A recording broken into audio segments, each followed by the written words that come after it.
A long time ago, in a galaxy far, far away. The First Order reigns. Having decimated the peaceful Republic, Supreme Leader Snoke now deploys the merciless legions to seize military control of the galaxy.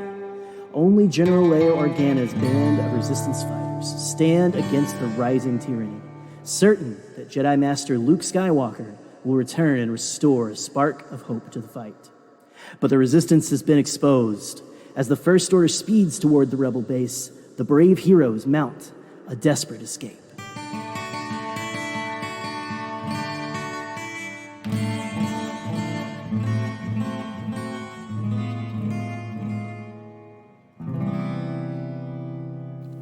What is up, Bombad family? Can you believe it? Here we are, like, what, a day and a half away from seeing the most amazing movie the movie that's going to rock our faces off, at least forever. Frozen 2, ladies and gentlemen, is out. You can see it. You've been able to see it for a while now, but I think we're all doing a group thing. No, it's the Rise of Skywalker. It's the Rise of Skywalker. The cinematic masterpiece of a lifetime. Cats. Andrew Lloyd Webber's Cats. You know what, guys? This is our final episode of the Bombad Buildup. I'm your boy, the Canon Junkie, Jerry. And joining me, as always, is my good friend and co-host, Scotty Jairo. Scotty, how's it going? Hello, Bombad people. We are so close to the dropping of this movie. And the crazy thing is the actual premiere of the movie happened yesterday, if we think about it, since it's dropping Tuesday. So it's I'm sure spoilers are already bleeding out there. So I'm sure if you are listening, yes, make sure you're off Twitter. I've been off Twitter since December 1st, and it's been actually kind of cleansing. Jesus, good for you, man. I know. I couldn't do that. Like, I've tried. Like, I did it for The Last Jedi, and I was able to do like 3 days, and then after that, I was like, I've got to keep going, man. I'm addicted. So it's hard. It's not easy. Hey, and it's not easy. You know, since we're here, you know, the glorious melodic tones you were hearing is not the voice of an angel, but it is close. It is none other than Mr. Bill Sheehy, Mr. Star Wars Bill on Twitter. Man, Bill, how are you doing, buddy? We're so glad to have you for this final installment before Rise of Skywalker. Guys, thank you again for having me on. This is my second time on the Bombad cast, so I'm very happy to be here and to talk about my favorite Star Wars movie. And you're talking about Cats coming out the same day as The Rise of Skywalker. I hope one reviewer has the balls to say The Rise of Skywalker better than Cats, because that's otherwise no. Yeah. That's all I need. Whether it's, hell, John can do it, or Dustin at The Force can do it, Jermaine Musser, Ash, whoever. Just do it better. That's the caption. If John Hoey gets a blurb on The Rise of Skywalker in marketing of any kind, it has to be better than Cats. Please. Better than Make Cats. that happen, guys. Tweet at John. But you know what? We are here today to not talk about Rise of Skywalker yet. We're going to think about that a little bit, but we are here to talk about the most beloved Star Wars film of all time, The Last Jedi, of course. For sure. I really do believe it's going to be looked back at as one of the greatest Star Wars films ever made. I think in the next 20 to 25 years, it'll surpass Empire. I really do think it has to. It just, everything it does, people, there was a similar backlash to Empire when it first came out. So, I think that it's just such a well-made movie, and it has so many themes that are just, that take Star Wars into a different kind of headspace and make it something beyond what Star Wars is great to begin with, but it takes it above that for me, and I think it does for a lot of people as well. So I think you're right, Scotty. I think it'll just be kind of like, as a matter of fact, The Last Jedi, the best Star Wars movie. Right. Scotty, you had that thing when we first started the Bombad cast where we would ask, what's your favorite movie, what's the best movie, and which one is the most fun? Most fun. Such a good question. And my favorite is Empire. I'm ride or die vanilla ice cream all the way. But I will die on the hill that The Last Jedi is probably the most well-made Star Wars film, the best of the bunch. And honestly, watching it, while you're listening to this, I watched it on Saturday in Futureland, and oh my gosh, I said it on Twitter, I'm head over heels for this movie still, and it gets me so jazzed for what's to come. So, but anyway, Scotty, gush, my friend, gush. Okay, well, I want to say this before anything. Bill is now the host of Skywalking Through the League, which if you haven't had the opportunity to listen to yet, it's amazing. Thank you. Fantastic. I would suggest it 1,000%. Him and his buddy Trey are incredible. I had the opportunity to meet and hang out with Bill at Celebration. It was awesome. But I got to give a little bit of a backstory because this is kind of weird. It's kind of full circle.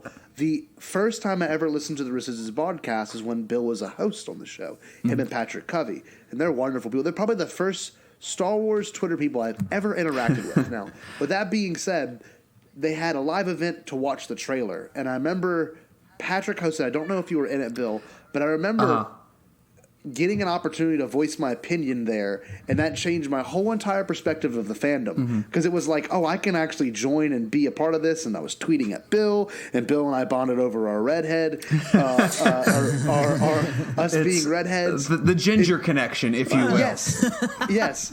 But what I'm trying to get at is... It's okay, no. Get out of here. Jesus. Sorry. But what I'm trying to get at is like essentially is okay. You do an Ewok gnome. Bill, being on TRB was the first Star Wars podcast I listened to, and the first episode I ever listened to was their reaction to that trailer, the TLJ trailer from October 3rd or whatever it was. So it's weird to think like not only has it been it's been 2 years and 2 months since, but it's also been such a crazy journey for all three of us in general, and what we've been through in the fandom. And y'all, I mean, in regards to this movie, that was a rough period post December 17th, all the way until about maybe just around Solo. Yeah. Like I remember messaging Alex from Star Wars explaining like this is awful. And we'd agree. We talked about how awful it was to be in the fandom at that time. Yeah. And think about where we are now, Like, I remember leaving the theater vividly and being so absolutely excited about this movie. Yes. And absolutely, dude. What was y'all's initial reactions immediately after walking out of that Honestly, theater? same. When I went on Twitter that night, I thought the reaction was going to be, wow, what a profound, wonderful movie that Rian Johnson was able to deliver. Because, and I saw... I saw Knives Out recently, too, and it kind of had that same, classic Rian Johnson vibe where at no point, when my first viewing, did I have any idea where it was going. And I liked that. There were so many surprises, so many twists, so many turns. I thought that people were going to love that. And, I get, not liking certain bits in the movie, but what I don't... Me too. I don't get the backlash to it at all. It just feels like little man babies complaining over something, not getting the story they wanted to get. You were never going to get Luke Skywalker taking down the First Order with a lightsaber. You just weren't going to get that. That is the antithesis of everything that the Jedi stand for. He was on that island for a reason. He wasn't just going to say, oh, Rey, here's this lightsaber, and then all of a sudden, okay, yep, I'm in the battle now. I have zero reason to be here anymore. He was doing it because he thought he was doing the right thing. Exactly. It baffles me that, once again, I love this movie. It makes me feel like a kid again. I love seeing this movie. And it's the Star Wars movie I saw the most in theaters. Me too. I saw it 10 times, which my girlfriend at the time, God bless her, because she... That's impressive. That's awesome. We would pass the movie theater, we would go out to eat or something, and I'd be like, let's go see Star Wars. And she'd be like, are you kidding me? And so, but it holds a special place in my heart because... the themes that it does, when I was when I saw that movie for the first time, I was dealing with a lot of, some personal issues. Like I had, I was, as I talked about before with you, Scotty, about substitute without teaching. I was a full-time teacher at the time, and I was still trying to finish my degree. And I was taking 18 credit hours. So I was doing that on top of that, and I wasn't doing, as Ron Swanson says, whole-ass one thing, don't half-ass two other things. I was I was doing my best, but, I failed. I was, and, I was feeling down on myself, and as soon as Yoda came on screen, and it's wonderful to see him, and as soon as he says, listen, dude, you didn't listen to me, did you? Yes, pass on what you have learned. Yes, strength, everything, but folly. Pass on failure. Yes, failure. The greatest teacher failure is whatever the quote is exactly. But I think I have it in my notes, but I won't correct you right now, man. No, it's so good though. It's so. I think the best of Star Wars is, I think why people love Star Wars so much is because we've all been Luke Skywalker looking into the sunset, looking into the horizon, wanting more. Of course. But, learning that profound lesson and being able to, it's a movie about wizards in space, which is fine and cool. But at the same time, it teaches a lesson. And I think that's really, really important. That's why I love that movie so much, is because its lessons are so, you can, relatable. Exactly. Exactly. Yeah, it's real. Exactly. Yes. It's the only Star Wars movie that doesn't feel, to me, it's the only that doesn't feel super far-fetched. You know what I mean? The Phantom Menace's moral story is just don't. I don't know. I wouldn't even be able to tell you what the Phantom Menace's moral story is. Don't blockade countries or anything like that. Yeah, taxes are bad. Maybe I don't. Yeah, I mean, this was the first Star Wars besides the original trilogies that kind of are this is a lesson. Watching this movie is a lesson, and you're man, you see each character unfold in their own weird way, and we'll get into that later. But real quick, Jerry, when you left the theater, initial reaction, what was the first thing that dawned on you? Oh my gosh! Well, in the actual film, in the whole supremacy sequence, especially the throne room sequence, whenever the actual big spoilers, guys, Snoke for a 2-year-old movie, when Snoke gets what he frickin' deserves and gets cut in half for being a butthole, and no, dude, I was surprised in the best way. I was I almost came out of my chair 5 times because I was just whoa, I can't believe what's happening. And it was just, and I'm with you guys. I understand it because I have a lot of friends down south who, I had a friend who, at first he was he really liked, I have a group of a couple buddies, and one of our buddies didn't like The Force Awakens, and we both liked Force Awakens. Well, then he was oh yeah, I kind of liked it, I just didn't like X, Y, or Z. And I was oh, okay, just little nitpicky things, but no worries. It seems after 2 days of talking to my other friend, they were all on the whole bombs don't fall in space train, which is, again, I mean, if it doesn't work for you, it doesn't work for you. It's fine. But I don't know. I got kind of depressed. It was hard because it was a film that I loved so much. And Bill, sort of similar to you, I was in a place in my life where The Last Jedi just hit me right where I needed it. To see Luke Skywalker fail, to see that scene between him and Yoda where, look, I'm going to say this right now. I did a YouTube video before I went to Celebration because I was so passionate about this. The theme of The Last Jedi is not let the past die. People on both sides, stop saying the theme of The Last Jedi is let the past die. That's not. That is what the flawed,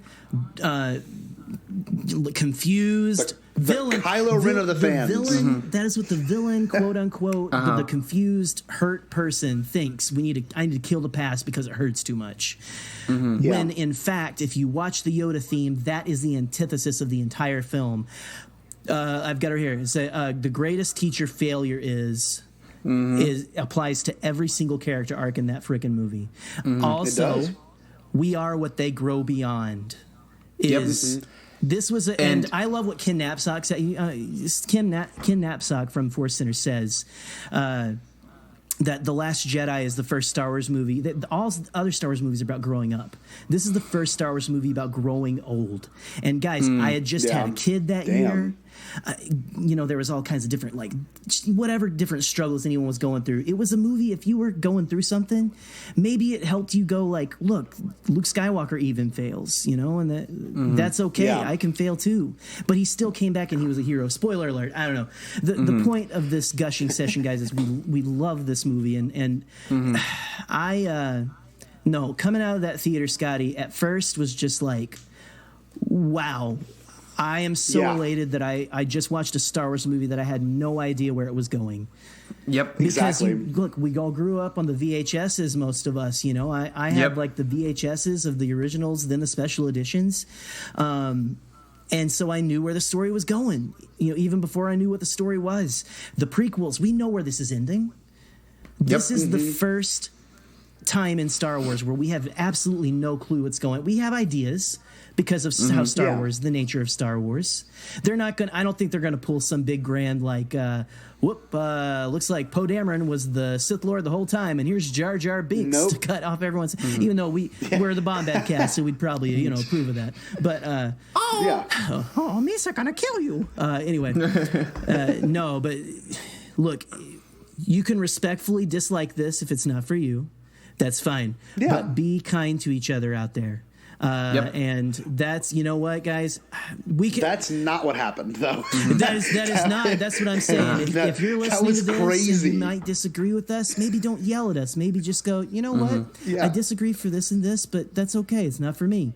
And move on. We don't have to convince each other. I think we should be done trying to convince each other either way of this. I just hope that I think you guys are right, though. I think people are going to come back to this and just this is going to be a beloved film. And just I think so. Give it Absolutely. 5 to 10 years. The kids that are like, my daughter's going to grow up. She loves porgs. She's already like telling my father-in-law when he's over here, and I paused the screen.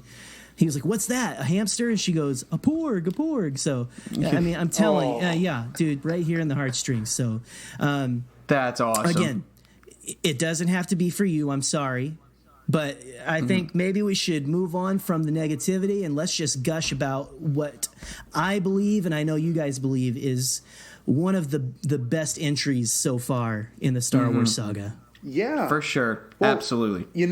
One thing I will say is, when I left the theater with my friends, it was a very similar feeling. It was like half of them were like losing their mind. The other half was like, yeah, not for me, And I mean, challenged a lot of people. It did. And one of my friend's biggest arguments was like, how can Yoda, catch the tree on fire? I'm like, are you nitpicking that much? We get caught up so bad on that stuff. It's a Muppet, and once again, it's a Muppet played by Frank Oz. By the way, who was excellent. Of course it can use lightning. Yeah, he was excellent in Knives Out in live action. Yes, he was. Awesome seeing the actual man on screen. So. That was amazing. No, that's the thing. Like, when this movie had come out, I'll never forget, like, leaving the theater with my friends, and it was all, whoa, my cousin Troy, who's been on the show before, he loved it. And we, I saw it with my mom's side and my dad's side, and everyone seemed to have liked it, especially the people that aren't super crazy Star Wars fans. Right. Everyone that just went to casually see it are like, man, that was different, that was new, that was refreshing, and it felt so nice to finally see a Star Wars movie that wasn't the same rehash of themes. And and honestly, this is like a love letter to Star Wars. This movie in particular, because The Force Awakens had to comfortably get everyone back into the zone of Star Wars, and I respect it because that was a hard task for JJ. Yeah. But one thing that no one gives Rian Johnson enough credit for, because that was the only Star Wars movie, The Force Awakens, to end on a literal cliffhanger. Like, literally, And imagine having to have the responsibility of picking that up. And you got to think about, why is Luke here? What is Luke doing? I think what he did with Luke only makes the most sense because of where Luke is at. Why would Luke be in the most unfindable place in the galaxy if he wanted to be found? Exactly. And he had a map going to him. It's not like Luke's the... I don't know. It's not like he's some sort of secret wizard that you're going to go find and bring him back because he's such an important man. I mean, he is all that, but it's not going to happen that way because he's not there. He doesn't go to a forbidden, sacred place to be able for someone to come back and get him later. Right. Which I think is the hugest part of this movie that people overlook. And I That's think, not my Luke. I think, what Ryan did a really good job of nailing, and I think that some directors and some fans have kind of misconstrued what the Force is and what being a Jedi means. I think that Ryan did the best job of any director besides probably George Lucas of nailing what it means to be a Jedi, what it means, what the Force is, and in finding that the balance. I think he did the best job of any director so far and any writer so far nailing that down, because I think a lot of fans and a lot of people that love Star Wars, when they think of the Force and being a Jedi, they think of the Force Unleashed kind of Jedi, where you're using every kind of Force power. Yeah, right. How much power you have. When being a Jedi isn't that, it's only you're only to use your weapon for defense. It's all about balance. That's where Keeping it comes peace. from. That's what the Force, exactly. They're peacekeepers. Yes. They're peacekeepers, and that's exactly what the Jedi forgot that they were, and that's why they fell. Exactly. Because they forgot who they were. And Luke says that. And I think it's probably the one Star Wars movie that, you say let the past, a lot of people, Kylo Ren says let the past die, but it's kind of looking back and saying, hey, the Jedi were kind of bad. They weren't great. They, at the height of their power, they were able to let the Sith rise and get destroyed. So I think that's what stands out to me above all. The moral lessons is that I think I have a better understanding of the Jedi because of The Last Jedi. Right. Definitely. Dude, this is what I love. Scotty, you were saying it's a love letter to Star Wars, but even more than that, it is a total deconstruction of what we think of Star Wars, what Star Wars is, with a complete reaffirmation, a big resounding huzzah of this is Star Wars at the very end. Yes. And that's why I don't I don't know. That's what I have a hard time with is how so many people just miss that, because I feel like maybe they watched it one or two times and got mad. And look, again, that's okay. This is not meant to be a therapy session for us or anyone else, I guess. It kind of is. I'm treating it like it what? now. And I was kind of thinking maybe we could do more of let's kind of ignore the negativity on this episode, but just it kind of came back out last week. It's hard to. It was kind of like a big Last Jedi got trending again, and it just really showed that when you pull it, just got swept under the rug and stuff. And I'm not even saying, look, it's a 2-year-old movie. Let's just no chill with your hate. Right. Well, and look, liking or disliking a movie does not give you the right to treat people like absolute crap. That is not good. That is not fan discourse. I'm sorry. You do not have any right to yell at anyone. And I know I'm talking down to everyone right now. I'm a dad. I'm sorry. It happens. But no, seriously. The Canon Junkie is very disappointed in you right now. Because you see it. And look, I love The Last Jedi, and I love talking with people online. But there's even people who are pro TLJ that I see that they just look, guys, we got to stop the stuff just to piss other people off. Hey, post this and retweet this. And look, I'm as guilty as the next one, because I get pissed off at my buddies who don't they think Attack of the Clones is better than The Last Jedi, and I think they're on crack. Yeah. So, and if they're listening to this, I love you, but you're wrong. So you don't like the space fantasy movie that I love? Well, go screw yourself. Right, I don't want to curse, but it's just look. But I hope that we can. And The Mandalorian, I guess, has done a little bit to I can actually talk to some of those guys now, and they're excited again. That's good for them. Yeah. And. Yeah, we'll rib each other here and there, but it's all playful because that's how that relationship was. But still, someday we'll come to it. Look, if you love Star Wars, love it. And I'm going to put my soapbox away because I am really going full on dad mode here, guys. So I was about to give you an amen, preacher. Yeah, but. I know, dude. You got to. I think it's also because so many people. It's so starkly contrasted because either it meant so much to you, The Last Jedi. That's true. It was absolutely an uprooting of everything you ever believed about it. Exactly. And I think that's why there's no in between. You know what? Let's make this a freaking therapy session. I'm down for that, man. We got a couple hours here. I got my coffee. I got my water. Well, I think to me, before we even get into the film itself, the most disheartening part of the whole experience was there, like you said, there were people that you love and that you're friends with that are like, nope, not for me. me. We can't. It's like we can't talk Star Wars as much anymore. It was kind of a hard time for me before I went to Celebration. Yes. So. Where I met these two fine gents. The beautiful thing of all this that was after this whole situation happened, and we, being in this podcasting world, have seen it. We've got friends like Neil Lowry, and they've that dude is just the general of positivity. Yes, Neil, I know you're listening, buddy, and thank you so much for everything you do for this family, buddy. We all think about even though this movie had so many things negative come from it. Look at the positive that came from it, because immediately we all as a fan, because I could tell we're all generally positive people from what I know about y'all and when I've hung out with y'all, we're all in good spirits. But it was weird because this whole positivity movement did not exist prior to this movie. Right. There was not a positive Star Wars fan base. You know what I mean? It was just a Star Wars fan base. But now we've got this weird thing going on where it's just the kind people, the people that are very approachable in the social media, and they've got people that are, this is a difficult thing for some people to talk about. But in regards to the people that have now come from it who are spreading positivity, it's huge. Yeah. It's a complete 180, and if it wasn't for this movie, we wouldn't have that. So I still you have to acknowledge it. It's huge. I completely agree, and at the the discourse behind The Last Jedi for as the year and a half that led up to Celebration was so bad that I almost did not go to Celebration because I already bought the ticket from John, and I was like 2 or 3 days before I was like, maybe I can sell this ticket and make a little bit of money back and do all that. But I went, and the entire time I was at Celebration, I didn't hear a negative thing the entire weekend or however long that it was. It was just a wonderful, loving kind of, wonderful place that I think that Celebration helped change my perspective and helped me kind of get what I love about,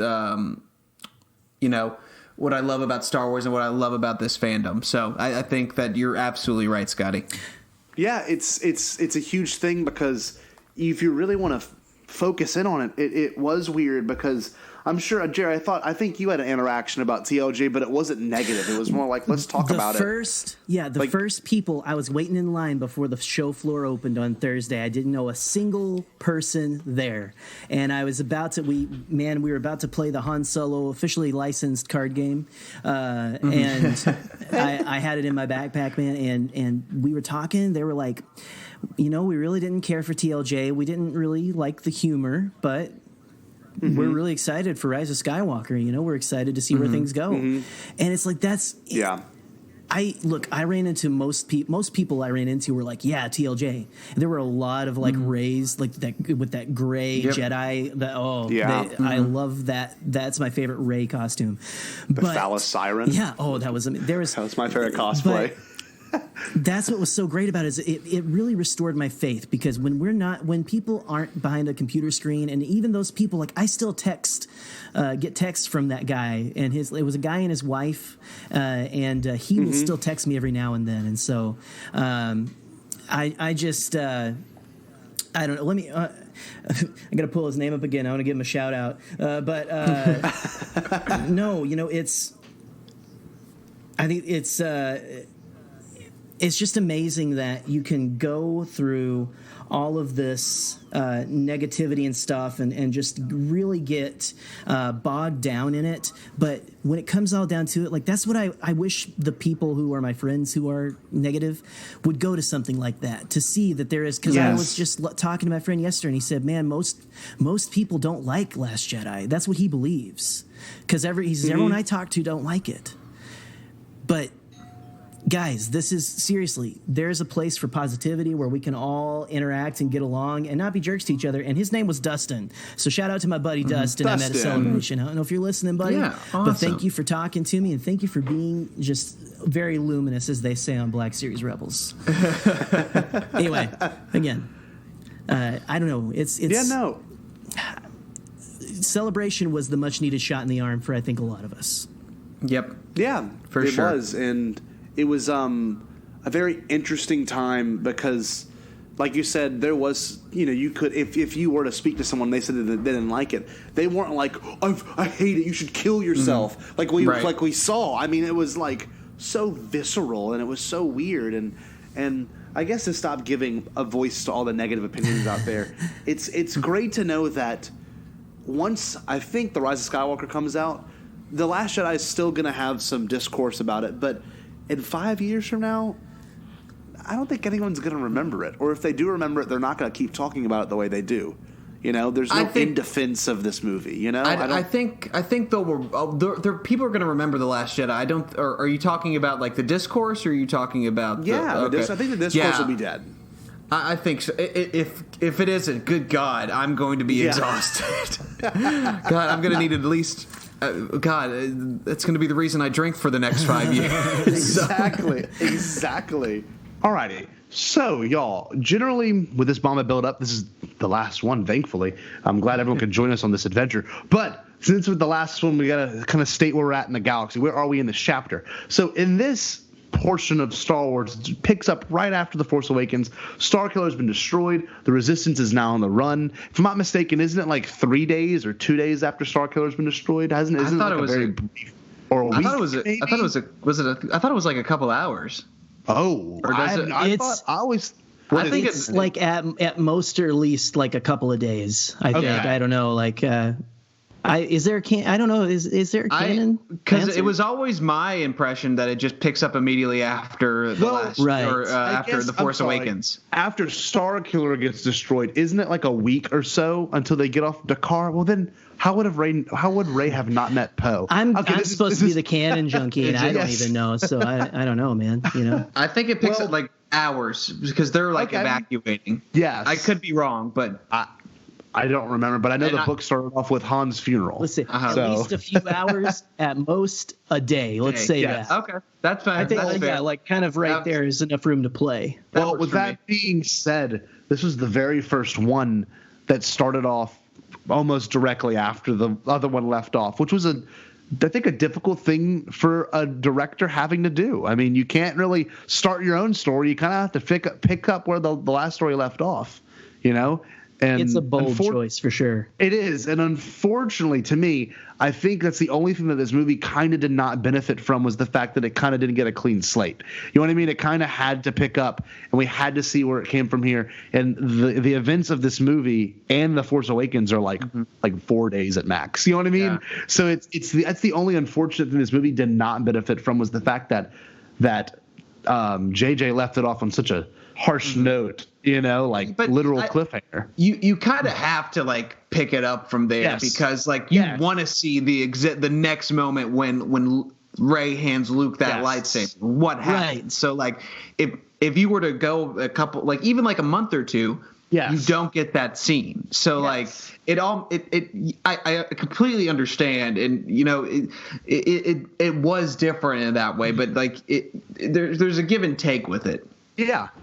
Absolutely, 100%. Anything on that, Jerry? Do you think? Did you like the take on it? And watching it just this time, every single time I watch this movie, it's like a fine wine, man. I mean, it just gets better and better.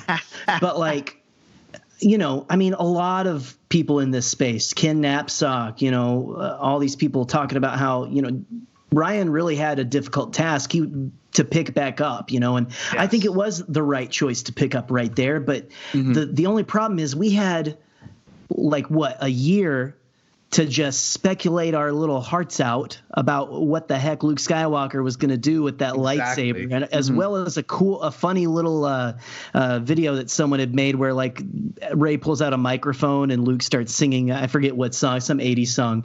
I loved that. But no, we speculated and speculated and speculated, and that's where it spawned a Force Center Speculate Responsibly sticker. It spawned pretty much this entire.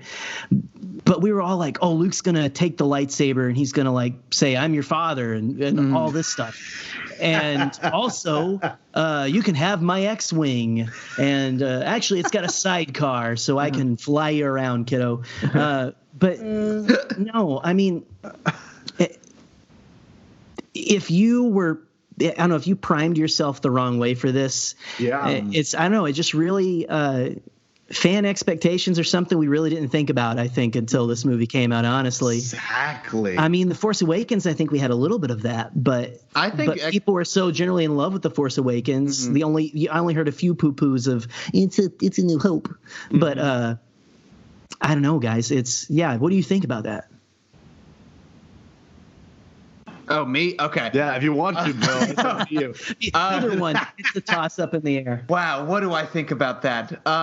Oh God, guys, I'm very bad at podcasting all of a sudden. Well, I think that you're right, Gary, Canon Junkie. I'll take any. Okay. See what I can get. Can we redo that? Sorry. Yes, no, I can't. Sorry, I was like, wait, what? I was not. It was kind of that. yeah. I wasn't expecting that at all. I dropped the ball on you. I'm sorry. It's all good, guys. Way to go, Scotty. Way to go. No, I can flow back into it. Hold on. Okay. I can flow into it. What was your main point again, Jerry?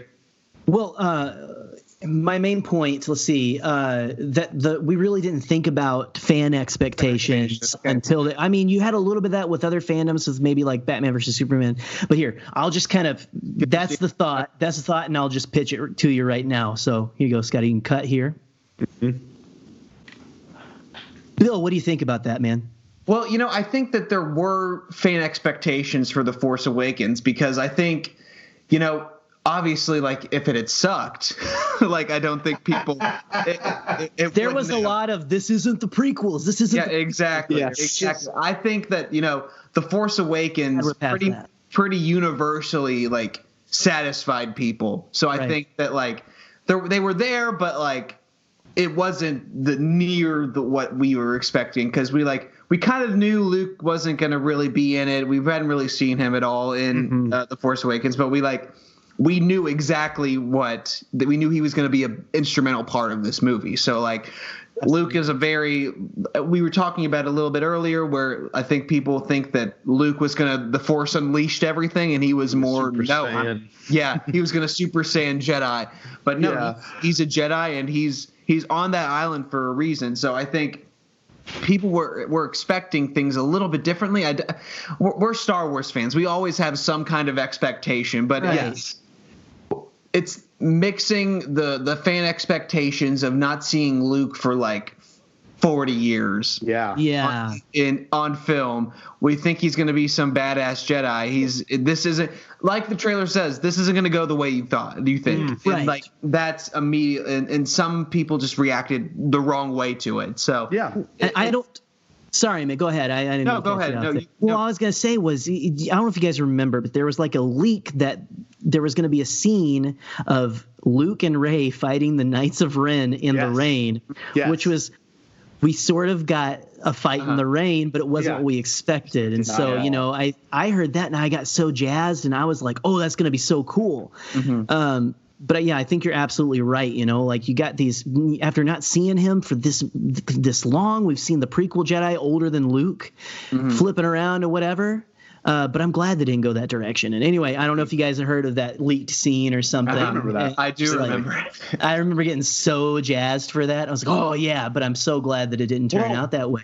The big thing is, I can't wait to talk about it, but the big thing was Kylo Ren was on the set of like every set that Rey was on, Kylo Ren was there. And every set that Kylo Ren was on, Rey, Adam Driver, I guess you could say.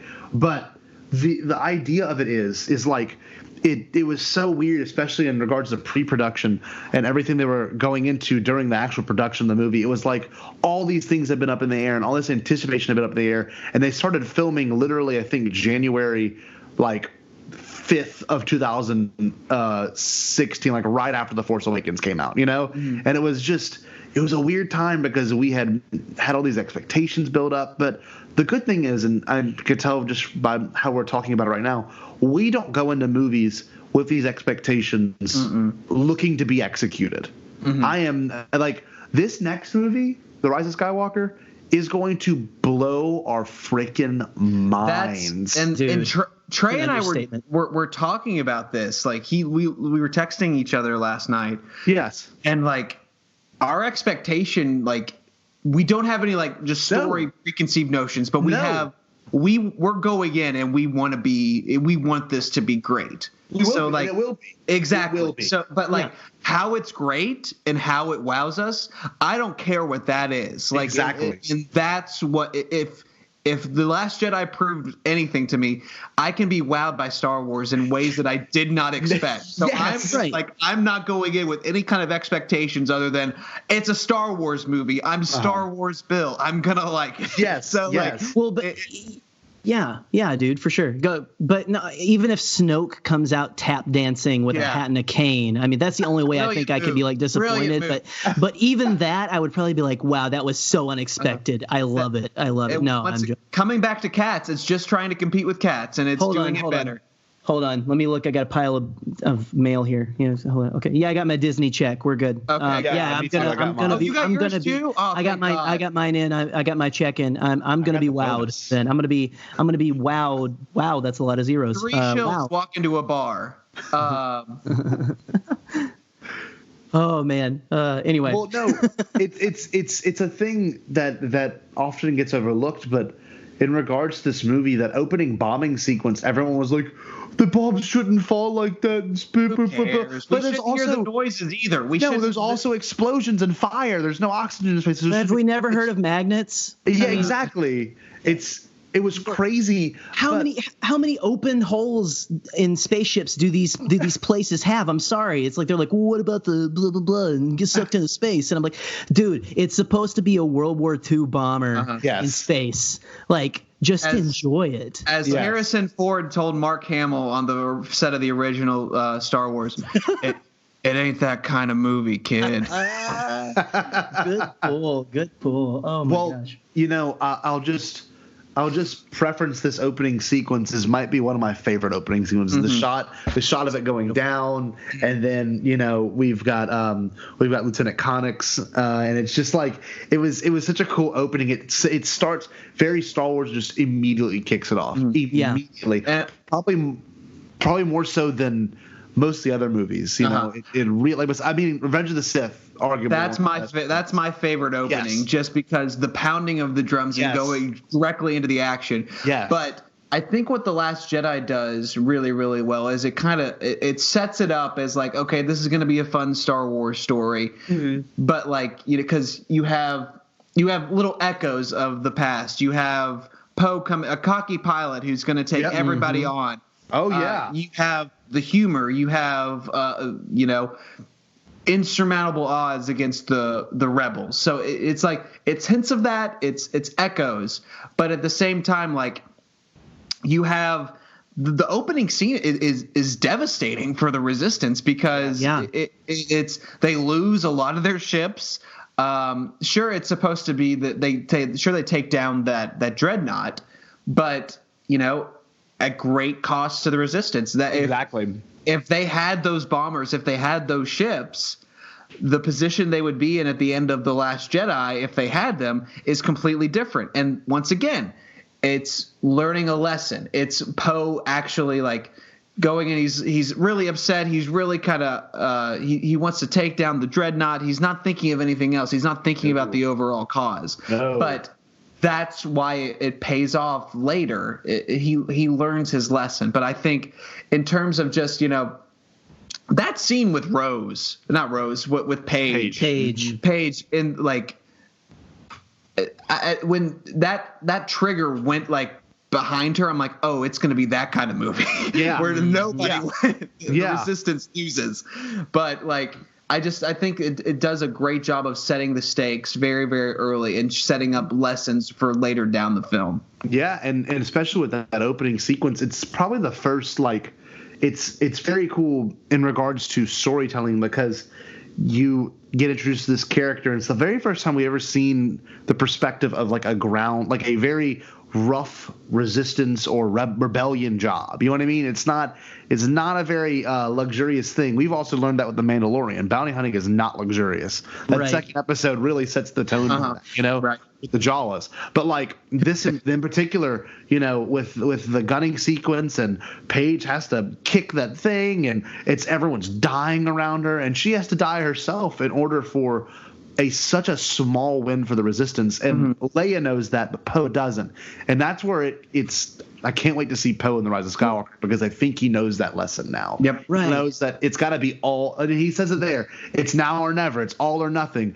Poe's mindset is so awesome because it's this idea of like it's got to happen. It's got to happen. It can't not happen this way. But it's okay to suffer a loss, but at what cost? You know what I mean? Or win, or even win, but at what cost? Right. So that's a huge lesson there, and often overlooked. It's just a cool space sequence, but it's that. Well, correct me if I'm wrong, but this is really, I feel like, the first Star Wars film where we feel the cost of these wars. Oh, Yep. yeah. Because I mean, we see a lot of pilots die. I understand that, but this was like, they really got you in there intimately with Paige. Like you were in her gunner seat with her. You were there as she was calling to her friends. Up at the top, my gosh. And just that, like every single moment and the look on her face as the fire comes towards her. I mean, and I don't think we're not used to seeing that in a Star Wars movie. Mm-hmm. We're not used to seeing the cost, especially the shot of Leia looking at the screen where you see the flashing X-Wings and bombers and all that. And you see all of the X'd out ones. Mm-hmm. Yep. And my goodness, heavy toll. I think we're used to the Resistance, the Rebellion, they're the good guys, so they're going to go in guns blazing and it's going to work out. Right. But I think immediately like nothing went right for the bombers. Like everybody was as they were getting over there, they were getting shot up. There were blaster shots all over them. It's incredible how it just changes the perspective a little bit. You know, it does. Definitely does. As much as we love Poe, he's not Han Solo. Nope. And Han Solo is the one who can take the dangerous plan and do it right. But he usually is only putting himself in danger. I think that's something that's kind of overlooked sometimes too, is we want these characters to be like, oh, they're the proxies for the older characters. Right. No, I mean, these are brand new characters with their own struggles. And it's just, I love what they've done with Poe. I think he went through an excellent arc in this one. There's a lot of good arcs in this movie. And I just love the sequence where he hangs up on Leia, and then Leia turns to 3PO. 3PO, wipe that nervous expression off your face. Off your face. I will certainly try, James. I'm nervous. That was so great. Classic 3PO. It's almost scary too in regards to how it's edited with Captain Kennedy and you're kind of right. It does kind of set up like the Resistance are not at good odds this whole movie, and the First Order obviously is more powerful, but the Resistance is way more cunning, they way more clever with their maneuvers, and I love how they don't think in a restrictive way. Captain Kennedy is a great character. He's obviously an Imperial leader as well, and the way he just delivers all of his lines, you can tell he's annoyed by this new method of doing things, and so tasty. We should have scattered the troops, scattered the ships five bloody minutes ago. Yes. Bloody minutes ago. Okay. Am I wrong, or is Captain Kennedy the only First Order officer who is intimidating? I mean, there was the guy in Force Awakens who goes "Alert General Hux and stop that fighter." He's low key my favorite in Force Awakens. Because Kennedy's the best. The Last Jedi did a lot to emasculate Hux. Because oh my god. He became, and pardon my language, such a baby back bitch. He did. And just such a short amount of immediately, he was kind of intimidating a little bit. He had some promise, but then that's completely out the window. In the first 5 minutes, this first scene, he's just yep, nope, nah, he's a cur or whatever. Occurs, properly manipulated, right. Yes. Oh my goodness, and I get it. Some people were oh, they made him into a clown, but no, man, I think they just revealed the true face of man. If you're a space Nazi, if that's what you're, dude, if you're all about that hate lifestyle, man, that's your true nature. I'm sorry, you're a clown. We're all laughing at you and shut up, sit down. True. Just come on. One thing I was thinking about the editing. I'm sorry. What do you want to say, Bill? No, it's keep going. We're good. Well, I wanted to kind of dive into like how it was edited. It was so suspenseful and it was actually kind of scary. And they did a great Godfather 3 kind of feel where they were Poe's screaming, everyone in Kennedy's screaming, and it just vocaled out. No, there's no vocals there, and it's her grabbing the thing, and then she clicks it, and then the explosion occurs. John Williams. It's now or never. It's now or never. And it's cool because what Ryan does in this movie, he does what George did with the prequels. He like reuses lines throughout the same movie. It's now or never is used later, by I think it was Rose or Finn, come on, it's now or never, it's and also the line "a spark of hope" gets brought up a billion times in this movie. Love it. Which is great. It's like hammering the theme of the movie. But yeah, no, I love after the Dreadnought explodes and stuff, you get Snoke showing up, and then Snoke's just like throwing Hux around, hurting him, beating him up. Yes, and I love that. I want to talk to him in my quarters, and it just publicly embarrassed. It's amazing. Oh my gosh, I absolutely love Potato Head Snoke hologram. Like that is amazing. Just the way he like comes up, Potato so Head big, Snoke. Jeez. He's so big, just his head. It's like. He's like, oh, I'm gonna like completely like slap you in front of everybody and just like, you're a punk, dude. Like, he's like, Excellent. I own you. Oh, Excellent. man. I'll take it in my chambers. 2 seconds later. And then like the way he screams as he goes down, he's like, whoa, Slides across the ground. Oh, well, then goodness. You get So the tasty. next part back onto the Radis, which is the best name ever. I'm so glad they named that ship the Shout out Radis. to I know Steven it's never Sands. said. Yes. Is it ever said? Is it said in the movie? The Radis? It's, I don't think. Is it? I think when they're evacuating, it might be. Okay. But you guys will have to. I buy the visual dictionaries like immediately after the movies, so that's probably where I really got it. But with that being said, when Finn rakes up on the Radis, and the first thing he asks is "Where's Rey," is amazing. Because one thing I will say is this movie is probably the best edited Star Wars movie because it does something that most Star Wars movies don't do. This movie, whenever a character's name is mentioned, like Kylo Ren, it like literally cuts to Kylo Ren in this next sequence after this part. It does. But what would you want to say, Bill? I think you're right because it does like. The scene is telling a story, and it naturally, as it naturally ends, it brings you to that natural progression. Wait, where's Han? And then you have boom, Kylo Ren, and then you have Rey. So it's so cleverly edited, and so I think you're right. I think it probably is the best edited so far. That may change on Thursday when we see it, but we'll see. Oh my goodness. Oh my goodness! Okay. Who knew? Well, back to it. He's I'm freaking out, guys. And it immediately cuts to that overhead shot of Octo, which I think the thing that's going to be looked back at the most in regards to like location wise. I think Octo is going to be one of those things that like is something so cool to go back to and explore and think about as a planet, as a place, and hopefully. I want to go to Ireland just so I can go to Skelly Michael. Like that's like. Whenever I go, like I'm going during the prime operating months of Skelly Michael. So yes, you got to you got to get there because it's like they only let 2 people on a year, I hear. So no, listen, I'm just gonna say, hey, listen, here's a $2 bill. Here's a $2 bill. I am Star Wars Bill. Just break into. If you just want to let me in here at one time, Bob's your uncle, there you go. The English thing. Bob's your uncle. There you go. Bob's your uncle. No, all you gotta do is break into Lucasfilm and grab like an animatronic Porg and be like, dude, I'm just returning this. I've got to. That doesn't sound like a difficult thing to do at all. It needs to go home. Gotta find the archivist, whatever her name is. Yeah, this is a Free Willy type situation. Come on. Yes. Free Porkle. Free Turbis. Yes, yeah. Free Turbis, baby. Turbis. Good call. What if it's mentioned? Shout out Tatooine Sons. I don't mean to talk about Tatooine Sons here. They're great, but like, what if it's like actually mentioned in the Rise of Skywalker, or he was in a comic?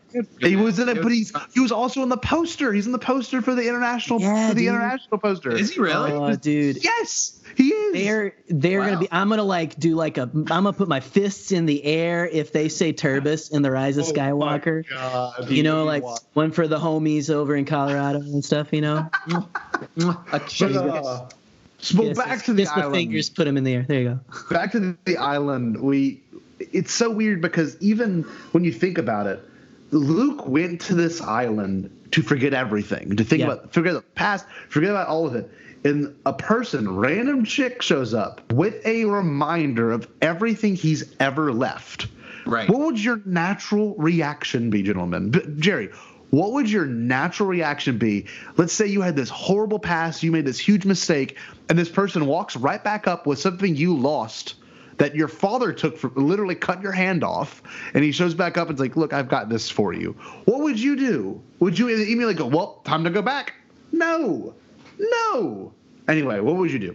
I know what I would do. Well, naturally, I would set it down gingerly upon a pillow and dust it off. You know, put it under a nice all-weather lamp, and make sure it's taken proper care of. You know, hermetically sealed chamber. No, I don't, because like. And I almost don't even think he's trying to forget the past. He's going there to die because he thinks all he's doing is like perpetuating violence. And here comes this weapon that you made a bad mistake. Like you shouldn't have left Yoda to go face. You were not ready to face your father. And he handed your butt back to you and almost like, I mean, dude. And I'm sorry. Look. I get, and as some people said, if he had like tossed it to the side when he was like he did in Return of the Jedi, you know, like I could see that working. And I think it was meant to be more shocking than anything. Yes. But also, I think people aren't giving credit for that where credit is due. And I don't know because I'd have to like do more research on it. But that feels like that was Mark Hamill's idea himself. Because what is more Mark Hamill? I mean, before The Last Jedi, the way he was like trolling all of us, like about what's going on, you know, like that's so Mark Hamill to the fans to be like, what am I going to do with the lightsaber? I don't need this thing anymore. I mean, that's Mark Hamill right there. And then everyone's like, darn Rian Johnson. I don't know, man. But I get it because it's a statement to Rey. No, kid, go away. Yeah. I feel like I'm doing what's right for the galaxy. Right. The right thing for the galaxy, which this is what made it so. This is a great metaphor for mental health as well and depression.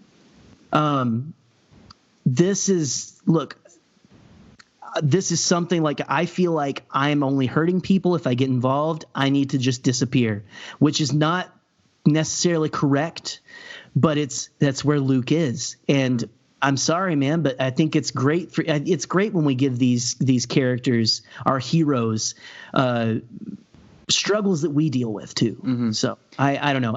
So that's just that. It's him. Like, look, that's what he's doing in the entire rest of the sequence where he's like drinking milk at like milking a thalassiren and all that. Like that people apparently are so offended by.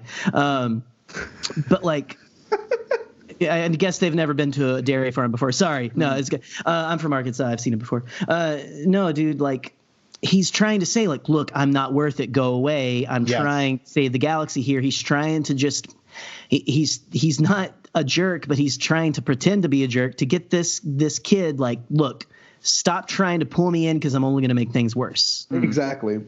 And I think I wanted to ask you. I think it's a great, you know, it when I first saw it, it's kind of funny, honestly, because like they build it up as like, oh, it's that moment. Remember that moment you loved at the end of the last one? Here's the build up, and they build up. They do the music. They pause the music, throw it over your shoulder, and everything's confusing. But I think what it does, and I want to talk about it when we get to the end. But here you have our great, like one of the greatest heroes in cinema, or one of the greatest heroes the greatest hero in Star Wars, throwing away the legacy, throwing away everything that, you know, he used to fight. Yes. And at the end, he's not using his green lightsaber. He's using his father's lightsaber. He's taking up the mantle that he threw away at the beginning. And I think that is a wonderful kind of character arc that he's finally accepting. I am a Jedi. I can bring hope back to the galaxy. Mm-hmm. So I think that's why it's important. That's huge. Absolutely. Well, Jerry, I think either you wrote this or I might have wrote this. I don't remember who wrote it, but it says Luke is broken, but he's 100% Luke. Mm-hmm. He's still Luke. I mean, like through and through, he's just broken. He suffered. He. We don't know this yet in regards to the story, but he made a mistake when he was trying to do typical Luke to try to prevent a mistake, or try to prevent a situation. He ended up making a mistake that caused it, just like Anakin did. Just like Anakin did. He tried to save Padme, but in the end, he ends up killing Padme. He tried to save Ben Solo from the dark side. He ends up turning him into Kylo Ren. He literally created the next Darth Vader, and he did not mean to. He was trying to prevent it from happening, and he made a mistake, which is often overlooked about this character. I mean, could you imagine if all you wanted to do was clear the galaxy of terror and evil and tyranny, but then again, you you mistakenly make that again? Mm-hmm. I mean, that's... and look, Ben made his choices too, but to be the inciting and look, Luke is, man, he's look. I'm sorry, guys. Luke Skywalker watched the prequels and didn't like them apparently. Yes, because he did not agree with the choices of the Jedi. So look, we all have to deal with that as well. But look, here's Luke and. I think we focus on how much time passes when he turns on the lightsaber. That was like a split second, and Kylo happened to wake up, man. Yeah. I mean, but you got to think that the weight that – because Luke has always been – Luke was only wanted to become a Jedi because his father was one. Exactly. And then, I mean, he's such a moral – like he grows so much as a character that, in Return of the Jedi, he's like, no, this is what – I've been taught by Yoda, I've been taught by Obi-Wan, but this is what a Jedi truly needs to be. Is all of this? I know I'm going in Jedi circles now, but yeah. So no, I agree though, guys. I think Luke is again broken, which gives me comfort that Luke Skywalker can be that way, but he's still Luke Skywalker through and through. He thinks he's doing what he has to do for the galaxy. It's just he's just a little sad right now. Just a little bit. And I mean, who wouldn't be? Mm-hmm. Well, when he decides to walk away from Rey and he goes back into his hut, I love when Chewie breaks down the door and they immediately the line is, "Where's Han?" And then it cuts directly to Kylo Ren, and it's a close up. I love that. It's amazing. It's amazing, and you kind of see a very similar interaction between Snoke and Kylo Ren because Jerry wrote in his notes, it's amazing. Snoke builds up Kylo Ren. He's like, you're the new Vader. Now I fear I've mistaken, and he turns that conversation very quickly, and I think it's huge, and I think people often overlook that. With Snoke and Kylo, we get a completely different interaction. We get this interaction to where it's same master and apprentice, but Snoke builds up Kylo only to really just cut him down to his core. Dude, he sets up those dominoes insanely too. It's amazing. I was really this time. I don't know why. I noticed this time. I mean, he's like compliment. You're awesome. You're awesome. You're awesome. Also, you're a piece of crap. Yeah. And I hate you, and you're not worth a dime. A new Vader, and then he goes, "Now I fear I have mistaken." And then. It's brutal. Such an abuser, man. He's so abusive. I kind of it's interesting the way they've really played Snoke, and I think I put it 2 times in my notes. I'm so intrigued as to Snoke's part in all of this. Yes. That's not to say I am 100% great with what happened with Snoke. I loved it. That was my favorite part. It was so unsuspected, and it was a surprise, and I thought it was the way that the Kylo Ren character should go, but. And I'm not going to be upset if they don't give a PowerPoint presentation or anything, but I am. I want a PowerPoint presentation. To see, and I think considering I don't know if we want to talk about that TV spot that leaked a couple of days ago. Dude, hearing all Vader, Snoke, and Palpatine on. Oh, that's so. Do we want to mention that? I'll bring it up. Absolutely. I've been off the grid, and I had 4 friends reach out to me. Have you seen this yet? And I'm like, That's one that would make a lot of ripples. Oh my gosh. I had just taken Allison to a doctor's appointment like an hour and a half away from the house. And I was like, we got in the car after the appointment. I said, I'm really sorry, but I've got to watch something real quick. And she just it's like, okay, just got it on Facebook and stuff. I'm like, okay, so spoilers, run away if you don't want to hear this and come back in like maybe just 4 minutes. Palpatine, it's like, my dear boy, so was it at long last? I have been then Snoke's voice, single voice, and then Vader's voice inside your head. That's so good. Gosh, and I completely called it. Yes, you did. You did. I was like, dude, Palps, as soon as his laugh is in that trailer, and go check out the Bombad Cast's trailer reaction at Celebration, because we're whores. But The Bombad Cast. Bombad Cast. Wow. No. Ever since I heard Palpatine's laugh in that trailer, I was like, dude, that's who he was talking. That's who he heard through the frickin' helmet. Yes. Yep. And that he makes the most sense. And the Sith Temple. I'm sorry, I'm gushing. You guys gush now. It's morbid. It has to be morbid. What else could it be? What else could it be? Think about Moraband. It was like an upside down pyramid too, was it not? Beautiful. If they wanted to do, some symmetry, some poetry, make it Malachor. Why not? Gosh, Then you have some rebels, and it doesn't really look like that same kind of, area, but it had to kind of look like that. But dude, actually, if you want to get insanely crazy, what if it is? And I'm trying to think of the exact name. What if it is? World Between Worlds, not World Between Worlds. Father, son, and daughter. Oh my God, Mortis. I was like, I don't want to say Moraband. It was it's Mortis, because that was a freaking pyramid in the middle of space. It was a there's a dagger too. And there's a dagger in the movie. Oh hell, dude! This movie is going to destroy me.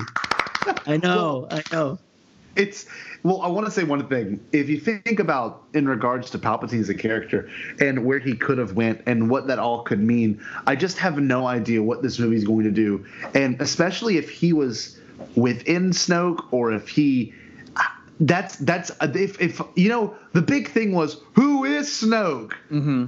And I never really cared. I'm gonna be honest with you. I always thought, well, he could have been Plagueis, but he's obviously not. This is who is Snoke. But now I actually care way more. Was Snoke just a vessel, or was Snoke some sort of failed? Was Snoke in contact with Palpatine? Yes. Oh my gosh! Give me all of the weird Force stuff, please. I know. Please get Clone Wars. Get George with this, man. Let's get all weird. Let's get weird. I like to get weird and eat chocolate and drink Coke. You will bring me a Coke Zero? Bring me Coke Zero. I had to switch to Zero like a year ago. It's okay. But Scotty, what were you trying to say? Oh, I wanted to bring up this. I won't interrupt you anymore. I promise. Faster and more intense? That's what. Yeah. You took the words right out of my mouth, George. Faster and more intense. Well, look, Jerry, you always brought up in regards to Yoda always says. Yoda says George is leaving it. Oh, bye, George. Cool. Bye, George. Jerry always said how I love you. Thank you. I love you too. Wow.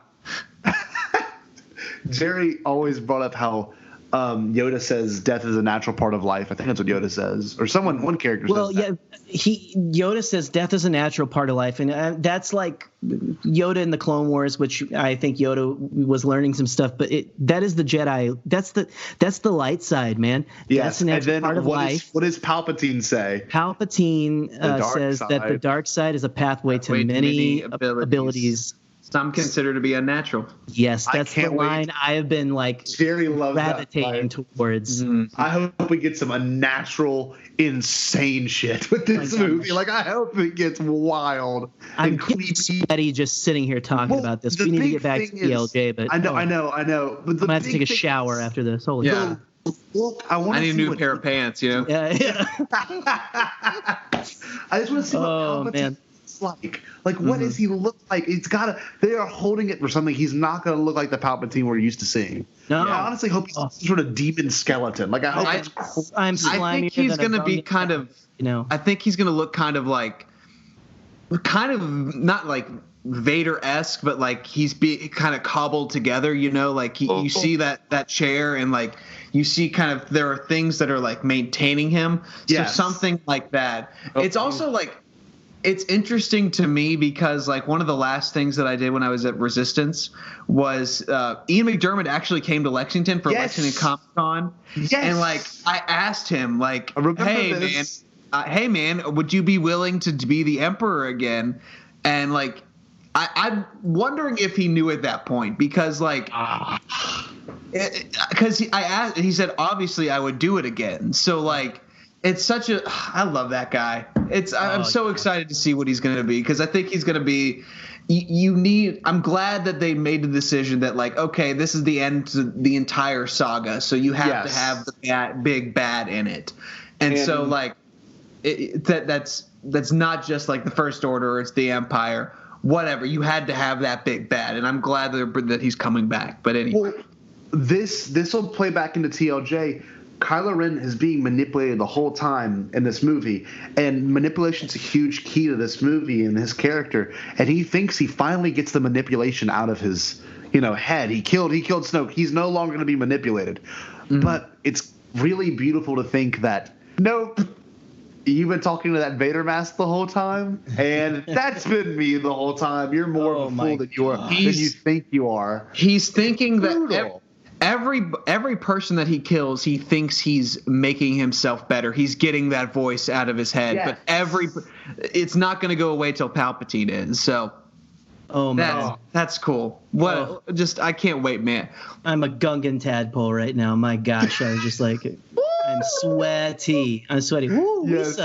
we need to cool down.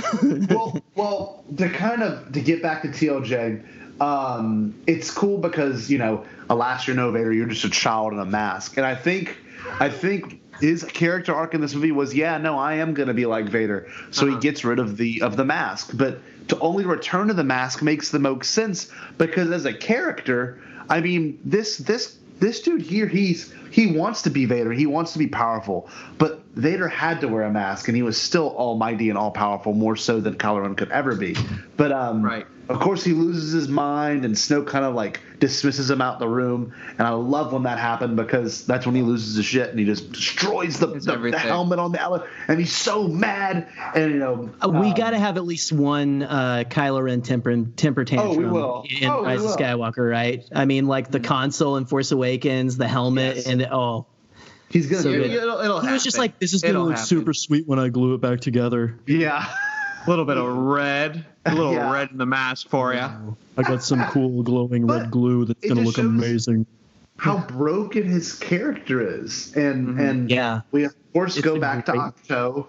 It's great. It's amazing. And we go back to Octo and Rey says the line, there's no light left in Kylo Ren. And we need a Luke Skywalker. And she doesn't know that she needs to be the Luke Skywalker. Like, she is now that role, and she has no idea of that. And I think Luke's a great guide for Rey because Luke, it's kind of interesting. Every character in this movie kind of goes back to their life before they became a hero. Han goes back to smuggling. Leia goes back to being a general. Luke goes back to living a pretty mundane life, I'm sure Tatooine wasn't the most exciting thing in the world, but he returns back to it in a different way. But hey, oceanfront property now, so good on you, Luke. Yeah, he did it. But it's this sequence where Luke is kind of showing his everyday life.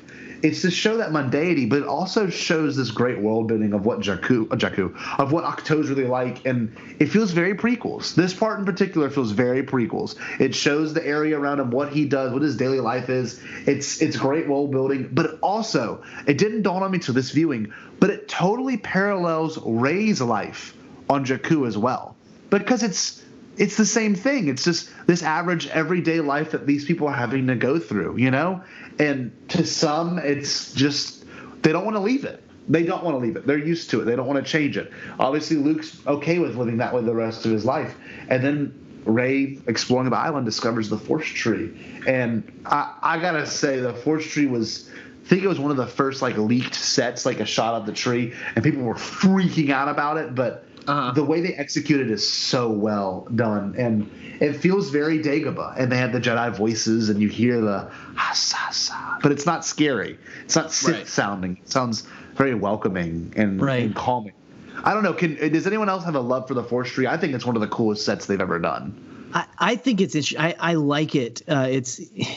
I'm also like, it's so interesting because I don't think that they carved anything out of it. I'm just like, I don't know. Like I'm just thinking, not thinking set building. I'm thinking of the Jedi before that. Yeah. I'm just like, what happened? Did they have like special growing techniques that like because I don't think that that's the Jedi way to go in there and just like carve everything up, at least at that point. Mm-hmm. But I don't know. It's very interesting.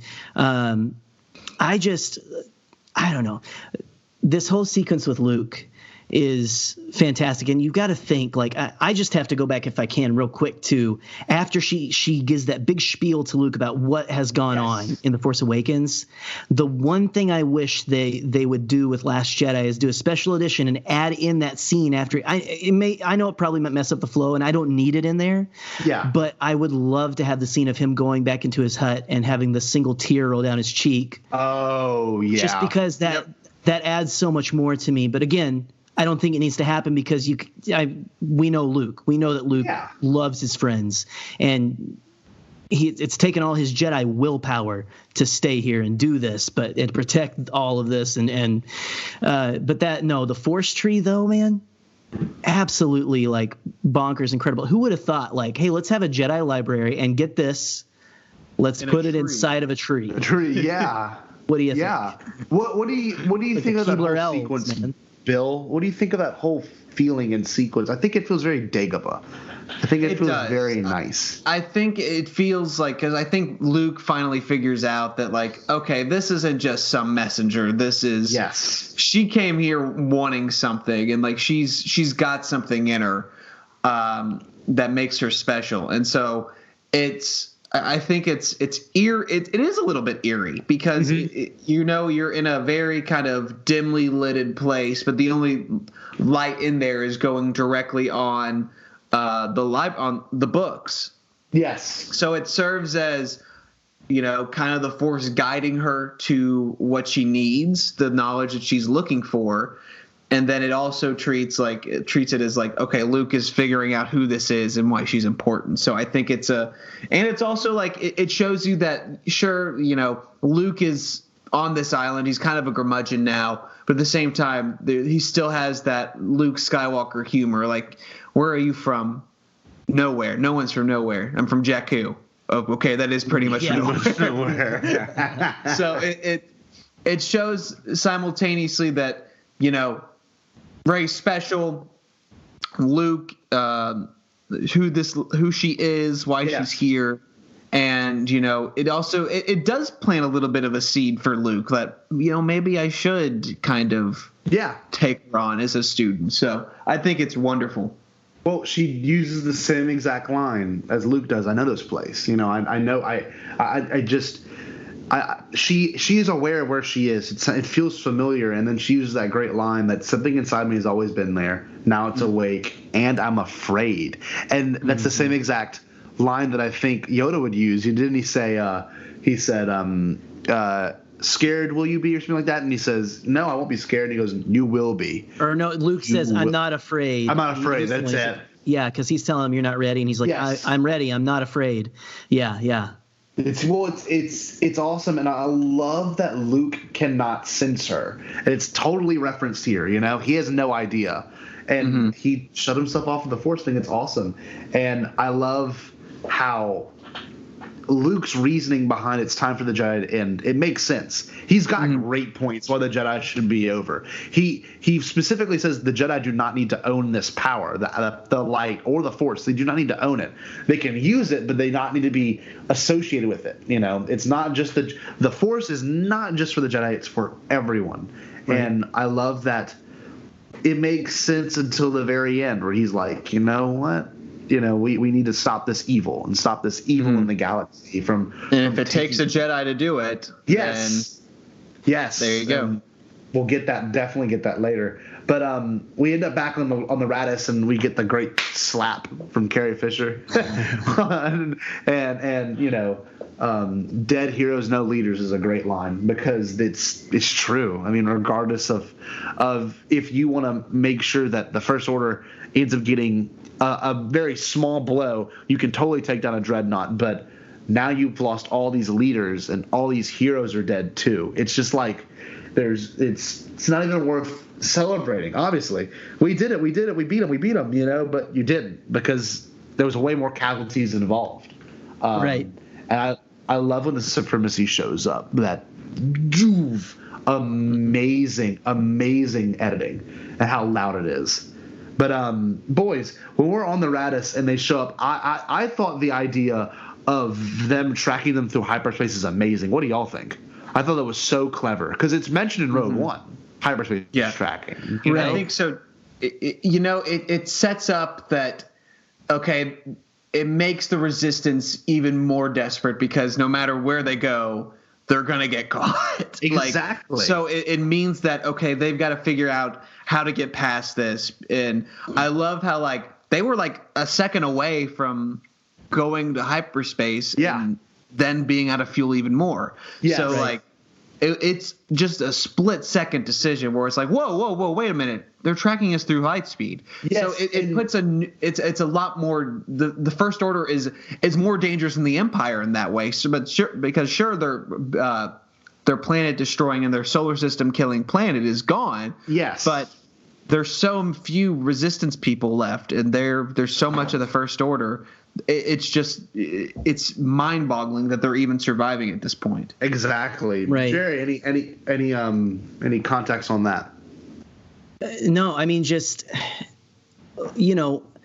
I think people kind of got upset about they've always been able to track people through hyperspace. This is kind of like a good expansion on it's a good moving forward of the technology, though. Like back in the Imperial days, they had to throw a tracker on you or something. You know, Vader in A New Hope's like, did you put the tracking beacon on the Millennium Falcon?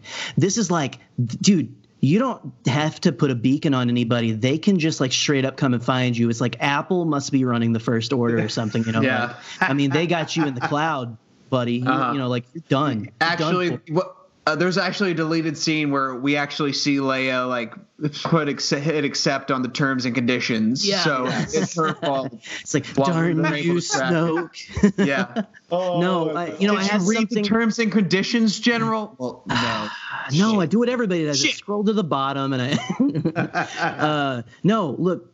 I think what I had on there too, a lot of people kind of talk about Poe, disagree with people putting Poe down and all that stuff. Look, Poe, I wrote down in my notes Poe's brave and all that, and he's a hero, but he's young, he's impulsive, he needs to learn what it needs to be a great leader. He's rushing into battle, he's not taking care of his people.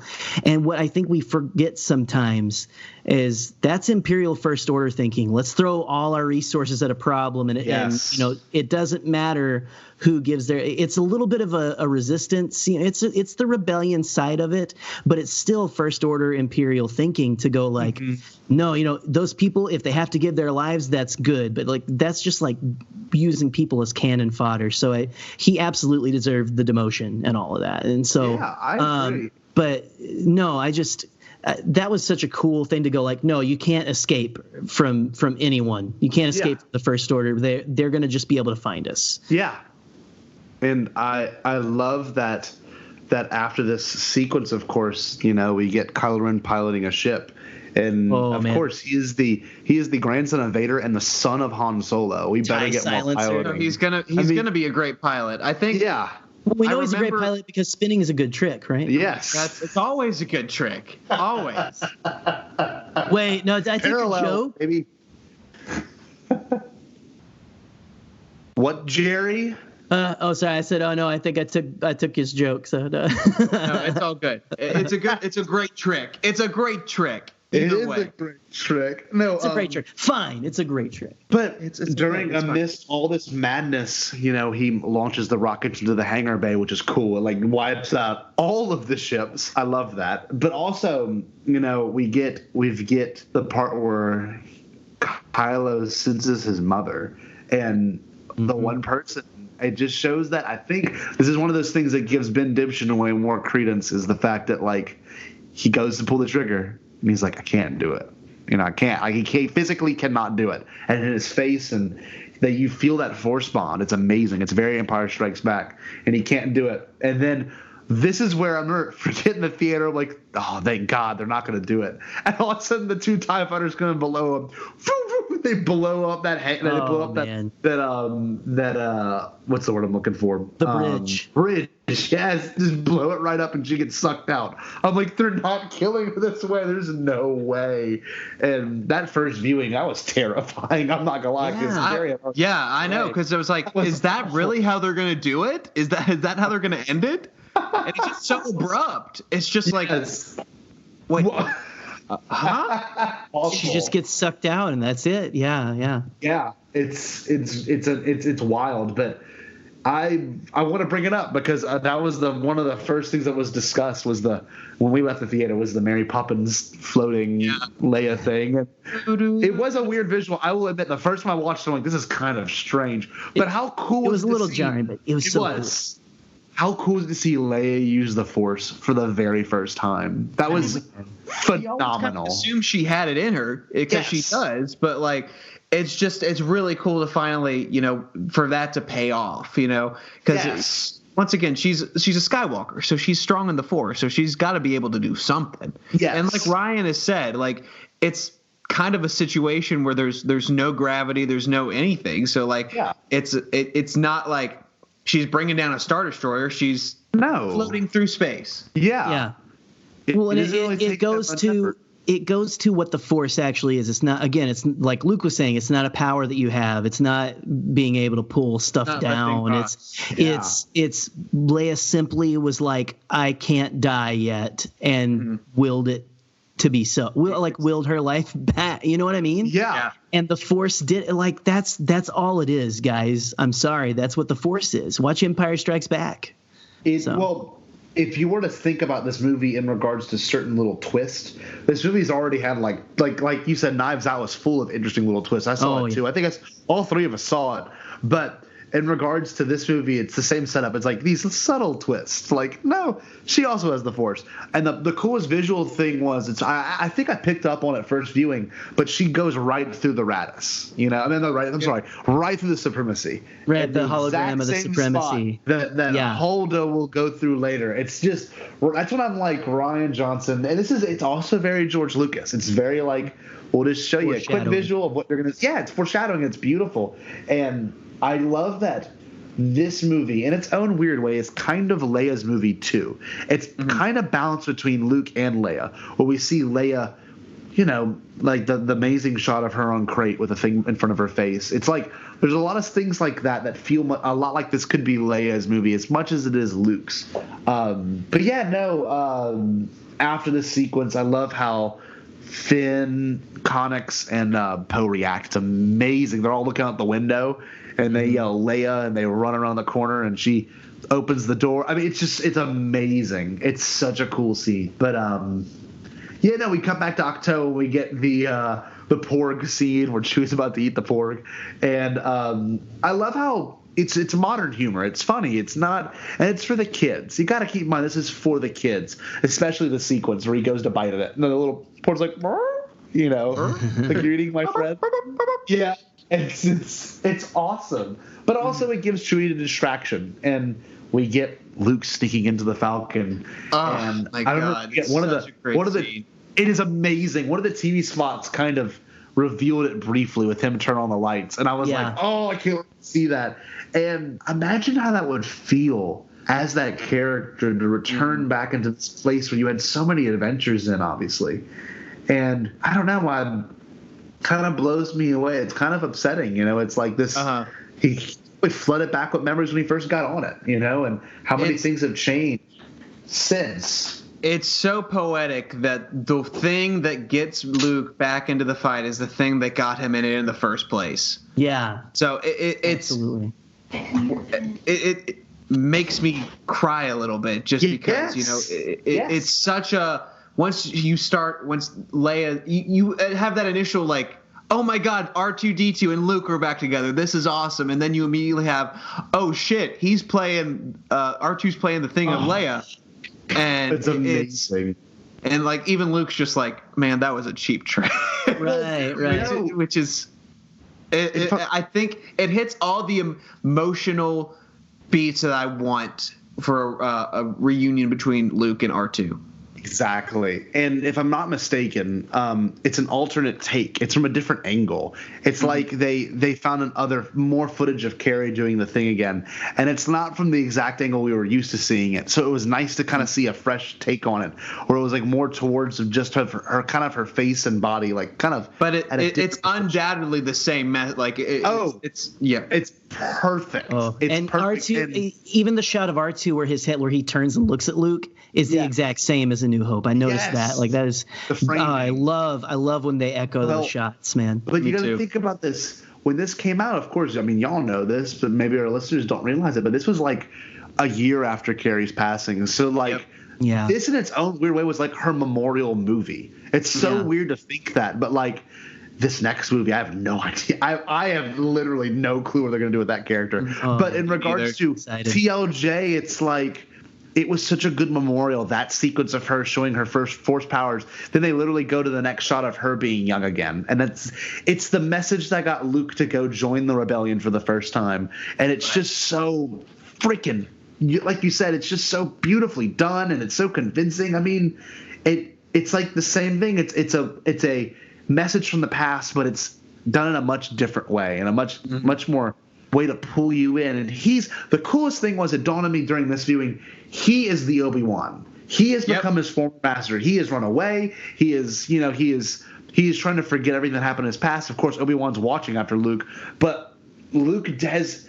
People don't seem to realize that whenever this is my soapbox. I'm sorry, I have to get on it now, boys.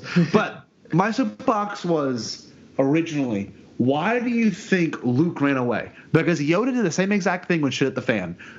And Obi-Wan did the same exact thing when shit hit the fan. They just ran away. They knew nothing else better to do. We can no longer live in normal society. We have to run away. And he learned just from his masters who came before him, who taught him. So his character running away makes the most sense. He made a mistake. He's going to escape from it. It makes the most sense. It's the Jedi thing to do. Yeah. Jerry, any takes on that, bud? Well, I think I had wrote in my notes that it's like it's similar to that, but it's also like different because it echoes it, but it's also it's a different. His motives are almost different because it's not like I need to hide away and like Yoda's in exile, which I mean maybe it's more of a Yoda exile. Obi-Wan was like I've got to stay here and meditate with Qui-Gon and watch over this child for the future. Yeah. But Luke is almost like we've been talking about, like I need to stop the cycle of violence, and the only way to do that is to take myself out of the equation, I think. Yeah. And it's just, I don't know. The whole journey of Luke is, but you're right. I mean, he learned from these guys who were like hiding from the Empire. They were hiding from this, I mean, you can tell later on when he's talking to Rey, talking about the failure of the Jedi, he blames Obi-Wan for the creation and training of Darth Vader. Exactly. Luke's definitely got a perspective on this, and it definitely comes from what Obi-Wan and Yoda taught him a little bit, like the way at least his certain point of view of it. A certain point of view. Yes. And, to get into the next part of this, in regards to Luke as a character and what Luke has to go through in the end to get him out of the exile is really kind of beautiful. Now, I guess to jump back, does anyone have anything else to say about that part in particular? Oh, wait, please, don't hear that? Please leave me in. Or leave that in. Okay, I didn't know that one. Leave me too. I thought I muted it. Obi!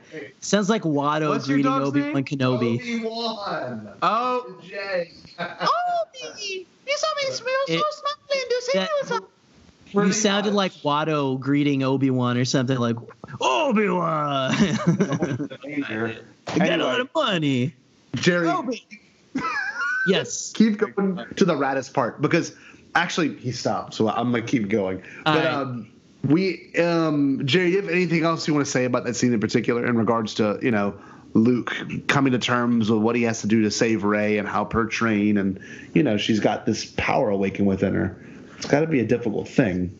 It's I don't know. It definitely is the inciting moment where he's like he's not going to train her. He's trying to get her to leave before that point, and then you have that moment. R2's like, "Nah, dude, you got to take care of your business, okay?"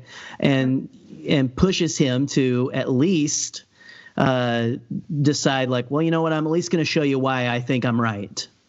So it's a change. It's a change from I'm not going to show you anything to okay, I'm going to at least show you why I think the Jedi need to end. So yes. I don't really want to train you, but I'm not trying to get you to leave anymore. It's very I don't know. It's something that most people seem to overlook because I feel like this is when you can relate to the character. Like at this point in particular, Like I'm sure we've all had friends that we've maybe fallen out of touch with, and the second you see a text from them, you're like, you know what? Let's hang out again. You know what I mean? Kind of like with what he goes through in regards to, Rey. Whoa, the dog is literally licking my mouth. In regards to what, this is a weird edit. See, he's like steady going. Obi-Wan, stop kissing Scotty full on the mouth. Yeah, it's like sticking your tongue in my throat, dog. Okay. No, let's just jump to the Raditz real quick. I'm going to be honest. This might be the most controversial thing I've ever said on the podcast, and I cannot wait to hear both of you get angry with me. But I never, the second Akbar died, I was like, all right, he's dead. I literally never. It didn't. It really didn't bother me that much. It should, but at the same time, it's like, what did Akbar do besides say it's a trap? And exactly. So exactly. So yeah, he's a great rebellion general, but at the same time, it's like I didn't really care about Akbar. Ooh, I've never said that before. Ow, that hurts. Oh my god! But it's kind of. May I speak for the over 30-year-olds and say that I feel personally attacked? Did you really? No. Oh, okay. I actually wrote in my notes. It said Akbar gets vaporized. You see, they're right at the window whenever it gets destroyed. I said that I don't agree with people making light of it just to piss off the trolls, but I also feel like that the character was given proper respect. Yes. Because the average viewer knows he was in Return of the Jedi, and someday maybe we can talk about the merits of his illustrious canon career that Mr. good old Akbar had. But no, I mean I think people were like, oh, he's disrespected. No, he was the only other officer and leader mentioned besides Leia. Yes. They're like, Akbar, all our leadership. And I'm sorry, they were trying to run away from the First Order, man. We can't stop in every freaking movie and do a funeral. I'm sorry. Please stop. Please stop asking for cease funerals. Cease and desist, please. Please. Yes. I can't take it. Look, go watch episode 1 and watch them burn. Watch episode 1 and watch Return of the Jedi. Okay. Yeah. And if you want to see a funeral and maybe Rise of Skywalker, I don't know. But yeah. Don't say that. For the love of everything holy, stop Stop asking for a memorial service for every single character that we love. We love them. That's enough, man. Yeah. And there's my another soapbox. So this is going to be our most well-reviewed episode ever, I think. It's 4 stars, nice. please. Well, at least he was even acknowledged. You're right, Jerry, because they could have totally been like, Leia's doing fine. Here's your new leader. They could have really just swept over. That fish guy died. So, we get give Akbar his proper respects. Pay no attention to these young whippersnappers here, guys. I'm so old. I'm 32. Okay. But then they introduce, our Vice Admiral Holdo of the cruiser Ninka. And my goodness, what a... You know what? I love Holdo. I have the Black Series Holdo. I freaked out because I found the Black Series figure of Holdo at Target one night, and I never find like the first run of these things like in the wild. So I was so excited. I was so proud. I know it's a divisive character, but to me, look. Laura Dern is a treasure, and I think she plays this so well. And it's about time we got someone in Star Wars with a different hair color other than just like the basic shades. I mean, dude, it's in space. Come on. Yeah. But no, I thought I absolutely adore Holdo, and I honestly wish we had more of her. But what do you think, Scotty? What do you think about Holdo? Holdo, when she was introduced, I really was like, this is such a clever character, because what better way for Poe to get a change of character, a change of, I guess, a literal change of his own character, than being introduced to someone that's even more headstrong than Leia, and even won't even hint at what they're doing to him, and it drives him crazy, and I love it. It literally hurts his heart and hurts his soul, but this is what Poe needs to advance. And I love how hopeful Poe was to think they were even going to announce or mention his name as the next leader of the Resistance. I love that, because it shows that he's so headstrong and head over heels for what he wants to fight for and what he believes in. He's not thinking about it. He's thinking about it selfishly, not selflessly. And that's when, of course, the change happens as a character. And I love that. I think Holdo is just, in general, just a solid character to progress another character's story. And Holdo's powerful, and what she does later in the movie is so significant and amazing. And I just love that it has its own name now. What do you think, Bill? I love Amilyn Holdo. I think she is one of the, I read Leia, the Princess of Alderaan, before I saw the movie, so I was kind of expecting something completely different. But what I did get with her, I really liked, because she's, Ryan sets it up as you're just not really supposed to trust who she is, but that's just because you don't have to be you have a job to do. You do what the orders are, right? And it's because of that, you let Finn and Rose on this journey, which honestly, if they didn't go to Canto Bight, they probably would have been better. In fact, they would have been better off and probably would have gotten away a lot easier, because they would have just snuck through and not have been caught by the First Order. Yes. So I love how she serves as your consequences have your actions have consequences. Yeah. And she and once again, the Holdo maneuver is one of the coolest things I've ever seen in a movie. It's one of those sequences where it's just the silence speaks volumes. When they during the first screening of that was you kind of slowly realize oh wait, she's going to hyperspace. Oh, she's gonna do it. She's gonna do it. And she it's amazing. And it's just that quiet. It's just perfect. There are so many perfect sequences in this movie that I don't understand some of the hate sometimes. But that's a different thing. I love Holdo. I love it too, man. Yeah, I understand, because I always want, people are oh, it breaks Star Wars. Look, I'm sorry, I love you, but that's it's one of the most beautiful sequences in Star Wars, if not just I don't know, it's one of the best I think moments like that we've gotten since Attack of the other most loved Star Wars movie, Attack of the Clones, where we have the sonic charge or seismic charge and stuff. It reminded me of that, because there's that all the sound is sucked out of the room, which there's no sound in space anyway. But and then all of a sudden, boom, and it's just done absolutely perfectly. And, Well, yeah, she didn't owe Poe a thing. No, she didn't, and I'm glad she doesn't. And I think that's the best part of this character interaction, because currently after this, you see the leader of the Resistance, and then you go to the next new character, which is Rose, and she's like I'm not to say lowest of the low, but she like works in the pipes, like she doesn't see anyone, like she works by herself. You get such a stark contrast, and each character goes through such a different, I guess, different sequence of events, especially with Rose being so torn up by her sister's death. And after, of course, this happens, she meets Finn, who is this awesome hero for the Resistance. It's just so funny because he's so selfish. He's just trying to escape, trying to leave and go find Rey. I think it's really good for Finn's character to meet Rose, and Rose is a character. Instead of having to go through each sequence of the movie, we'll just say what we like about Rose here.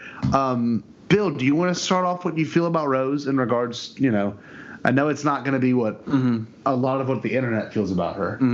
I think that Rose is a wonderful, earnest, and kind of, when they were first mentioning her, when they were first talking about who this character was in like the press tour, she's a fan of Finn. She is a fan of, the heroes and stuff like that. But I think she represents everyone else, I don't want to say average, because that sounds a little bit, it sounds kind of mean, but I mean that just your everyday good person, and she's making a difference. Yes.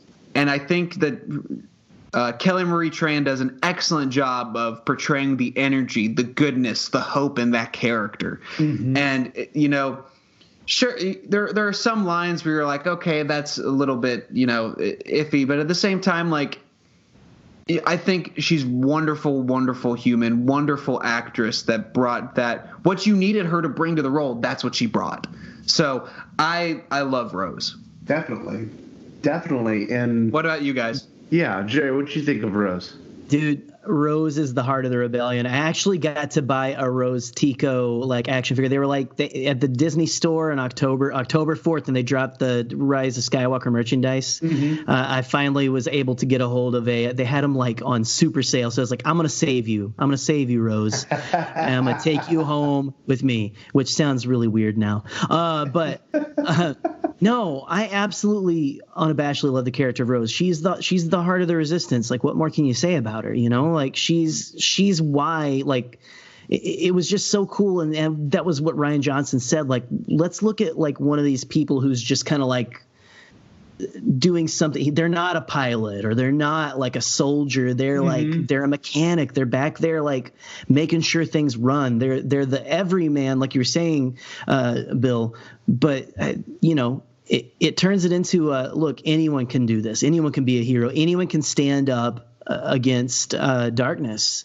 Yeah, and that's the lesson with Rose. Yeah, and especially with her character, she's a lot like us. She's just a big fan, Yeah, I know. The way she freaks out when Force says "May the Force be with you" was I'm like, oh, that's all of us. If so mean. Yeah. If Mark Hamill told me "May the Force be with you," I would melt into a puddle of goo. Yes. If John Boyega did, my goodness. Yes, but after this sequence, they got the plan they devised to go to Cannon Bite. You see Maz, and I love her. I just love the interaction too, because what better character to shove in there? Because Rian Johnson even admits, yeah, I could have put Lando there, or I could have made Lando the code-breaker, but that would have been a horrible introduction for that character, Well, and it would have been then we would have been complaining because Lando didn't change, or Lando a jerk again. Yes, exactly. But hopefully we'll get some payoff for that in Rise of Skywalker. Not to speed through things here, gentlemen, but I want to bring up the Force Skype idea. And we could talk about almost every Force Skype. And one of the coolest lines was Kylo's first line when it happens, and it's such a great allusion to the end. You're not doing this. The effort would kill you. God, it's awful. That's something I picked up the second time. Yeah. Where I was like, oh, my God. Yeah, I didn't pick it up the first time either. Yeah. Well, it shows how well-versed he is in the Force. And he already studied under Luke. Maybe Luke and him discuss this at some point, and maybe the Rise of Skywalker will dive into it. I know we're going to get some wild stuff from the Force with the Rise of Skywalker. They already said that. Well, it's you just know? Rian Johnson is the master of setup and payoff. Yes. I feel like, again, upon this recording, guys, Saturday night or Friday night, I went and watched Knives Out, and that movie is all set up, and then payoff. Right. Oh yeah. Right. It's all beautifully woven together. So I My don't know. house, my coffee, my rules. I think it's such an interesting concept too, man. Because like, what a cool way to put these two characters together. Yes. Without like having them specifically like Rey being captured or Kylo getting captured. I think because I really want to see how it pays off in 9. Yes. Because I think they were obviously setting that up. They have a close connection for a reason. The Force is putting them to sure, Snoke was setting this up. But at the same time, like, this is the kind of the will of the Force, and they have a connection. So Snoke is the dude on the group. Yeah. No, dude, Snoke is the dude on the group project who like steals. He's like he doesn't do a thing, and then he goes, "Yeah, that was all me. That was all me." Yeah, that was all me. Yeah. Listen, I don't want to take all the credit, but I will. Yeah. So yeah, exactly. I think the idea of the Force Skype's incredible, though. You know. And one thing I really want to bring up, too, because I kind of want to get all this done in one little blurb, but, you know, the other Force Skype is whenever she's by the rain and, you know, she's standing out there and she's calling him a monster and he's a snake and all these things. And yes, I am. I love how the Force kind of comes and goes. It kind of flows in and then flows out. And when no one's expecting it. And Kylo, the way he's standing, another visual parallel, he's standing with his arms behind his back, just like Vader does, and Anakin does, and Attack of the Clones, and like Vader does on the bow of the ship, of the Star Destroyer. But one thing I will say, what do you think the hand being wet means? Like, it's so. I think we're going to get more of that in the Rise of Skywalker. I really do, because I've heard a lot of rumors of these Force battles that are, you know, at 2 different points in the galaxy. I don't know. Like right. I've heard this way before any other leaks were coming out that there will be some crazy Force battles. But like, what does that mean about his hand also being wet? I think it's such a cool visual moment. I don't know. What do you think, Bill? I think it's.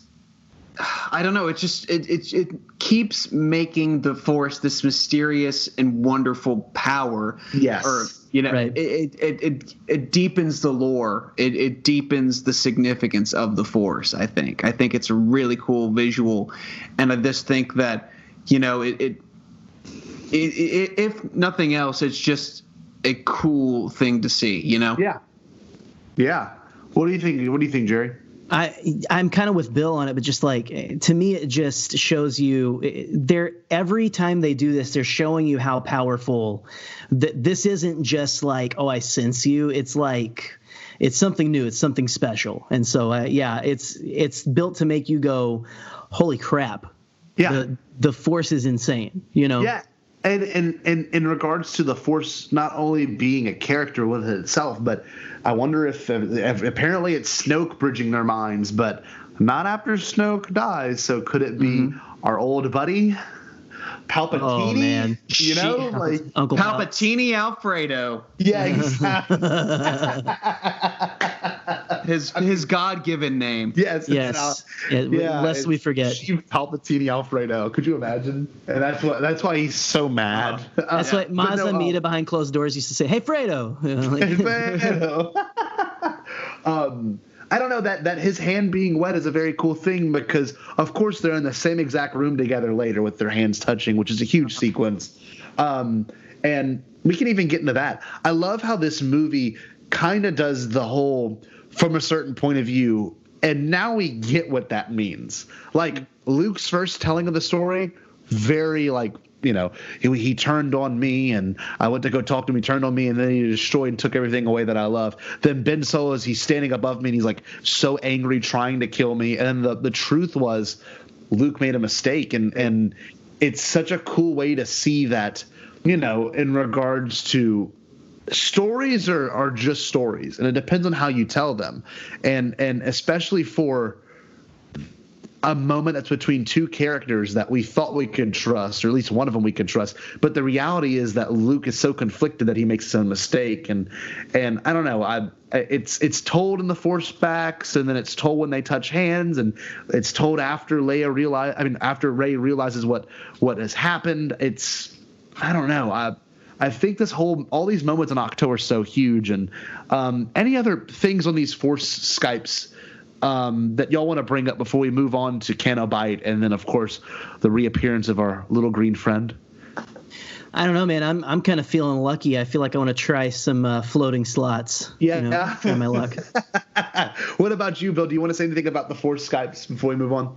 No, I think I got everything that I needed to say about it out. But once again, I think it's a cool thing to introduce, and I think that maybe we see it again in 9. Who knows? Yeah, definitely. We get to the Canto Bight, and honestly, I love it. It's a great sequence. It feels like the prequels, and I don't know if that was Rian Johnson's goal, but the music, the feel, the color, and I love that the idea of slavery and oppression is everywhere. Regardless of how beautiful you think everything is, because if you got to think about it, who is one of the most oppressed and enslaved people we meet in Star Wars? It's Anakin as a little boy, a little 9-year-old boy, and you see Anakin and these 3 little kids that of course end up being in the sequence as well. And the idea of war making a lot of money, and war is a money making machine, is just genius because it shows the terrors of war. And Canto Bight is painted this beautiful, pretty place. And I'm sure we've all been to casinos and been in places that we think look so nice. But if you really look, and you see that same old lady there just like steady putting her quarters in the machine, you're like, damn, that's not the way. This is the way. Yeah, right. Exactly. But I mean, Canto Bight, I guess, in your own words, what do you think of it, Jerry? Like, how did it make you feel in regards to the overall story too? I actually enjoyed Canto Bight. The sequence.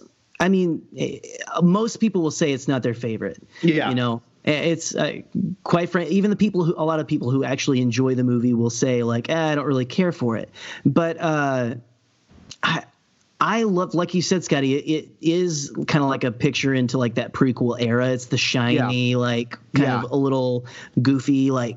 This is like. Again, it's like opulence. You're seeing the rich side of the galaxy. Exactly. And stuff like that. And I will say about Canto Bight, I'm only going to look. This may be the last time. I'm not going to get negative, but this is the last time I'm going to say something, kids. Okay. All right. I'm only going to say it once. A big complaint. Canto Bight is pointless. That is the point. Yeah. That is the frickin' point. Yeah. That it is pointless.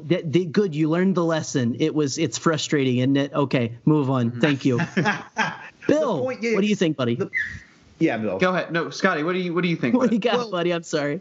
You bring up a good point because it is pointless. It's because they shouldn't have done that. They should have listened to Holdo. They should have saved their resources. They shouldn't have went out of their way and tried to do something that they knew was going to be a mistake anyway. It's just they freaking meet DJ, who's the worst. That's just the worst. And it's the worst. Their trip to Canto Bight ends up making the reality far more worse than it was, because if they would have just listened to Holdo and they would have just waited for her to tell what the plan was, then they would have saw the resistance ships were going to leave, and that DJ wouldn't have ruined it and exploited the resistance and then destroyed the resistance more than they already were destroyed. You're right, Jerry. It is supposed to. You're supposed to watch it and go, oh my God, like. These characters think they know what they're doing, but they don't. And the only good thing that happens at a Canto Bight, and I don't mean it like I don't like the sequence. I mean in regards to the overall story, was the fathers get out. Like that's like the and it shows that Finn has now overcome what he believes to be his greatest weakness. He wants to just see Rey, but he overcomes that. He kind of sacrifices himself for the resistance there. I don't know. It feels very Spielberg. This whole thing feels very like, here's a secret lesson, that people often overlook. Sorry, Bill. It's all good. It's their selfishness of wanting to be a hero, and that leads them to their biggest failure, leading them to almost get rid of the resistance and endangering the lives of the rest of the resistance. Yes. It's that. And I think it's fun to see. It's nice visually to see, you know, the casino, all that. We've seen different scum and villainy before. This is just a different take on that. And I really appreciated having a very kind of, Monte Carlo-esque feel. The Code Breaker, I really enjoyed. Yeah. Having like the Code Breaker in it is really cool. But like you guys said, like it's kind of the point is that it's pointless, but at the same time, it's like it's still like it's pointless for the audience. So right.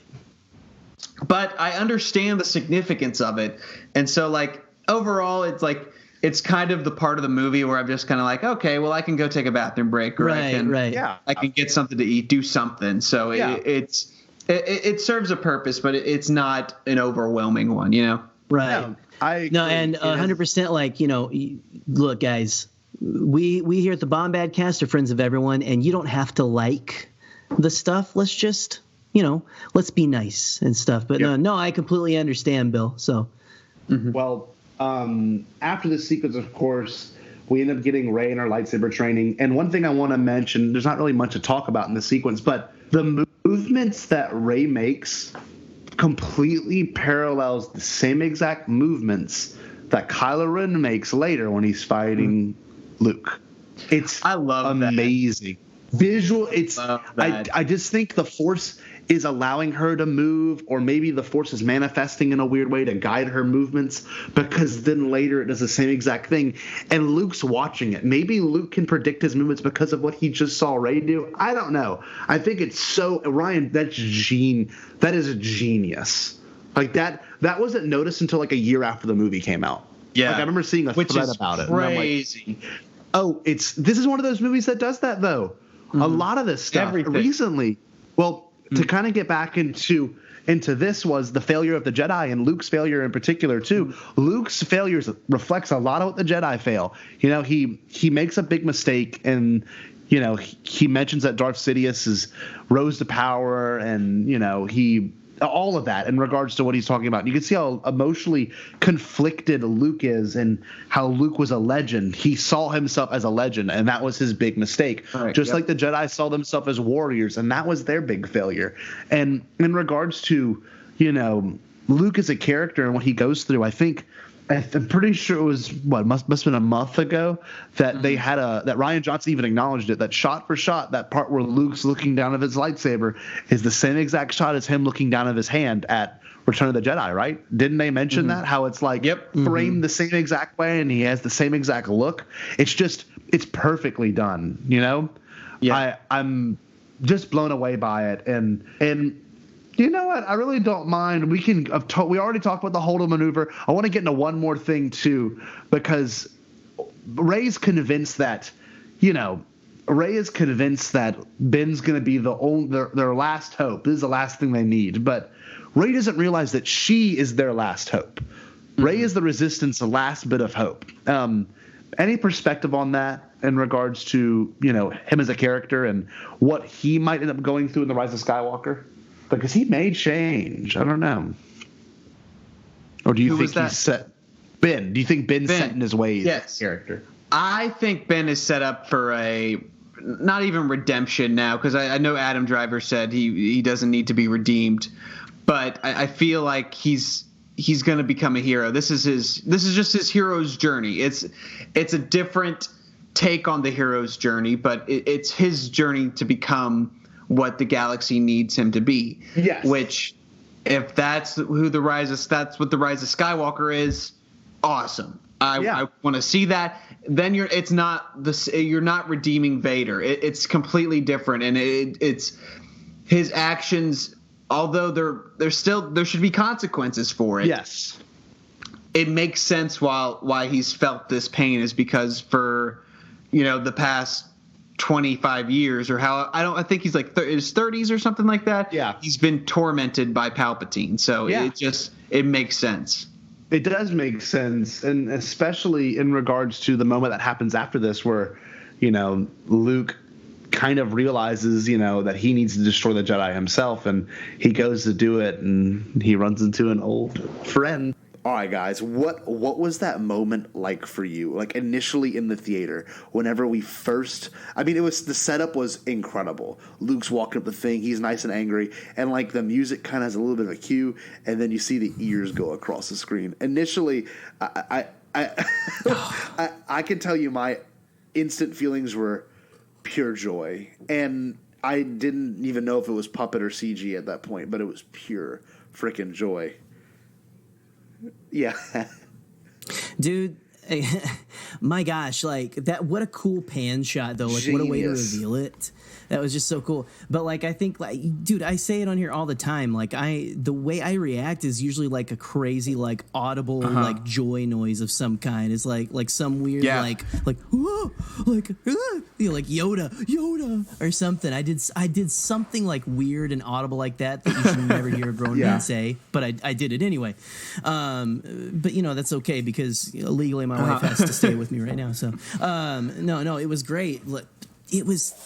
I couldn't believe they kept that so close. I mean, there were like rumors. Yes. I think we had heard that like Exactly. Frank That's Oz what I was at just the about to premiere. say that. Yeah. So a lot of us were like, well, I mean, these Star Wars people just kind of stick together, but also, I don't know, which, there's some Right certain now people that at you're like, premiere, wait a minute. right. Last night, I wonder if John and Lacey of the Resistance broadcast are actually in Rise of Skywalker. They said it's going to be satisfying and everything, so maybe John makes a cameo as like JJ himself or something. So, but no, Bill, but what, dude, how did that moment hit you, though, like in the theater? Because we talked a little bit about like just what Yoda's words in that moment meant to me personally, but I think there was an audible like, oh, like the noise you were talking about. You said I heard radiate throughout the entire audience, and I think the most surprising aspect of it was that like it wasn't CGI Yoda, like it was full on puppet Yoda, which I think. I think CGI Yoda works really well in the prequels. It does exactly what it needs to. But there's something about having puppet Yoda, having that original, they used an original mold from Empire, having that and having Luke Skywalker interact with him again.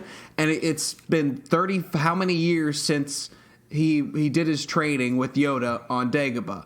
And yet here he is back from the dead, teaching Luke a lesson. I just think, and not just like oh my gosh, a small lesson. Like it's something profound and big that ultimately leads him to get back into the battle. I think somebody, I don't know who said it on Twitter, but I saw somebody say it was their favorite scene in Star Wars ever because we talked about it a little. We've talked a little bit about it. That I think Ryan really understands the concept of Jedi and the Force and balance and everything. And I think this kind of, once again, shows that really, really well because it's not... There's a lot about... In Star Wars, there's a lot about legacy. And it's learning from that legacy, learning from your failures, learning, the great parts of your personality. Pass on all that you know, your strengths, but also your folly. I think that's an important lesson for everybody who watches the film, and I think that's why it's resonated so much with me is because of that message that Yoda says to Luke, and and it just it's probably not it's not my favorite part of this movie, but like it's an insanely deep, wonderful moment that takes the movie to a completely different level, in my opinion. Dude, well. While you were saying what you just ended with, it dawned on me. It wasn't like here's a little fan service. It was like this is you actual. This needs to happen. You could have easily done like okay, here's Yoda, and then like it could have just been a simple little nod, but like it makes sense and it's a profound message. And what better way to parallel the fifth?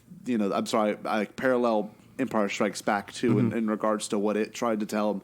And there's one line and it didn't dawn on me until this Bombad rewatch and this build up we've been just slowly but coming into it. The part where Yoda says, always looking to the horizon, never here in what's the exact line? Never here in the need in front of your nose. And he hits him, and it's literally verbatim what he says to him in Empire Strikes Back, and it's still the same look. He kind of looks down, then looks back up, and it dawns on him, and it's just such a amazing moment because I guess as an audience member, for the first time, it was just euphoric. Like, I was shocked. I was like, my heart was racing. It's like, this is where we're getting new Yoda dialogue. Number one, that's always a big deal. Like, even in Rebels, like his dialogue in Rebels was amazing. But like, oh my gosh, that was the first audio from Yoda since like the prequels, which that blew my mind. Anyway, sorry, that's another conversation. But that being said, having an opportunity to hear Frank Oz reprise the role of Yoda and do it so tastefully and do it to fit the scene and do it to move the character, because this is where, like you said, the character does do the 180. The character knows what his role is going to be now, and especially for Luke, Ben could have came back to him, which would have been great. But it's Yoda. It's the one that was just so mystifying to begin with, and not even just the message is important. It's just the whole symbolism of it. And Bill, I don't know if you had listened to our most other episodes dealing with fire. I brought up, and I think I'm going to do a whole episode on it now, just for our listeners, just so you're understanding. Hopefully, the Rise of Skywalker has some more fire allusions, but every. Hey, there's the TIE fighter. So in that there trailer, might be. But in regards to fire, especially in these saga films, every time fire has been in front of Luke or near Luke, it's always been a moment of epiphany, or either a moment of a moment where his life changes significantly. The very first time, Aunt Beru and Uncle Owen's death, fire. Smoking, they're on fire, just leaves it, okay? The next one, there's nothing in Empire. In Return of the Jedi, it is then when he is looking at his father's funeral pyre. Okay. The next form of fire is whenever he's sitting there watching his Jedi temple burn down to the ground. Okay. And then the next symbol of fire, just for Luke, is whenever this sequence happens, the tree catching on fire. Time for the Jedi to end. Perfect line. It's time it is for you to look past a pile of old books. The book. What is he? I love that. The coolest part too. This is so small, but the fact that Yoda says Rey's name is just also really. It's also kind of cool. Like, in talking about the books, like.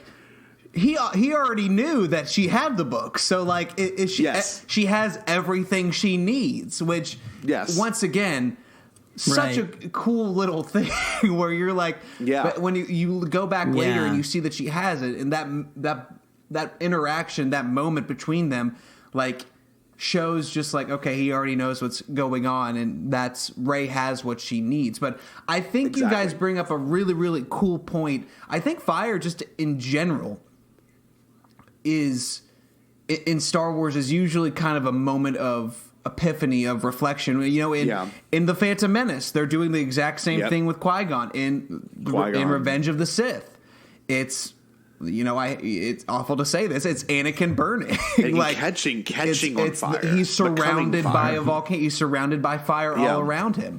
So he's and that's where he becomes Darth Vader, and then eventually, he, like you said, I think that's a really, really interesting kind of, you found that's a really, really cool kind of symbolism throughout the entire franchise, and it's weird. And what's interesting, that idea of fire, we know we're getting a pretty significant battle on a water planet in the Rise of Skywalker, so. Maybe that's like right. They're looking point. Through it, and then the water is kind of we've got these moments of burning, these moments of epiphany, but now this is the moment of, I guess, I don't know, rebirth or what the different symbolism of water. All metaphors. Right, all metaphors for like cleansing and stuff, though, right? Like water and fire, they're both cleansing and it's things, honoring. So that's just such a cool thing. Like the funeral pyre in particular, and like Bill, you mentioned earlier in the episode here that we might even see another funeral pyre. Not because you said not everyone needs a ceremony after they die, but I mean we might get a ceremony for maybe a character we might not expect to pass. I don't know. It's going to be what we're going to see on Thursday is going to rock our socks. But with that being said, Luke is now sitting there watching this tree burn down, and one of the greatest lines ever said in Star Wars, the whole pass on what you have learned and the greatest teacher failure is just like you were saying earlier, Bill. It's just that's true. It is. That's 100% true. And what's up? It's a thing where like you don't necessarily you don't think about that when you're going through the failure. You don't see that, but then when you have that epiphany, when Yoda said that, it just I think it just brought new significance, and I think everybody needs that reminder that hey, you're going to go through difficult times, and yes, you're going to fail, but the best teacher, you're going to learn from it. So I once again, just a completely profound message that I love. Well, and again, it's the look to this scene for the message of the movie, everybody. I think I've said it already, but it's not we're not letting the past die. That's not what we're getting towards. That's not what Ryan was trying to point us at in this movie. This is the turning point. This is what we've wanted to happen the whole time. We've been sitting there looking at Luke like, what are you doing? Like, where's your guidance, man? And then finally, here's Yoda. Empire Strikes Back Yoda. Like, it's just everything about this scene is perfect, and it is one of my favorite. This and one other scene towards the end of the film are my favorites in this. I think in this movie alone. In regards to the sequel trilogy, just in regards Star to the sequel trilogy, this is probably one of the greatest tributes to the original trilogy. Yep. And I don't know if the Rise of Skywalker will even be able to touch this. Unfortunately, I mean, honestly, just it's just so perfect for the pace of the movie and everything to follow it. It just. And what Luke does with it, too. What could even touch, the Yoda moments in Empire Strikes Back? Yeah, remember in the original trilogy, Empire Strikes Back, Return of the Jedi, we've got Yoda moments, but it's the stuff in Empire is way more meaningful. Because I think just the turmoil that you're in that second chapter, we always talk darker middle chapter. But it's true, it's the things you hear in those moments where you're at your lowest that really do, like you've been saying, Bill, it propels you forward, or either it propels you forward or it makes you want to destroy everything and just forget about it. To kind of close up this section, I want to ask y'all, we are what they grow beyond. That is the true burden of all masters. Now, it's beautiful that he uses the word burden because, I mean, I've only been teaching for 3 years now, and I haven't had the opportunity to have a student, become a murderer, or some crazy. I mean, fingers crossed. Well, you teach enough kids. You mean like Luke Skywalker? No, but you teach enough kids, you never know. I mean, one of them will, at least one out of the 150 I teach a year, one of them's going to end up doing something really stupid. But with that being said, we are what they grow to beyond. It is a burden. I mean, look at what Ben Solo did. Right. He trained them, and that is the burden of Luke. He stuck with that. But then now look at Rey. Rey is this different, completely. You can almost go to say, and this might sound very controversial, Luke was way more of a guidance through this movie, not as much as a master to Rey. Rey had what she possessed, right?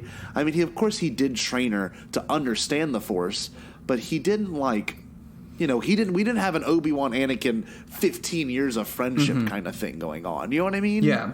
They were still trying to figure each other out even until after she left angrily. And I don't know, I wanted to ask you what does that line mean to you, Bill? Not Bill, I'm sorry, Jerry. Jerry, what does that line mean to you in particular? Okay, I already am, so thank you.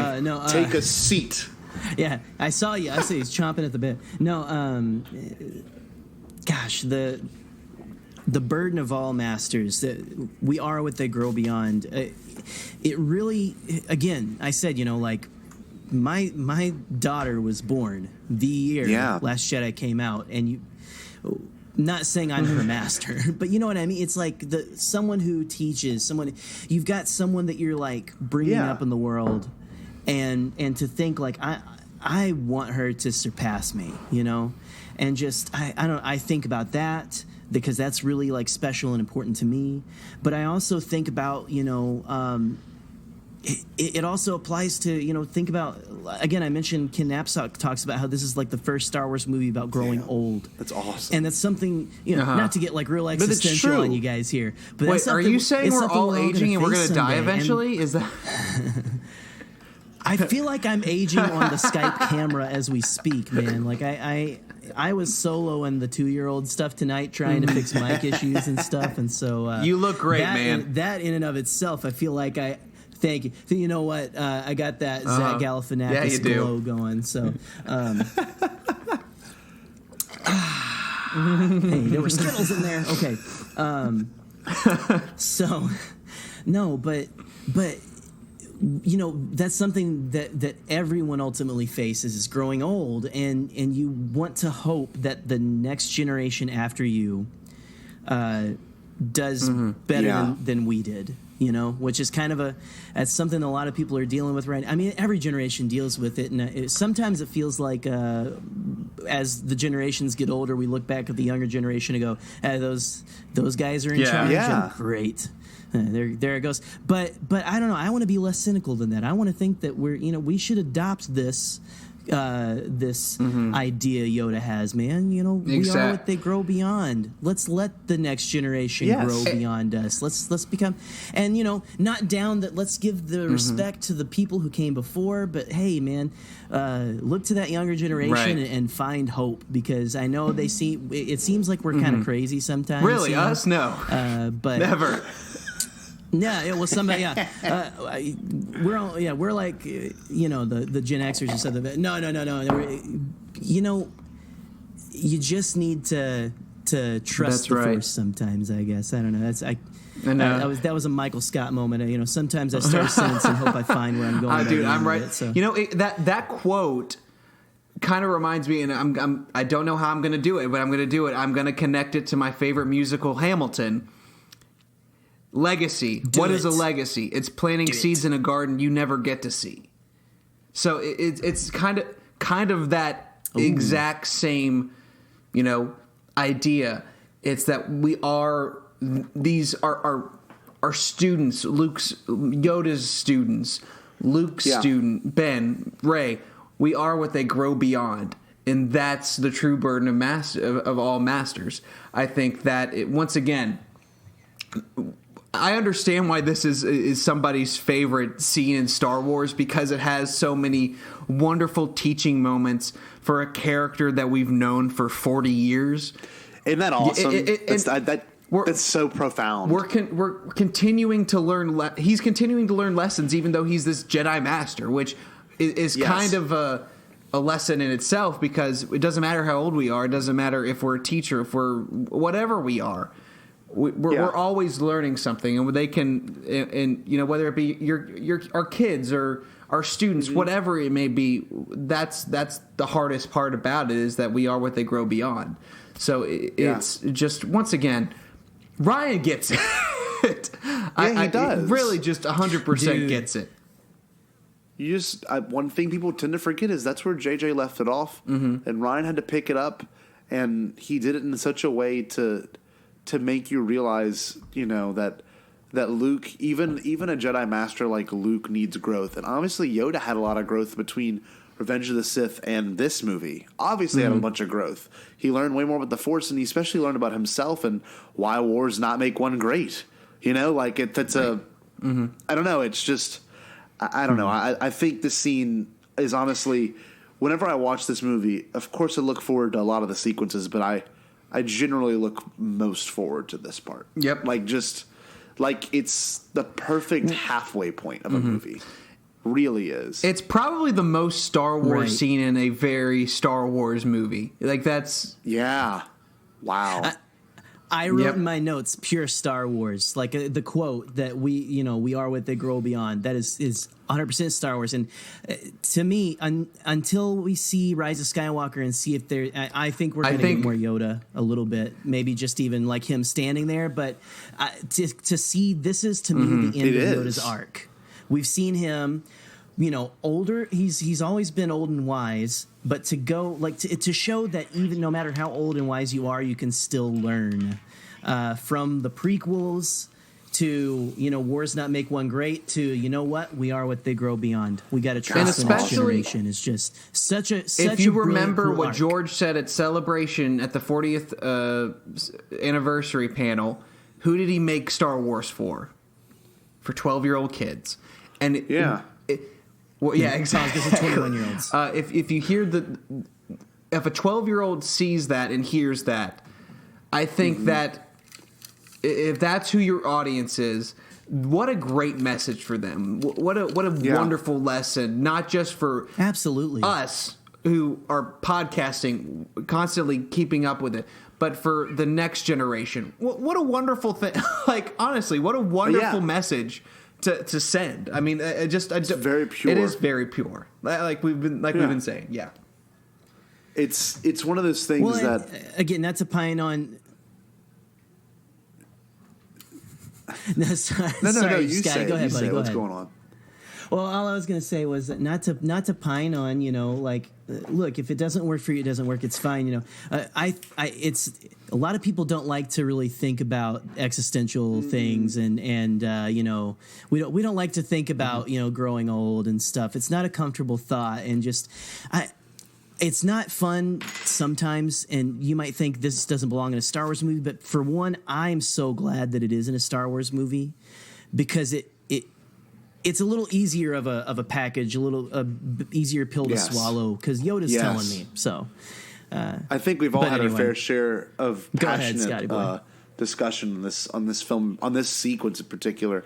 I know we could do a whole episode on it, and it's just, I don't know, it means a lot. It means a lot to me that they even put it in there because I think everyone has been hoping since The Force Awakens ended that we get some sort of Force Ghost return.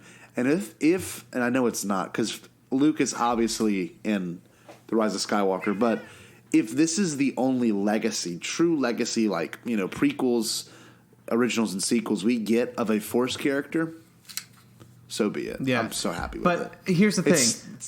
Yeah, I think we're gonna get more people, more Force Ghosts in 9. Yes. No, I think we will. I do think we will. But Force if we Ghost were party. to just get this. It's exactly so well done. As the cat said. I wouldn't just Jack making his there you go. weekly cameo for sure. But let's move on from this sequence real quick. He's got a lot of thoughts about Force Ghosts. I don't know. I tell him to shut up, man. It's 3 a.m. So. We're gonna move on from this segment real quick. We're gonna go to the scene where Leia and Haldo have this interaction before they depart and go to Crate. I love this sequence. I love how it's two older women, and I think that's something that Star Wars has never been able to represent well. That never. I think it's the first time actually ever it is two older women, and I mean you got to think these fans that grew up, these ladies that were kids in the 70s and the 80s, like my mom, like I'm sure that representation of seeing two women in their what I guess late 50s, early 60s on the screen was probably a pretty cool thing. Like they were so cordial and polite with each other. It's a representation that most people often overlook. That Hollywood, after the age of 50 in Hollywood, you're done. Like, and Carrie Fisher even said that in an interview. Like that, like I would never get another role after that. Mm-hmm. But the fact that she was just a script doctor for a long time, and then for her to get this opportunity back, and she's like, I had to lose all this weight to become this character again, but it was worth it because I can, you don't women that age don't get that job anymore. I'm pretty sure Mark Hamill even said that in an interview recently about Carrie, and to have this representation there, I think it's something that's often overlooked, and it's very powerful because they're both old generals and they're both very respectful to each other, and you don't see it. You get the young whippersnappers, and you feel the connection with those characters. Obviously it was different in Leia. But I think here you still get that there's a lot of respect, a lot of friendship, a lot of love there, like when Leia realizes what she's about to do, too many losses. Like I can't deal with another one, and once like now that Carrie is passed, like that line, "You taught me how." Like that. Yeah. That's once again, it's learning, it's teaching, it's all that kind that lesson there. It's a wonderful, wonderful sentiment. And once again, I think it's kind of a shame that we're not going to get Laura Dern in another Star Wars movie. Maybe she gets in a Disney Plus series or something like that. But yeah, Holdo, a Star Wars story. Exactly. Dude, so many people would lose their mind. But like, I would see it. But once Disney again, Plus, what a wonderful, like, it serves as kind of a tribute to Leia as well, because it's like, like you taught me how. Right. It's just I just love it. There's so much I love about this movie. Jesus, Yeah. Absolutely. No, dude, no, you're right, because that's what that line hit me particularly hard, probably because we're so close to seeing Rise of Skywalker, watching Last Jedi, and seeing Carrie Fisher, who I miss every day. Like, I'm just like, I wish that she was still here, dude. Like, the Twitter sphere would be such a better place, I feel like, if she was here. That might be like wishful thinking, or wishful drinking. I didn't even mean to do that. So, great book. but just, hey, Carrie's with us, man. She's here. But you know, that line of just when you think about Carrie Fisher's life and you think about the parallel of Leia and all of the things she's been through, and that line of too many losses, I can't take another, just hit me particularly like a ton of bricks. Bantha Poodoo, yeah. Bantha Poodoo, man. Like, yeah, dude. Yeah. I mean, seriously, it's a heavy thing, but it's so beautiful, Bill. You're absolutely right, man. This movie's just chock full of this is Star Wars exactly, basically. Exactly. That's what this movie is. So, you know, maybe a lot of us don't need to go through that right now, but you'll need it someday. So there you go. It's always here, boys. One thing I will say is, whenever I watch these movies, I tend to break it down in regards to scenes, not sequences. And like, this is a great scene. Now, the sequence that follows is them going to Crate. It's a great sequence. It's pretty intense, but there's no scenes in there, truly, besides Poe and Leia talking. Everything else is like filler, you know. And even with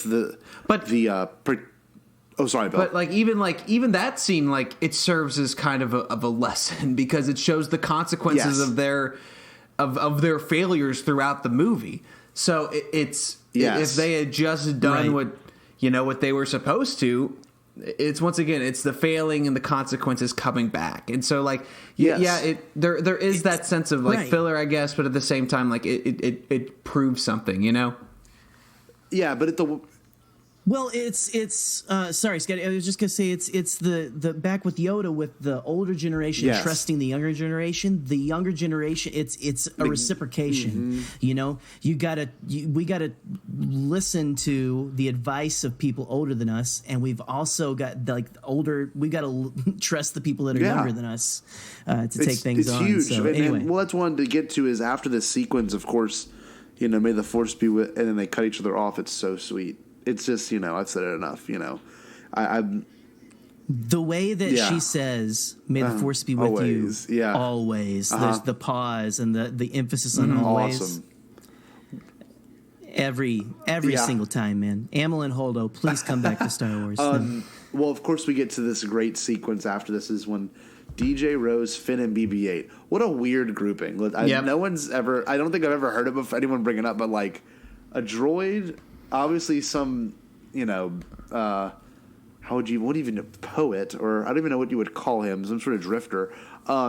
Rose, a mechanic, and Finn, a custodian. It's like, this is like a crazy combo, you know? And it's a stormtrooper, a mechanic, and a who now? Yeah, exactly. But, you know, people don't realize this. Canto Pie's pointless. No, it's not.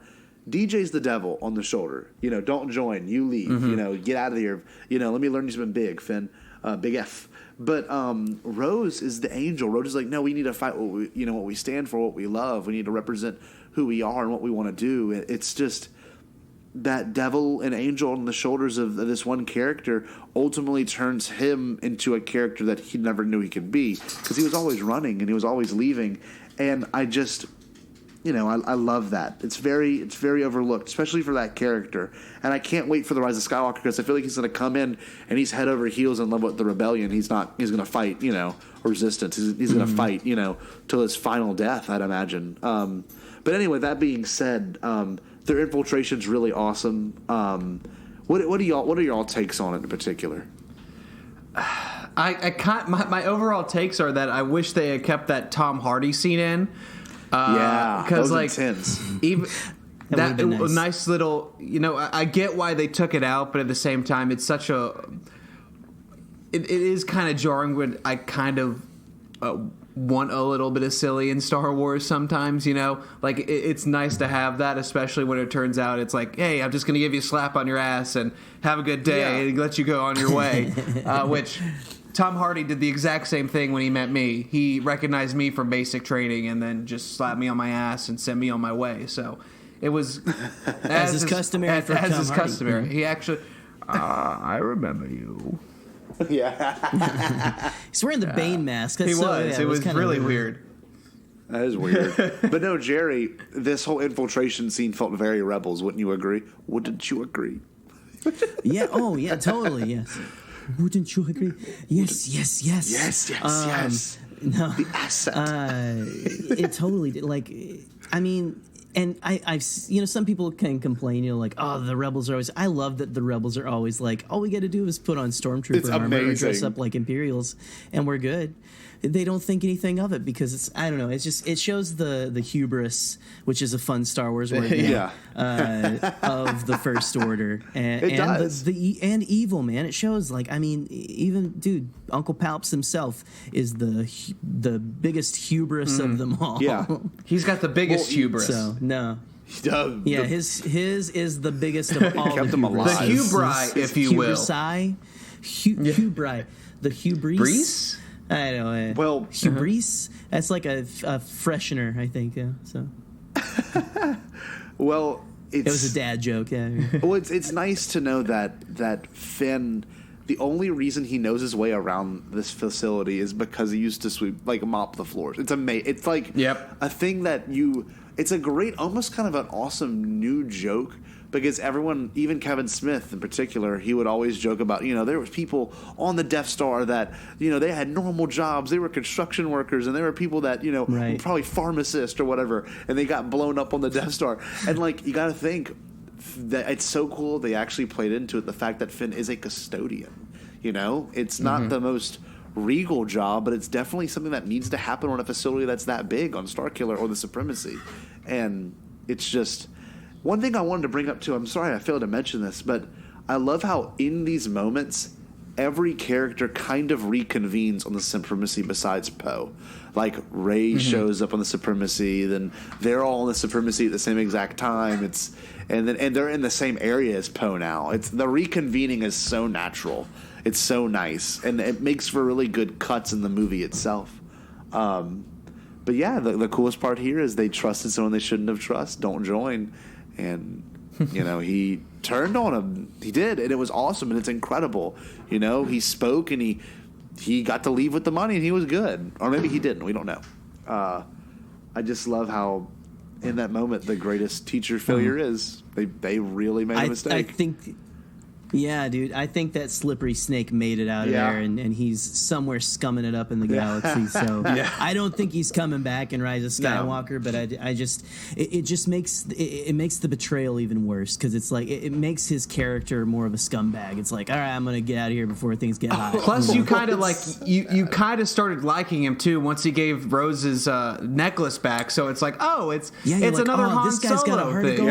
It's a scoundrel with a heart of gold all over again, and then. He just didn't have. He was just a scoundrel. He didn't have a heart of gold at all. He's just a dirty hobo who was good at breaking into places. Well, yeah, and he really did what Lando did, but way worse. Like Lando, especially. I don't know you remember at the panel where Billy Dee Williams reverse Lando. Lando felt bad about it and immediately tried to correct what he did.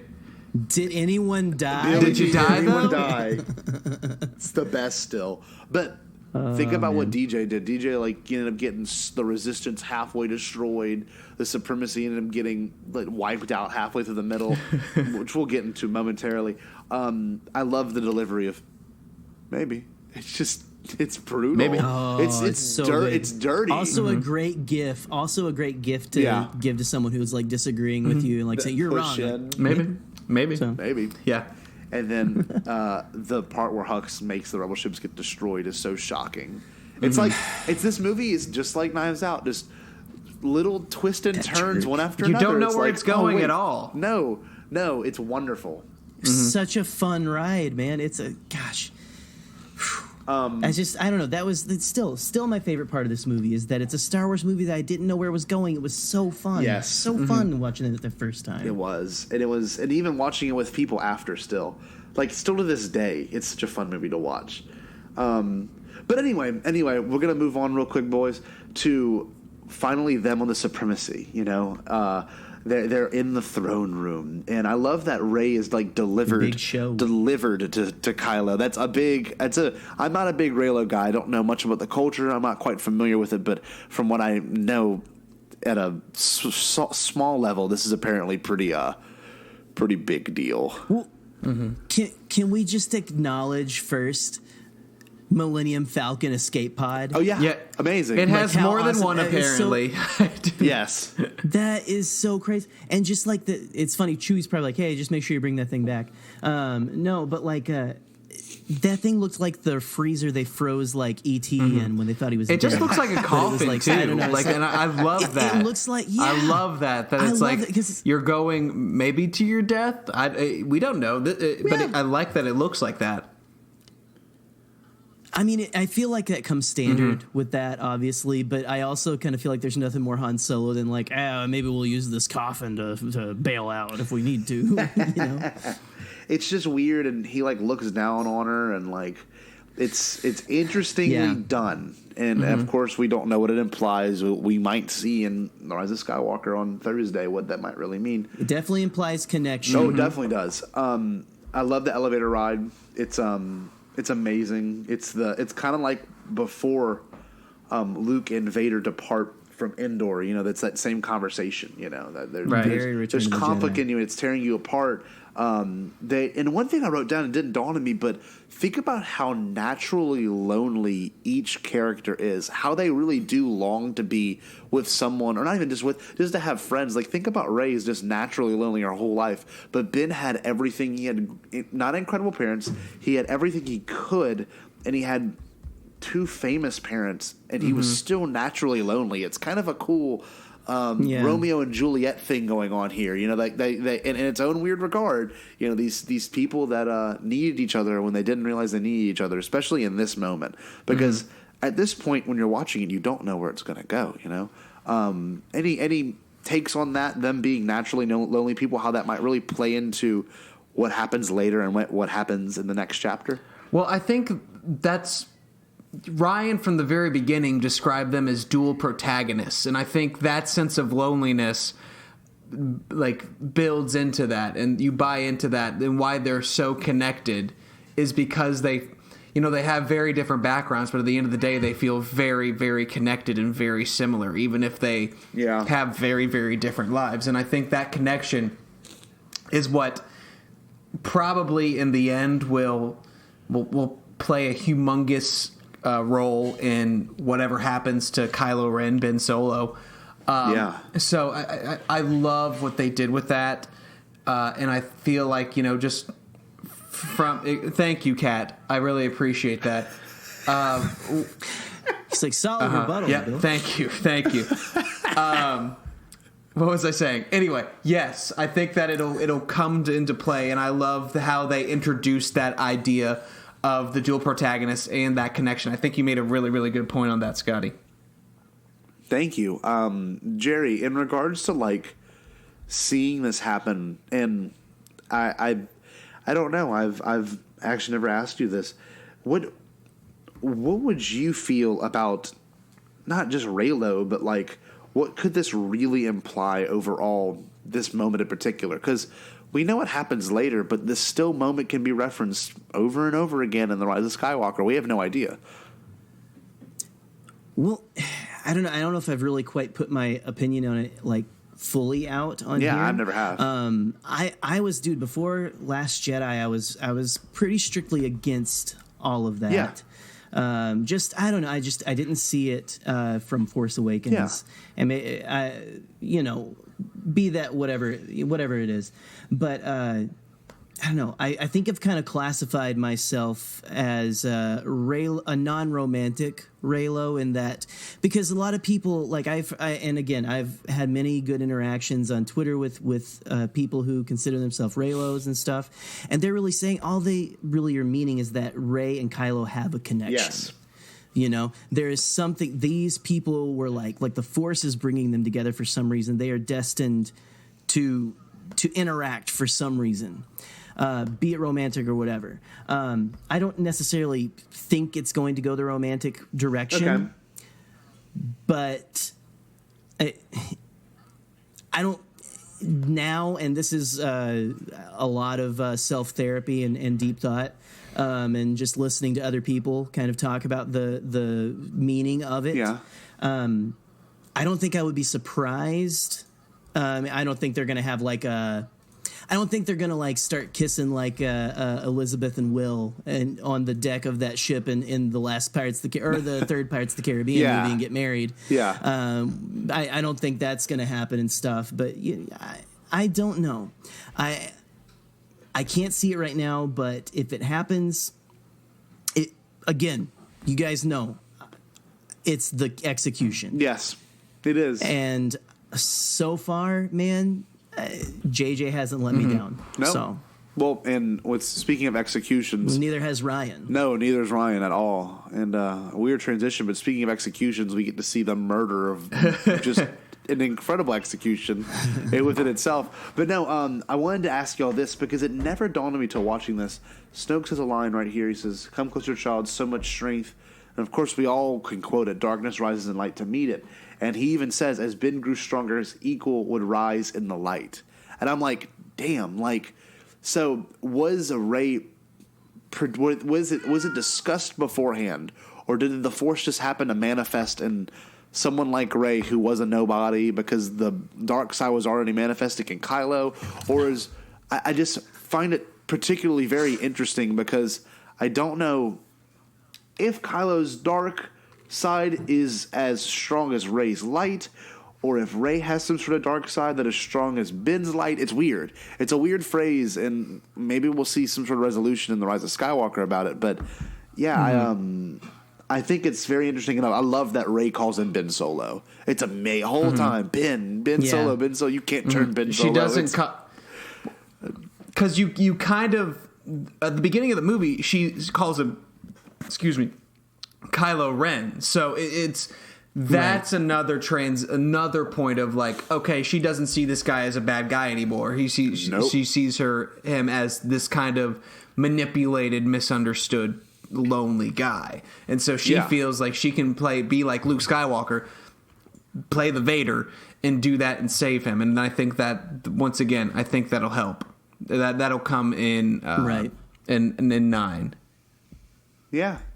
Jerry, any thoughts? In it.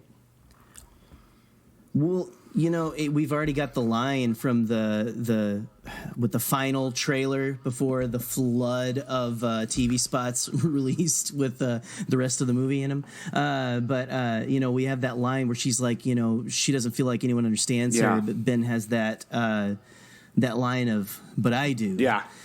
Which it can be taken so many different ways, which is what I don't know.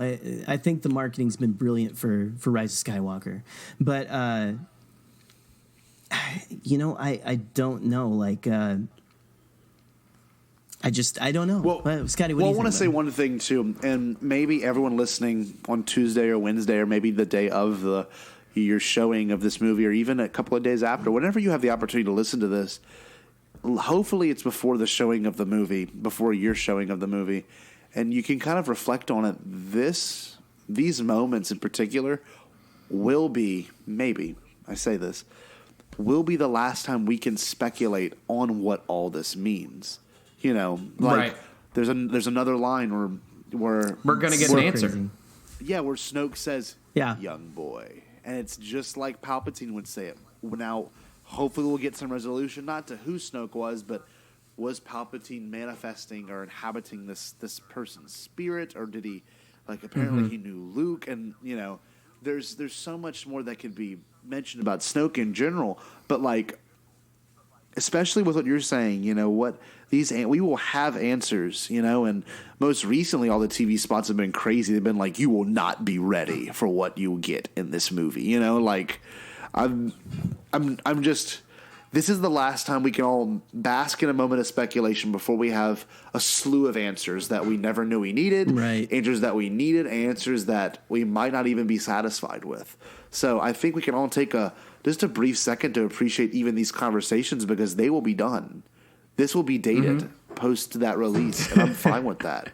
It's weird. It's really weird, and it just dawned on me while we were all discussing the possibility of a line, but that possibility may soon be dead, very soon. That's true. It's been it's been 4 years of this. It's going to end. It's awful.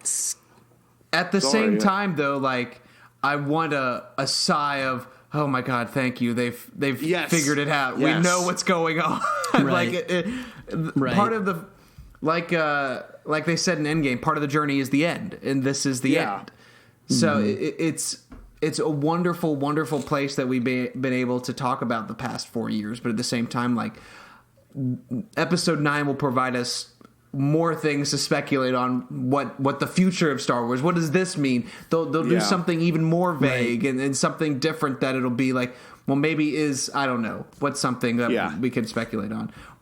Yeah. Is Jar Jar Binks really dead? I don't know. Yeah. Which yeah, I don't know, something like that. But there'll always be something to speculate on. But I'm glad this will be we'll get some kind of resolution for this. Closure. We will get closure as fans, and I mean, literally, we'll be satisfied. Yes. Well, I don't mean to go on a tangent, but the other night I was sitting with my mom, and I was showing her the, you know, Ben meets Palpatine thing, you know, and she goes, "Oh yeah," and I mean that you know, Rey, that's Luke's daughter, right? Like, is that really? I'm like, you know, I'm not telling her no, it's my mom. I don't want to confuse her, but at the same time, it's like, I don't know, it's weird, like this weird misconception that a lot of fans, you know, casual fans might have of what's going on in the show. Hopefully there'll be some clearing up of things that we've been needing answers to, like who are Rey's parents. Right. That will be answered. They said that. The nobody thing, it's too vague. They will answer it, and hopefully it'll be something where my mom goes, oh, that makes sense. You know, casual fans. And exactly. All the stupid, you know, clickbait ads will go away after this. I don't know. It's just, at least I hope. But anyway, I went off on a tangent. I'm sorry. I just had to hear y'all's opinion evolve. on that. There's a great line, and of course this has a lot more meaning now. Son of Darkness, heir apparent to Lord Vader. You know, the Son of Darkness thing. Do you remember for a while everyone's like, that's the title of Episode 9, Son of Darkness. I remember that was like Son of Darkness. Yes. Right. It would be sick. I'm not going to lie. It would be sick, but it's not. And the it's Son nice of Darkness. Because it's not a great title for the final Skywalker saga. No, it doesn't. You know, not Son of Darkness. No, you know? But the Rise of Skywalker. Son of Light. He might be rising from this darkness. So it's interesting. Ancient Fear? No, that no. I want to know what you think. This death of Snoke, and I know Jerry said in the theater it was like, what, they went this route, and I'm sure Bill felt the same way. But Snoke's death, ultimately, the symbolism of it is, I think, so dense. It's the first. It's awesome. It's the first villain that has gotten any bit of true closure. Like, cut in half, dead, tongue out on the floor, and like the apprentice truly surpassed the master in that sequence. And that was I loved that. Like, I loved The Last Jedi already, but that was the moment where I was like, where is this going? I have no idea where this is. What's happening? Yes. Where does it go? Where is Kylo turning to the good light side? What? Yeah. What's happening, man? Like, and it just is such a unexpected, different take on the throne room, because I think all of us, when we first saw, like, oh, they're in a throne room, we're gonna see something's gonna happen. something like some kind of redemption maybe, but like that was just another way where we're just like, well, I don't know where this is going, man. So it's just once again, we're in this right. So the Last Jedi is the Knives Out of the Star Wars universe, is what I'm trying to say. There you go. Well, Jerry, any perspective on this death in particular? And of course, the literal execution of it is some of the best, like, clever writing in Star execution. Wars. You know, right. And he turns. I just want to know how he didn't hear it turning beside. No, I'm just kidding. That doesn't bother me at all. It's weird. No, dude, like it's so brilliant the way he like kind of masks his intentions by like it's just. You know, when people are like, well, I thought Snoke was really powerful. It's like, well, yeah, but I don't know. Like, you see, he obviously was able to be, like, tricked there. But just that, what I was thinking the whole time there, because it was like, how the heck is Rey going to get out of this? Yeah. What's going to happen? Yeah. Because this is the second movie, and we're already in front of Snoke. Like, what in the world is going on? And then just that they pull that out, they, like, Ben does what he told who he thought was his grandpa. You know, I'll finish what you started. Did what Vader can never do. Yep. And kills the master and surpasses him. It just, I don't even think I was thinking that at that point, because we ended up getting into this amazing everything that's going on, from the sequence with Holdo with. Well, and that even is going on before this, you know, the Holdo maneuver happens, and then that's what kind of like causes everything. That's like the inciting, like boom or whatever. No. It's when the lightsaber splits. It's right after this battle sequence, splits, but still then like Holdo. But just there's so much going on, you know, and just this. I love that you put in the notes here the two become one. Yeah, it is in battle. It's true. It was, and again. And 100% Reylo, and we're not necessarily talking about romantic. We're just talking like they are connected. You know, I mean, you could see it in that scene alone. And you want to talk about a crowd going crazy on first viewing? Like once like cuts in half, and then like the Skywalker thing comes, and like then like Rey grabs a lightsaber. Dude, it's like it's just giving me chills talking about it. So like I don't. Yes. What a dude! Once again, I feel like I've said that a lot. What a wonderful way, but like, really, what a wonderful way to do something completely different and give us something completely unexpected. Well, the way absolutely Snoke's body falls forward too, boom, and then just slumps over, and like and he not slowly even like either, like, and he realizes what's happening. Like as it's like, it's brutal. Imagine that, and I think it's Snoke he's almost like getting off in his own weird way. He's like, and she strikes down, you know, his true enemy, then doom. It's like, it's like if Palpatine didn't plan 50 levels ahead of anybody, and that's what Snoke would do. That's something I was just thinking of. Palps would have planned for that. Okay, Palps is smart enough to plan for that, and I love that this character is not, and maybe this is where Ben could kill Palps, or whatever the situation's going to be, is that he could outsmart him. He can think on a different level than Palpatine can think. I don't know. Or the both of them can think in a collective mind. But anyway, the slow-mo shot, she gets into the blade, and then the twist, and then the music kicks in, and they're just going at it. It's just... It's so good. It really... It's unreal. And to see things we haven't ever seen done with a lightsaber too, like in this fight, was just, I don't know. I know we didn't really get a ton of lightsaber on lightsaber in this one, but and that's still, fine. Dude, like, I'm completely okay with that. I was fine with it too. It was kind of refreshing. This was like top notch. It was. Like dare I say, and this might be blasphemous, but it's probably one of the greatest. And I love the prequels. This is way better choreographed. In regards to intensity and like the way things fall and the fire, literally, I was watching the director in the Jedi. I was watching that documentary, and like all those like actual curtains like on fire swinging between them. On fire, yes, it's like, and this was to been so crazy. It's so well done, and the embers in the air, and then the way Rey gets him locked up and then slings the thing across the room and it just engulfs the whole. It's just like. And I don't know how a human mind can come up with that. And I remember in the theater, as much as I love the prequel fights, they do feel a little bit like a dance. Like they're very, very, they're overly choreographed. Well, they're beautiful, and they're fun to watch. And I love seeing them every time. It's like it's a highlight whenever the prequels come on for me. But at the same time, it doesn't reach like.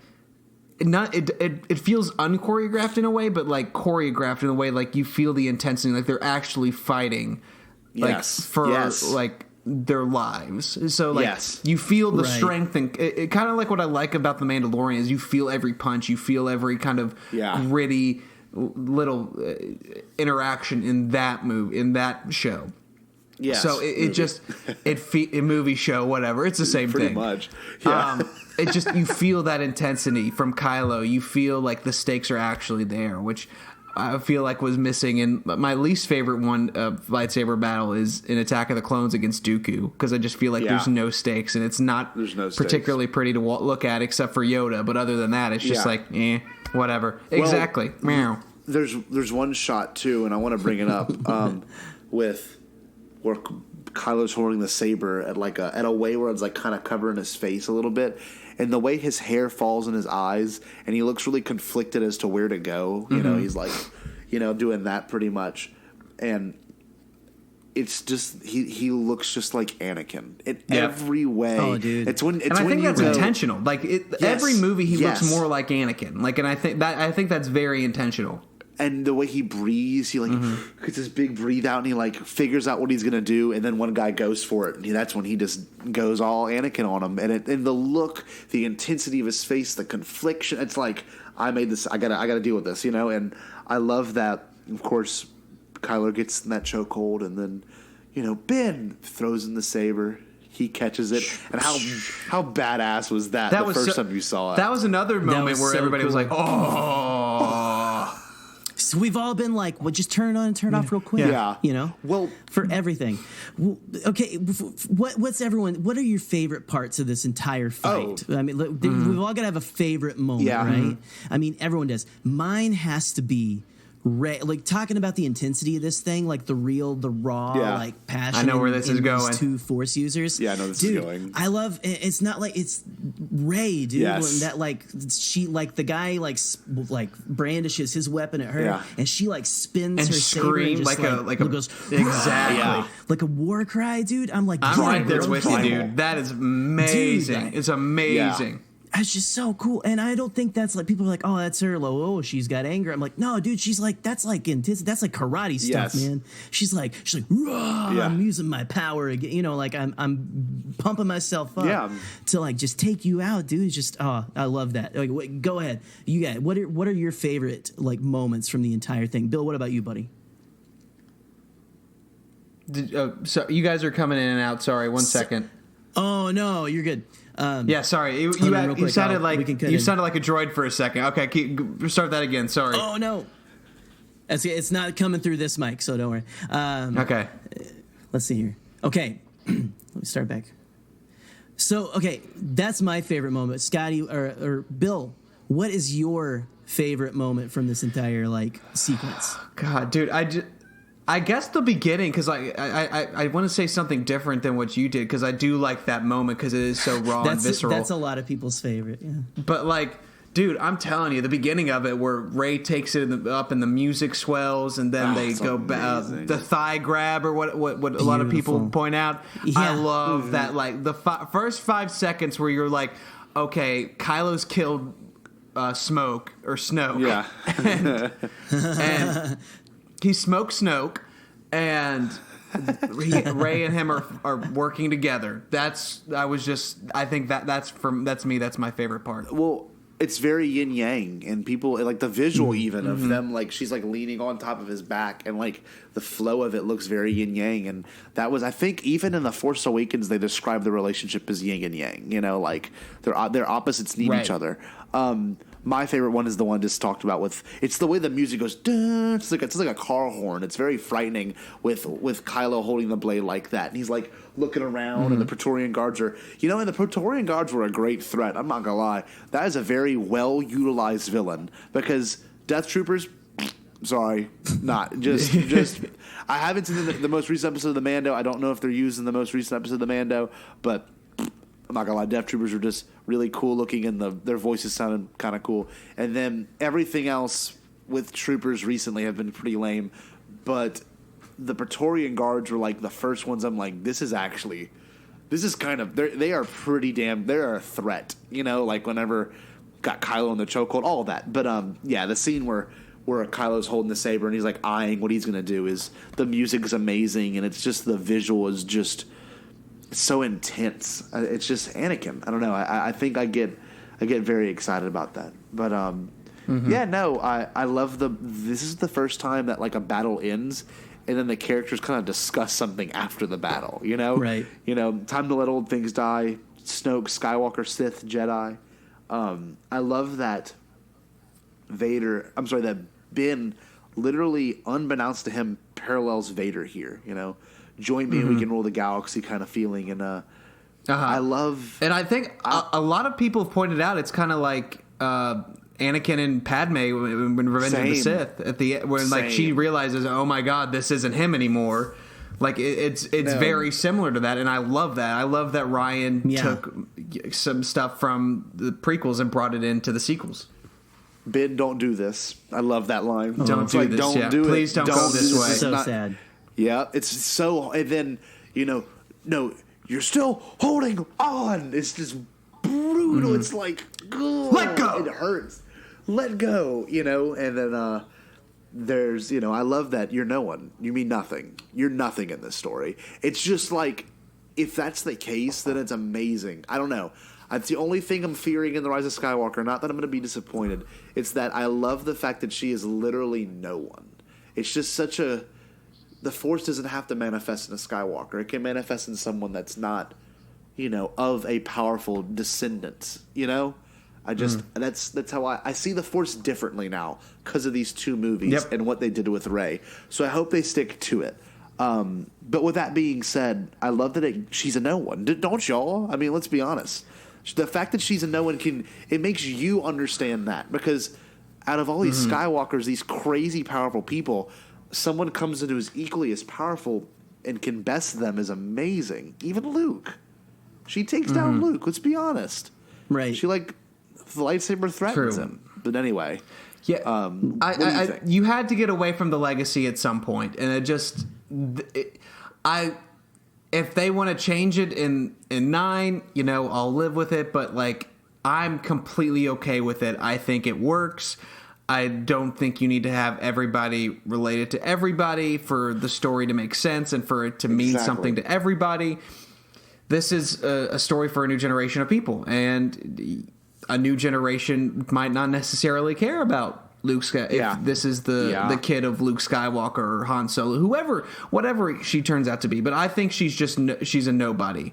And when I say that, I mean she's not related to anybody. I think she's obviously a very, very important part of the story. I think that she's the center of. She's our main protagonist for a reason. So that's kind of where I fall on it. Yeah. What about you, Jerry?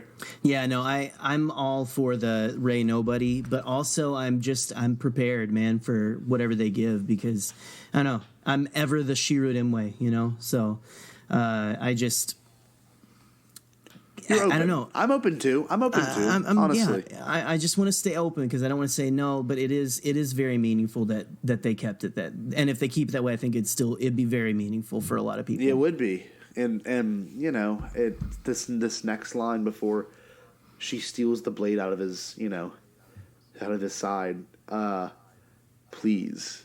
It's brutal. It hurts. That line hurts because it shows that longing. That's all he wants is someone to be with him. Not even in a romantic way, just I need someone to talk to. You understand me, and he says, please. And he's just so heartbroken, and then she looks like she's going to reach her hand out, and she does. an amazing maneuver and whips it from his side.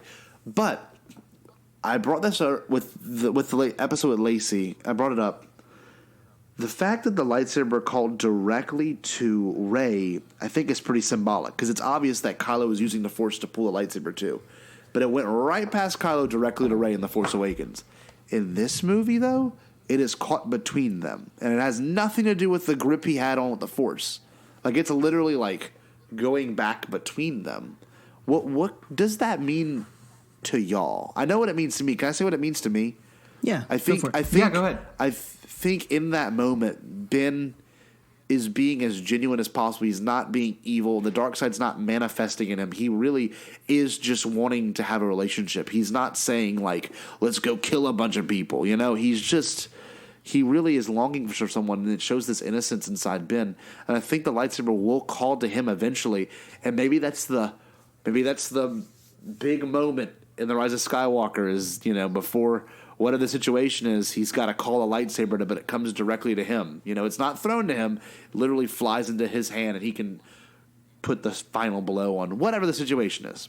You know, that being said, I think this lightsaber being called to him is way more symbolic than what we currently know about it. Any takes on that, Bill?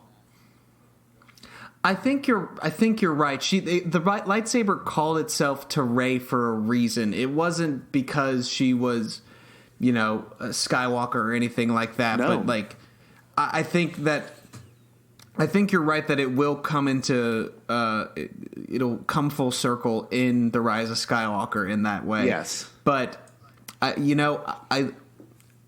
don't really. I don't know. I think you said you kind of covered all my thoughts on it because I do think that if it was meant to call out to and that's like in The Force Awakens when he steals when Finn is using that lightsaber, he gets really upset. He's like, "No, that belongs to me." And then no, it belongs to Rey because she is the new legacy of the Jedi. She is the future. Yes. You had your opportunity, you had your chance, but this is who the Force trusts. So I think that's incredible. Yeah. What about you, Jer? No, I'm with you. Like there's really not much. You guys have really just like said it so beautifully. So, it's, you know, Rey's saber, but the reason I guess in this movie, you know, the last movie it goes to Rey. This movie it kind of breaks in between them because maybe there's a little bit of that legacy that still belongs to Ben if he's willing to accept the challenge. So yeah. It literally split, and I think it's a big moment. And of course, during this moment, you have the Holdo maneuver happen. You know, right when it splits, the boom right through the supremacy. And I'm gonna be honest with y'all, best editing and sound design. But not only that, this is where I thought the movie not would end, but I thought it would end shortly after. Because I think at this part, it's like, I guess I wasn't looking at my watch when I first saw it in theaters, but it had only been an hour and 45 minutes at this point, I think. Like, not that long. And, like, it felt like such a good ending. You know, they escape to Crate into the movie. But we get a whole nother slew of sequences after this. But anyway, back to the Holdo maneuver. Holdo maneuver is, once again, we keep on talking about the best in Star Wars. You know, I don't know if Han talked about it briefly in A New Hope, what the perils of hyperspace travel and stuff like that. Yes. But like once you see like the First Order's destroying all these transports, and then like you kind of slowly realize what she's doing over that, where she's like, no, she's not running. Like you're like, wait, she's gonna do it, and then like kind of as you've already figured it out, like 2 seconds later, the First Order's figured it out, but it's already too late. And it's just such a rewarding, like you said, I think they even had to do like a poster like before the movie like came out. There was like there's a scene where everything goes silent. There's nothing wrong with it. So something like that, or someone, a lot of chains had to like warn people. That's crazy. Yeah. No, there's not. in the new movies we've had, there's not been a more beautiful sequence, I think, or something just as interesting and mind-blowing as the Holdo maneuver. And I don't know, I unabashedly love it, man. And I think we're all unanimously in agreement here, you know, like it's so good. So yeah, and of course after the sequence all hell breaks loose and we get the Finn and Phasma fight. And I love that Finn is called a traitor again in this. I think it's a very important line for character, you know. Phasma calls him traitor, you know. And I wrote in the notes, I hope we hear it again in The Rise of Skywalker. I hope Hux says it or someone says it to where it like just keeps hitting them, you know, bringing it home. Like he is a traitor. He betrayed them, and he became way better than they could ever imagine. The right kind of traitor. Yes. Well, one thing I will say is I think the Phasma battle is great. I love that her helmet gets cracked. There's not really much to really go into. The music's amazing. BB-8 in the background is so Star Wars with like it's such a little kid thing. Just destroying people in ATST is just I love it. That reminded me of like a video, like a fighting game you would be playing like as a kid, and like you're fighting the boss or whatever there, and then the background, one of the characters you interact with is like messing up people, and there's something happening in the background. It reminded me of something like that, but it's also very George Lucas too. Yeah, oh totally. Yeah, just cluttering the scene. It's just classic George Lucas. Well, like he upped what the droids did, like in the prequels, man. Like R2 is like an action hero, and you know, so here goes BB-8. Like I'm gonna freaking pilot this ATST. I gotta tell you, I love the fight between Finn and Phasma too. Like I really like that was I think when that trailer for Monday Night Football came out and they had like Finn and Phasma fighting, like that was the moment where I was like, So it was really cool to see that and like to see Finn win and ultimately, you know, call himself Rebel Scum, finally entering the fight. I thought was really, really cool. Oh, it's great. One thing I will say is, of course, after she falls into the fire, I would honestly hope it's the end of her character. I really don't see us getting a return of Phasma, which I'm fine with, to be honest with you. I don't need Phasma. No. No, I think she should be. I'm sorry, guys. She should just be gone. She should be gone. One thing that I still find extremely breathtaking about this whole sequence is when their shuttle takes off. I don't know why. It flies through the debris. It's like, I guess it was a shot I never thought we'd see in Star Wars of like, you know, someone literally leaving this like hellscape of just fire and, you know, and yet it is very beautiful. It's like they're flying through diamonds. I was watching, it looks beautiful in 4K, by the way. And it is. And I'd imagine, if I'm not mistaken, I think either Rose's theme is playing. It's an interesting moment. It's like the music's very different. It doesn't even feel that Star Wars-y. It's awesome.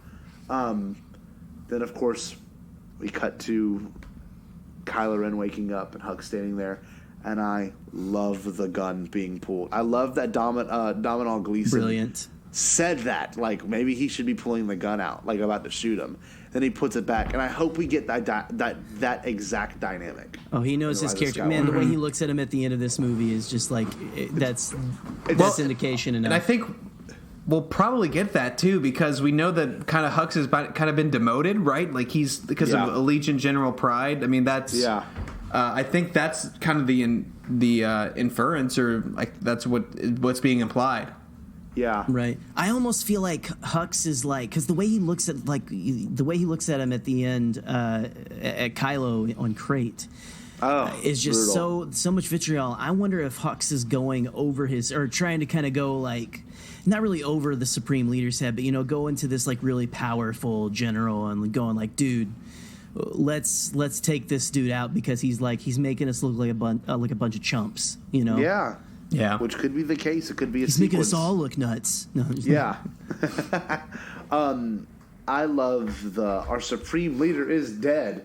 And then, you know, Hux being force choked is just like, Kylo did kind of go into a Vader role just now in his own weird way. And the rest of this movie... properly manipulating that cur. Yeah. In this movie, though, the rest of this movie at least, he still is kind of in this weird Vader role. So I don't know if that's an implication of where we will see this character in the beginning of The Rise of Skywalker versus where we might see him in the end. But he's force choking people. He's mad as shit. Oh, pardon my French. He is mad. He is just, he. Bless you. Yeah, I sneezed. And well into the last battle with Luke, he's super mad. But I think Hux is pretty underrated. I don't know if anyone agrees with me here. He's like the first Imperial leader we see in all 3 movies, and like prominent. He's kind of like Tarkin level, known, and he's in all 3 movies. He's not Veers. He's not Jar Gerard. He's actually there. And I think it's a cool character. I'm glad that JJ wrote him and Finn. I think they're 2 of the most unique Star Wars characters to come out the sequel trilogy. Yeah, for sure. Right. Yeah. Boys, we Agreed. get to it. We get right to it. My favorite all-time musical sequences in all of Star Wars. All time. Hands down. Like, I remember vividly, Bill, listening to your episode with James and Pat and John of TRB when y'all broke down the music. And I was cleaning up my garage. I vividly remember listening to it because it made me rethink this whole sequence. Because, when you first see a Star Wars movie, let's be honest, I don't register the music instantly. It takes a little bit. I have to see it again to kind of like unless it's register like the music. Falcons theme or something. They're like, I mean, honestly, like the one thing like in the sequel trilogy that stood out immediately to me was Jedi Steps at the end of The Force Awakens. Like I was like, I need to listen to that immediately. But keep going. Yes. No, the crate sequence. It's just. It's become pretty classic Star Wars to me. It's become Battle of Hoth tier. It's become Trench Run tier. The pacing of it, the red ground and the bleeding ground. It's just like it's so iconic. It's such a visually stunning thing to see. Yes, it's once again it's playing on the traditional Star Wars tropes where it's like, oh, it's a snowy planet, it's a white planet, but no, underneath it, it's got this red interior, which is really, once again, really just visually cool to see. But then at the same time, awesome. like, it's I think the battle itself is just kind of. It's Empire Strikes Back. It's just the Battle of Hoth, but it's done in a completely different way where it's, this is the end of the Resistance if they fail. Yes. This is their last stand. So, like, they make it count. And I think pretty much everything, like, and I'm thinking about that episode of Resistance now, and, like, James was... vividly, man. James was... he kind of mopped the floor with me on the music thing, but at the same time, it was like... I love that. I love just everything John Williams did, and then accenting that with the Falcon, the flight of the Falcon in Crate is the perfect. Like it's the perfect. Like it's bringing something old but doing it in a new way, and then even Luke's theme in the Battle of Crate, like the Luke and Leia scene, with the music in that, and all then the spark.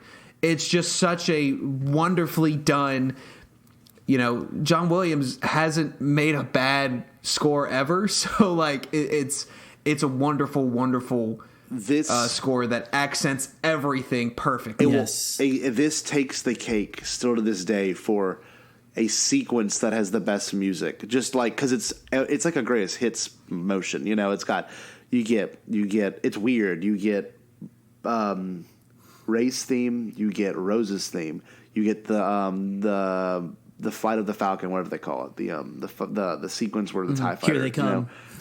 You get Kylo Ren's theme, you get the Force theme, and like I can keep going. I'm pretty sure you might get Leia's theme at some point. It's just like it's wild, it's insane, and it's so jam packed. But I want to bring up one thing. I love that Poe's leading the attack. I love that Kylo Ren's not holding back at all. I think he is convinced that Leia is dead, and he's going to just obliterate the Resistance, like just finally snuff them out. And of course, the Falcon's introduction is amazing. Just when all hope is lost and 3 TIE fighters get shot down at once, it's just like it's great. Love that. It's so Star Wars, and we get. And then I Turles. love Ben saying, "Blow that piece of junk out of the sky." Just gets so upset. I have so many favorite lines from this thing, but seriously, I love how they're really playing on the piece of junk thing in this trilogy with the Millennium Falcon. So good. Yeah. Like, they hate that ship. And like, Finn going, woo! Like, Finn better Yeah. go woo in this movie. That's all we got to say. Oh, he will. Guaranteed. No, after this, of course, I love that Finn, once everyone backs out, Finn is so willing to give it all up. That's huge. I mean, the guy that was going to run away at the beginning of this movie, and everyone still finds a way to say, Canto Bight was pointless. No, if Finn had not gone to Canto Bight and had the experience he had with Rose and the failure he experienced with Rose, this whole of him willing to give himself up would not have happened. It's amazing character change. Such a different character than the one we knew in The Force Awakens who was trying to run away. And Rose kind of has a sacrifice of herself, knocking him out of the way of the blast. It's huge, and the way it's shot's very cool. And a lot of people hate on that scene, but I think that line that Rose does, that she says to Finn in that moment, is so important for not just Star Wars, but I think it's a moment. It's a line that inspires a lot of people. It's because it's no. Why would you save me? We're not. That's how we're gonna win. Not by beating what we hate, but saving what we love. And I just think that's such a once again, so many wonderful lines in this that just accent why Star Wars is so great and so special. And that's a wonderful performance from Kelly Marie Tran. It is. It's incredible, Bill. In particular, everything after this too. I love that Finn's going to end up dragging her all the way back to the door. It's just wild, and we get to a very important scene now, even after Carrie Fisher's death, and in regards to story too, the Luke and Leia interaction. And I love Leia finally accepts her fate. It's hard. It's a hard scene to look at because you're like, this someone that's such a strong fighter finally accepts their demise. This is it. I fought as long as I could, which is a great line. And then I love that Leia, actually, if you watch it, Leia senses Luke way before Luke walks in the room. She kind of looks up and she's like, wait a minute, what is this? And there he comes walking in the hallway. And I love that Luke apologizes. I love that immediately when Luke sits down, he apologizes, Leia. And, I know what you're going to say. It's probably the hair or whatever. Yeah. It's nice that way. It's what, once again, there's so many great scenes in this. This is, as far as I'm concerned, this is a perfect scene. Because it's perfect. With the added emotion of Carrie's not with us anymore, and it's so in line with those characters. They're seeing each other. They're reunited, which is something we've talked about a lot. Is that I wish even I as much as I love the sequels, I wish we had gotten all three of our main characters from the original reunited. But this is close. Yeah, it's just so well done. It's so it's a love letter to Carrie. It's a love letter to Luke and Leia. And it's just like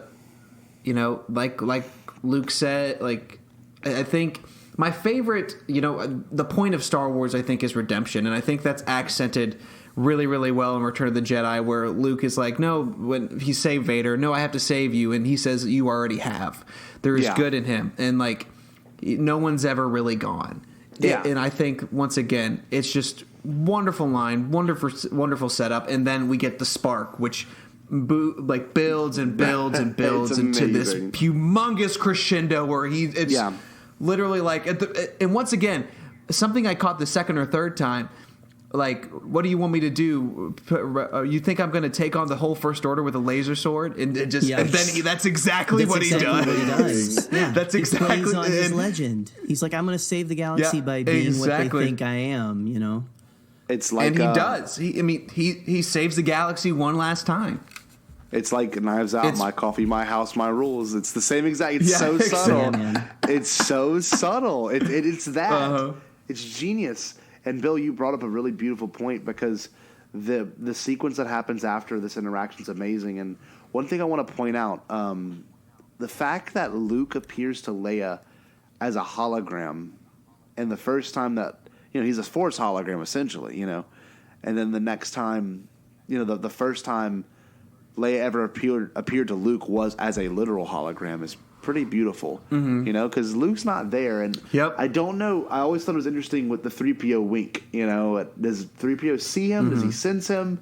You know, or if he's that, if the Force is that convincing that they can manifest the body temperatures I think of an action. 3PO can. Yeah, I think 3PO can see him, but he's a little confused. Yes, he's a little confused about what he's seeing. Yes, right.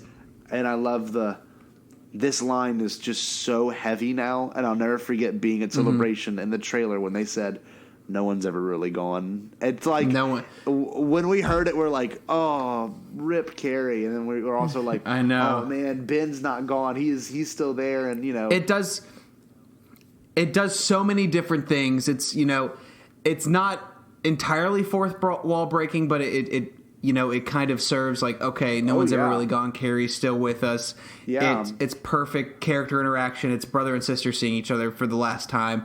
And it's giving us a spark of hope for the galaxy. It's the legend of Luke Skywalker. He's taking up that blue lightsaber that he threw over his shoulder at the beginning of the movie. He is taken up, and he is Luke Skywalker once again. Yeah. Absolutely. Jerry, any perspective on this interaction before we move on to possibly one of my favorite sequences in all of Star Wars?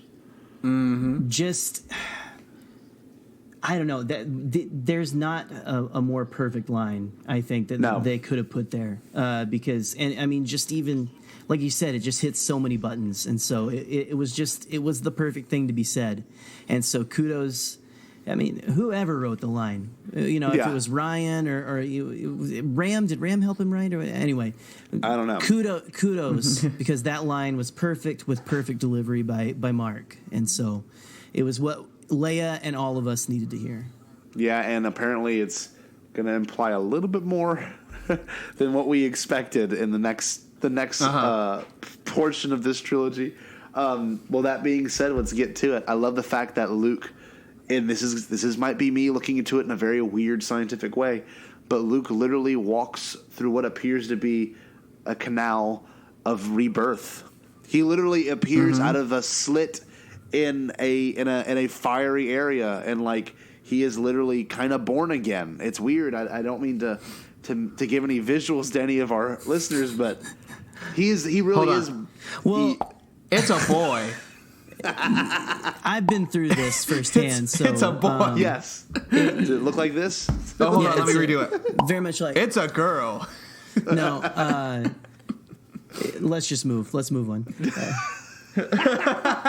But you see what metaphorically you do see what I'm saying. No, yeah, right? you're absolutely it's rebirth. It's yes, you're right. You're right. It's weird. We are the 12-year-olds George Lucas made this for. So I'm just very immature, and I'm sorry that I ruined your point. No.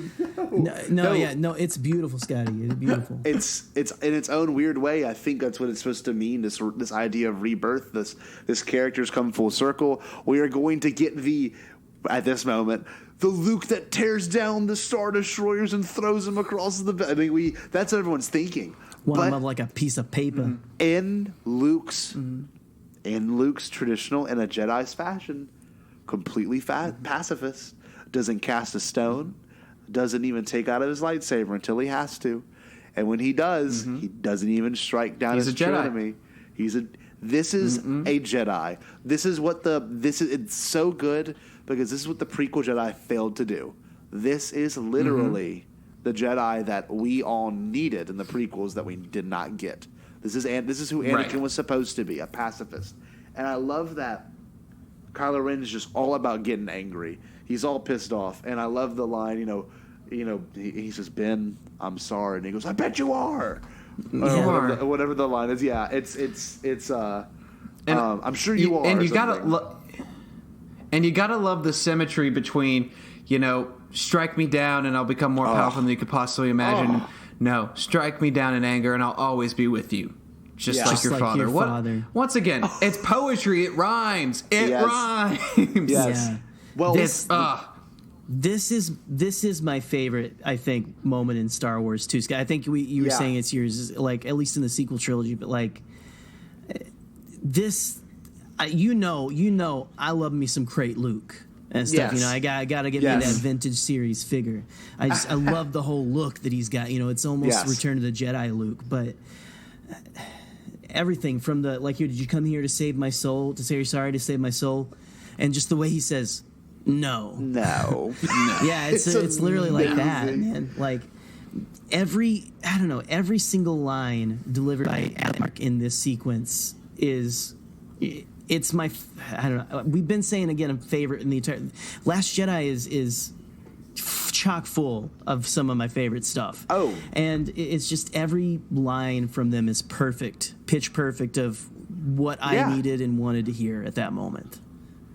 Well, and earlier in this episode, we kind of had a moment where we kind of had to complain about things that we were like. I don't know what people don't see in this moment in particular. Everyone that I saw this movie with was like jaw dropped. Like, I can't believe they're doing this. And I can't imagine being so cynical. This I'm getting pretty. This is me going off. I can't imagine being so cynical enough to hate this sequence. Who are you to even say this is bad Star Wars? I'm sorry. You might not agree with this movie, but this scene in particular, nothing about this is considered bad. No lines. This is true Star Wars. I don't know. And I remember when like and subscribe. I remember when like this is available. Yeah. When the people question like the Luke's of the force projection or whatever when it first came out, and was like, where did Rian Johnson get this idea? This isn't canon. And he literally just he did the pictures where he just was like he pulled out like the Jedi path and showed the like. It was an example, and it was canon, and it's just like this has been here. What are you talking about? He didn't say a fucking word. I'm sorry, he didn't. He didn't say a bombad word. He didn't say a word, and he didn't need to. He was like, what a great way to dunk on somebody without saying a word. Yes, and I don't know.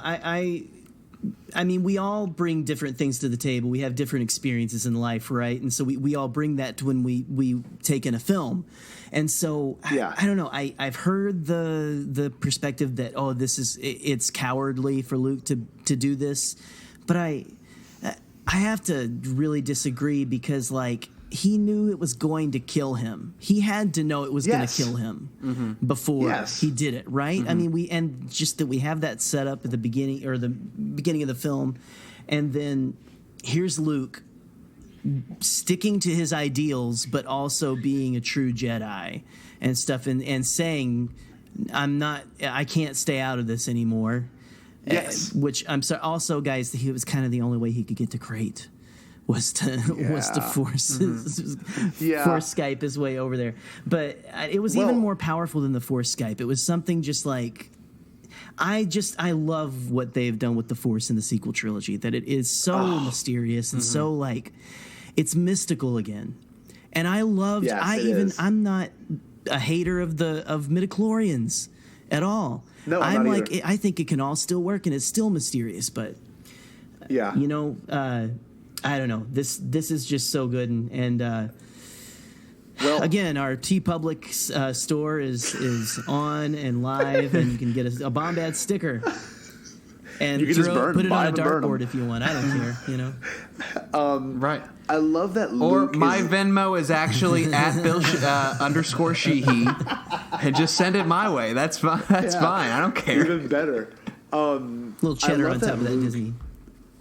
Yeah, exactly. On top of the checks we opened up earlier. Luke is literally Obi-Wan. Yeah. Like, people don't get this through their mind either. He's a distraction to make sure these other people escape and, go beyond this horrible thing that they're watching. And I love the line, "The rebellion is born today. The war is just beginning, and I will not be the last Jedi."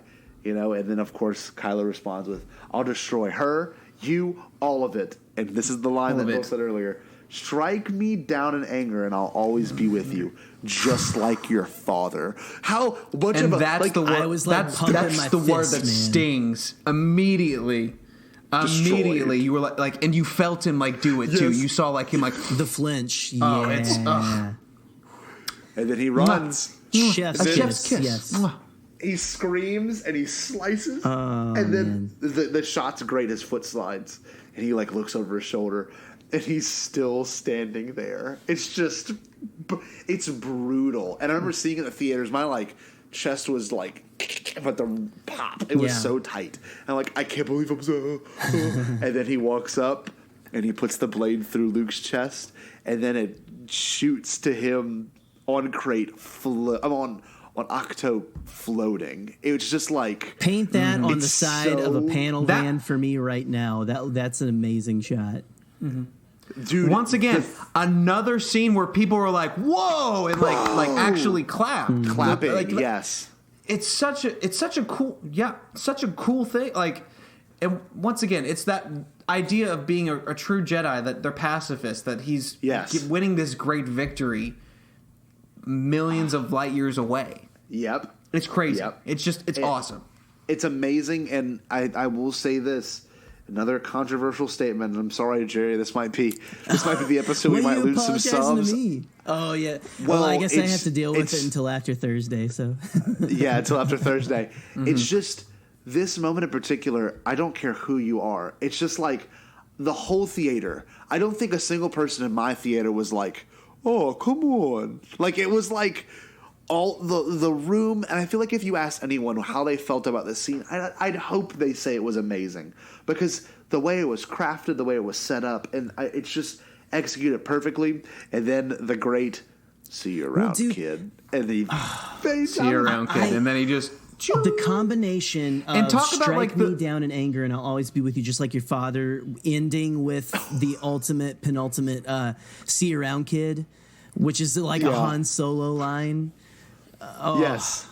Beautiful. And not to mention the visual cues that if you're paying attention, you know from the beginning that he's not there. Yes, right. He's not there. The little bits of salt aren't getting on him. He has the broken Skywalker saber. Just everything. It's an amazing movie filmmaking. It is. It's top tier, and then I think honestly the best S tier, if you will. Yes. I love this, and I'm sure y'all do as well. But the one thing that like gets me so excited, I love Adam Driver's anger, especially when he yells "traitor" in The Force Awakens. It still gives me chills. But when he screams at the top of his lungs, and the music goes da da da da da da da da da da da da, and then he's like no, and then it cuts to Luke. I think. It either cuts to Rey or Luke. I don't remember what it cuts to, but cuts like to Luke. It's like that. It cuts to Luke piece. falling down. Yes, it's such a powerful moment because that's that Skywalker anger, and he just trying his hardest to be what he's not, and it's so beautiful. It's the opposite ends of the spectrum of Skywalker with the both of them. Yes, it is. And talking about we were talking about the music a little while ago. What I love about it is that throughout the film, and John Williams is awesome, you get little hints of like the Skywalker theme with dun dun dun dun dun dun dun, but it doesn't truly like doesn't do the other half until Luke is looking at the twin suns again, which oh my god. Luke Skywalker not only is brought back into his adventure by the hologram that got him into it, but the exact same thing that he looked at that got him into this adventure is the last thing he sees. Twin suns. Oh my god. Yeah. What? Oh my god. Poetic cinema. That's what it is. Yeah. It's amazing. It's wonderful. Yeah, it's poetry. I told you, it rhymes. You will get me a Coke Zero. Yeah. Is there a Coke? Complete with Coke Zero in it. Can I get a Coke Zero? That would be nice. Okay. You can, Bobby. So this Bill, your passion is Bubbles very near the surface. Me. No, I'm just kidding. I'm all with you, the man. way. I'm seriously. I'm sorry. No, I'm so passionate about. Dude, we're all three of us are like. This is. I know I say like Empire is my favorite, and TLJ is the best. Like, dude, TLJ is like it's my second favorite. It's I don't know. This movie gets better every time for me. It really does. Well, this is so beautiful right here. What I realize, he is no longer. He's looking to the horizon still, but in a different world. You have now taken your steps into a larger world, and he vanishes just like Obi-Wan, just like Yoda, and just like I guess that's it, Obi-Wan and Yoda. And I love that he accepts his reality. This is the very first time Luke's like, I've done it. I've accepted my reality. And the cool thing is, Ryan said this in The Director and the Jedi. I did not realize this. Luke's death happened on his own terms. Han's was a brutal sacrifice, but Luke's was conscious. Luke made that decision to die and to pass on. And I think it's kind of cool that Rey is kind of like us. She's the audience member. She senses it. She feels it. And so does Leia. It's like we get it. And, of course, like Bill just said, he sees the twin suns where the journey starts and now comes to an end. And I love that if you're looking at it in terms of film, the suns are on the right side of the screen in A New Hope, and the suns are then on the left side of the screen in the TLJ. It's just like it could be. You could paint once it. again. You could paint it. It's just like it's beautiful. I would sit through all of Last Jedi for all the 2.5 hours just to see that scene. Same, because dude. Same. It's just such. Forget if you don't agree with him dying, so be it. But if no matter what Luke's death was going to be, if it's looking at twin suns in the distance as the Skywalker as the binary sunset comes on, absolutely, I don't care. Like that's all I need. Yeah. Anyway, there's nothing more. It's the There's first- nothing more Star Wars than that, man. It goes right back to the original. Yeah. Well, it's a climb. Like Bill said, it's the first time you hear the full Force theme. Right. It's beautiful and it's so well done. And I think as we're ultra passionate fans, and I'm glad we are all of that. But I will say this: it's one of those things that is so perfectly final, and I'll never forget. So sobbing. Like I thought the Yoda part got me. I think it got me in a different way because it's just a return of a character I grew up with. This is a whole different ball game. Whenever he dies and like he fades and the music kind of goes back down, and it's a great way to really end the movie, because if you want to find a final ending, this is more of an ending than what we get after. We get the door closed. We have to progress the story we already know, but to end a character is done so perfectly. So I love the Force Bond moment, the last Force Bond.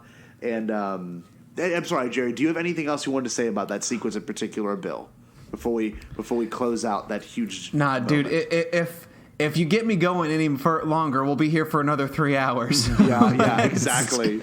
We'll do Last Jedi Jerry? Gush Part 2. Yeah. No, man. I mean, Yes. what we've all said, and I honestly, the only thing I will say is I actually didn't get... I didn't cry when Luke died. I cried when Han died. Mm-hmm.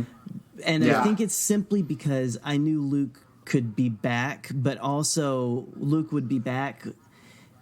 But also just the fact that it was, again, on his own terms. I was like surprised, like, oh, I didn't think you had to do that, but yeah, I would have rather that than like Kylo like get a sucker punch in on him, or him go the way of Qui-Gon, Yeah, exactly. It's honestly the first Jedi we've really seen besides Yoda. And Yoda was just that he was old.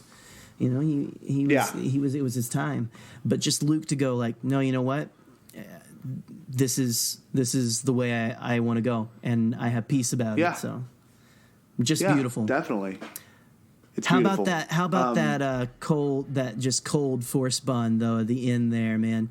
Oh, Look at that. Kylo Ren, they storm the base after everyone's already gone. You get that wicked look we talked about from Hux. Just that shade, man. Shade upon shade upon shade thrown at Kylo. That is the Star Wars equivalent of a bitch bye. Yeah. Yeah. But Ryan even says and it him picking up. Sorry. So I was just saying, him holding the dice. And then they disappeared, like all the symbolism of all of that. You finally, it's what I loved about it, and what I kind of get from it is it's like he's spent the last 2 movies trying to destroy the past, and he wants like to destroy all of this that he had, and it's like the ultimate like, well, you got what you wanted, you're alone, and it's just I don't, man, there's a lot. It's a metaphor for a lot of stuff, but it's, It is. I Truly. mean, Truly. mental health and depression, and I just like, I don't know, is a lot of stuff, but just also the way he, man, I don't know. I just love it so much. But you guys, go ahead. Bill, what do you think, buddy? Or Scotty? No, I want to say Somebody. real quick. I'm sorry, Bill, but Ryan literally purposely, he says in the directing the Jedi, or the commentary, he said he purposely shot that, that shot above head of Anakin and Kylo to be exactly like framed exactly the same way. So like, if Anakin above head with the stormtroopers walking and Kylo walking in the crate with the stormtroopers, and that he said that's absolutely on purpose, which I think is so cool because I mean, it shows that turn, and we know what happens to Vader later. He is redeemed, and of course the ending with the Force bond, that is directly from The Godfather Part 1, directly from it, the door closing. And I think Pablo Hidalgo even mentions that on their recap of TLJ after it had been out for a week, I think, on the Star Wars show page. Anyway, Bill, give me your ultimate, your perspective of everything. Well, I love, obviously I gush about Luke's death and how it's perfect and all the symbolism in that, but I kind of initially I thought, okay, this was Rey slamming the door on Kylo Ren. Yeah. And I think, but like, everything I'm seeing with the Rise of Skywalker, like all the trailers, everything makes me kind of feel like they're doing that. Maybe the door's not completely closed, and maybe there's no one's ever really gone. I think that's and that may have a double meaning in the Rise of Skywalker, where obviously the Emperor's back, no one's ever really gone, and maybe Ben Solo isn't gone either. So like that's the thing. So I think the scene in general is, I love, because I think when that they showed that in the trailer, like the thing that looked like Revenge of the Sith, I think we all picked up on that, and it was nice to get some confirmation that that's what that was from. Truly, yep. So it's cool to see that, and it's cool to see those, like, to see the dice and to see that this is a reminder of what you've done and everything. But Solo, Solo. Yep. I mean, Han held onto those dice, and Kira held onto those dice for as long as they did. Now, apparently, the meaning is not quite what it was in the visual dictionary. But that's the one that Han won the Falcon over with. But still, in the same regard, the fact that Han held on to them is really important. Han as a character, and it might be the reason why Han is such a loner and Ben is such a loner. I don't know. Why they're so low. Ooh. Yeah. Yes. Of course, we close out in the Falcon. I love it. I think it could have ended here, but what they did next was, I think, way more important than pretty like. It's the central meaning of the movie. What happens after this? It's a central meaning of Star Wars. I think, because once again, I talked about earlier about we've all been Luke Skywalker looking to the horizon, wanting more, and this is just a new generation completely looking to this is the tale, the legend of Luke Skywalker, and thinking, I want to be a Jedi. I want to make a difference. I want something more, and this is just Broom Boy is that. And once again, Ryan is great. I love Rian Johnson, and will forever thank him for The Last Jedi. Dude, well, Broom Boy is all of us too, man. I mean, how many of us like grabbed the broom and like twirled it? You know what I mean? Like I used to work in the movie theater and cleaning up in between like showings. You have a broom. You learn to like flip that thing. You become a Jedi Knight with like a half broom. But no, that's that wide-eyed kid just like ready for adventure, and just like I don't know, and just the whole symbolism of, look, Luke's sacrifice meant something, and it is the spark that Leia thought was out. It's relit. It's still rekindled. There. It's not died. Well, it hasn't died. The HoloNet. Someone had to have had their iPhone, 1,000 out or whatever. It's a long time ago.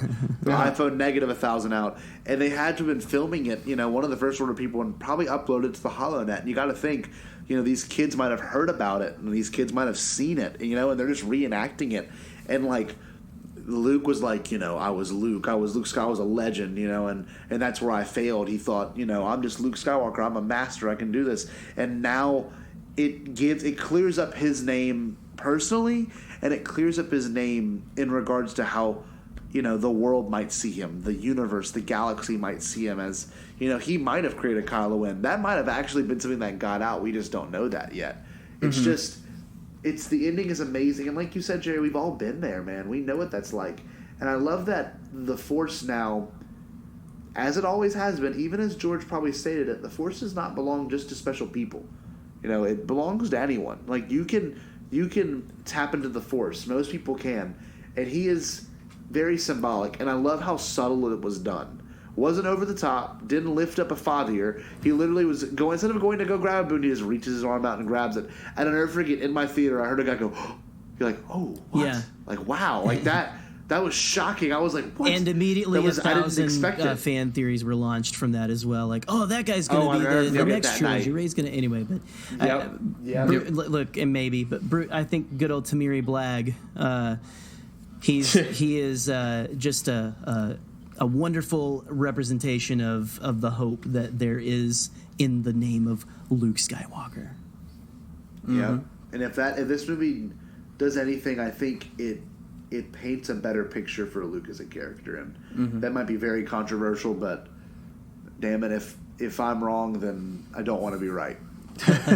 I mean, like it's. If I will hold to it and say that this movie did way more for Luke than the original A New Hope and Empire did. Return of the Jedi did a lot for Luke, but this movie is on par with Return of the Jedi. But boys, we did it! My God, we did. We did make it. 4 hours of recording. This is intense. This is intense. Looking at now this is podcasting. Yeah. So, any final statements to close out before we end up this, in this whole big discussion of the movie? Talking about it now, I think I fell more in love with it. Thank you, Bill and Jerry for that, because this is, I feel complete. It's one of those things. Just tell Disney to send me a little more money, and then I'll keep it coming. We'll do. Yeah, we're actually money's a little tight right now. So Disney, if you could just send all the checks. I've been looking for them. I can't find them. Anyway, go ahead, Bill. Call me Bill the Shill. I don't care. But as I've done the past almost 4 hours, I've gushed about it. This movie is why I love Star Wars. It was a movie that initially, and I went back and looked at. I got one of those like Facebook reminders of what I posted like 2 years ago, and it was when The Last Jedi came out. Yeah. And it was here. You know what? I'll pull it up and I'll read it real quick, because I think it's really important, and it's still like 2 years later, it still means a lot to me, and it's still like I think it's still it means something to me. So let me go ahead and pull this up and read it for you guys. Yeah. Here. Well, I remember. What's up? Let's read it. Let's hear it. Okay, hold if it'll load. 1 second, okay. Sorry. No. I thought you had got it. Well, I want to say one thing before Bill reads it. Go ahead. The night after, I just never forget going through Facebook, and that was the dawn of it. That was when the seed was planted, and just saw so much. It was just visceral. It was just either, I love that. That was amazing. Let's talk about it. Or it was people that were like justifying why it was the worst one ever made. Yeah. So what'd you have? I've got it pulled up, and this was, for me, December 15th, 2 years ago. It's been almost 24 hours since I saw The Last Jedi, and I'm still processing everything. Easily the most complex and emotional Star Wars movie ever. So many twists and turns, and I don't think I was fully prepared for it. Seeing it again tonight so I can place it in my list, but overall, I love it. So, and that's... And I shared it and said 2 years later, it's my favorite Star Wars film. Can't wait for 9. Yeah. So... I think that kind of those early initial reactions are still true and are still there. But after seeing the movie 10 times in theaters, it's every time like I would just get in a mood where I was just like, oh, I have to go see The Last Jedi again. I have to go see it. And like I would pick up something completely different every time. So it's a movie that means a lot to me personally. It's a movie that I am glad exists, and I'm glad they did it with Star Wars because I think it's the movie that needed to be made in the series at the time. Absolutely. And I think people, I think the people that hate on this, it's such a small minority that we shouldn't even listen to some of these voices because, frankly, they're toxic, misogynistic, racist, everything that's wrong with this fandom. Yeah. And I just feel like it has no place here. And at the end of the day, this movie is about failure and learning to live with that. Yeah. So it's a profound movie that I think means a lot to everyone here, and I'm glad that Rian Johnson made this film. Yeah, beautiful ending, Bill. I want to ask one thing, and Jerry, I'll give you your closing remarks. Is it ignorant to be? Because I come off whenever I bring up this movie, I almost come off arrogant because. Last night I had friends over and they were like, "Yeah, I don't want to even talk about The Last Jedi with you." And I'm like, "Well, why? You know, it's like you just don't. You'll never see why we don't like it. You know." And I'm like, "I won't. I really won't, and I never will." And it's arrogant. I should be able to get on a level with someone, even good friends that I have, and be able to talk and think about it with them. But to me, I've never been more connected to a Star Wars movie. Right. As a kid, you watch The Phantom Menace because it's fun. It's the most fun. Attack of the Clones is interesting. Revenge of the Sith is emotional. It is emotionally impacting. That movie is probably if I were to see the most emotional Star Wars movies, it would be TLJ and Revenge of the Sith for me. Right. But this movie did something that I never thought a Star Wars movie would do, and it didn't require Darth Vader, and it didn't require, it didn't require. I don't know. It wasn't even a canon thing, which is the craziest part. It didn't require an incredible lightsaber battle. It didn't. It taught a lesson, which is exactly what I think the original intent of Star Wars was. It was to be this fun action adventure, but it was still meant to you're becoming an adult, and it's supposed to help you with all that. Yes, Jerry, let's end it, baby. All right, man. I just have to thank Rian Johnson, the crew, everyone involved in that movie, because this film allowed me to feel what it must have felt like to watch Empire Strikes Back in theaters day one. Because I think people forget it was kind of divisive there too, but to just watch a Star Wars film and feel an excitement and just a not being able to know what's going to happen next, keeping me guessing. I've never had that before. And I mean, we'll find out if since from Rise of Skywalker, but seriously, I that's what I appreciate the most about it, is that it makes me feel, it allows me to feel what it must have felt like to see that, and that's an amazing feeling. So I'm just happy for that. And, absolutely. And again, hey, I think it's time, guys. I think it's time to, and I'm just talking to the internet out there. I think we should just lay the weapons aside. I don't think either one of the sides here is convincing the other. Let people enjoy what they enjoy. If it's not for you, that's okay, man. You got 10 other Star Wars films that you might enjoy. Right. So just all I can say in this time right before Rise of Skywalker is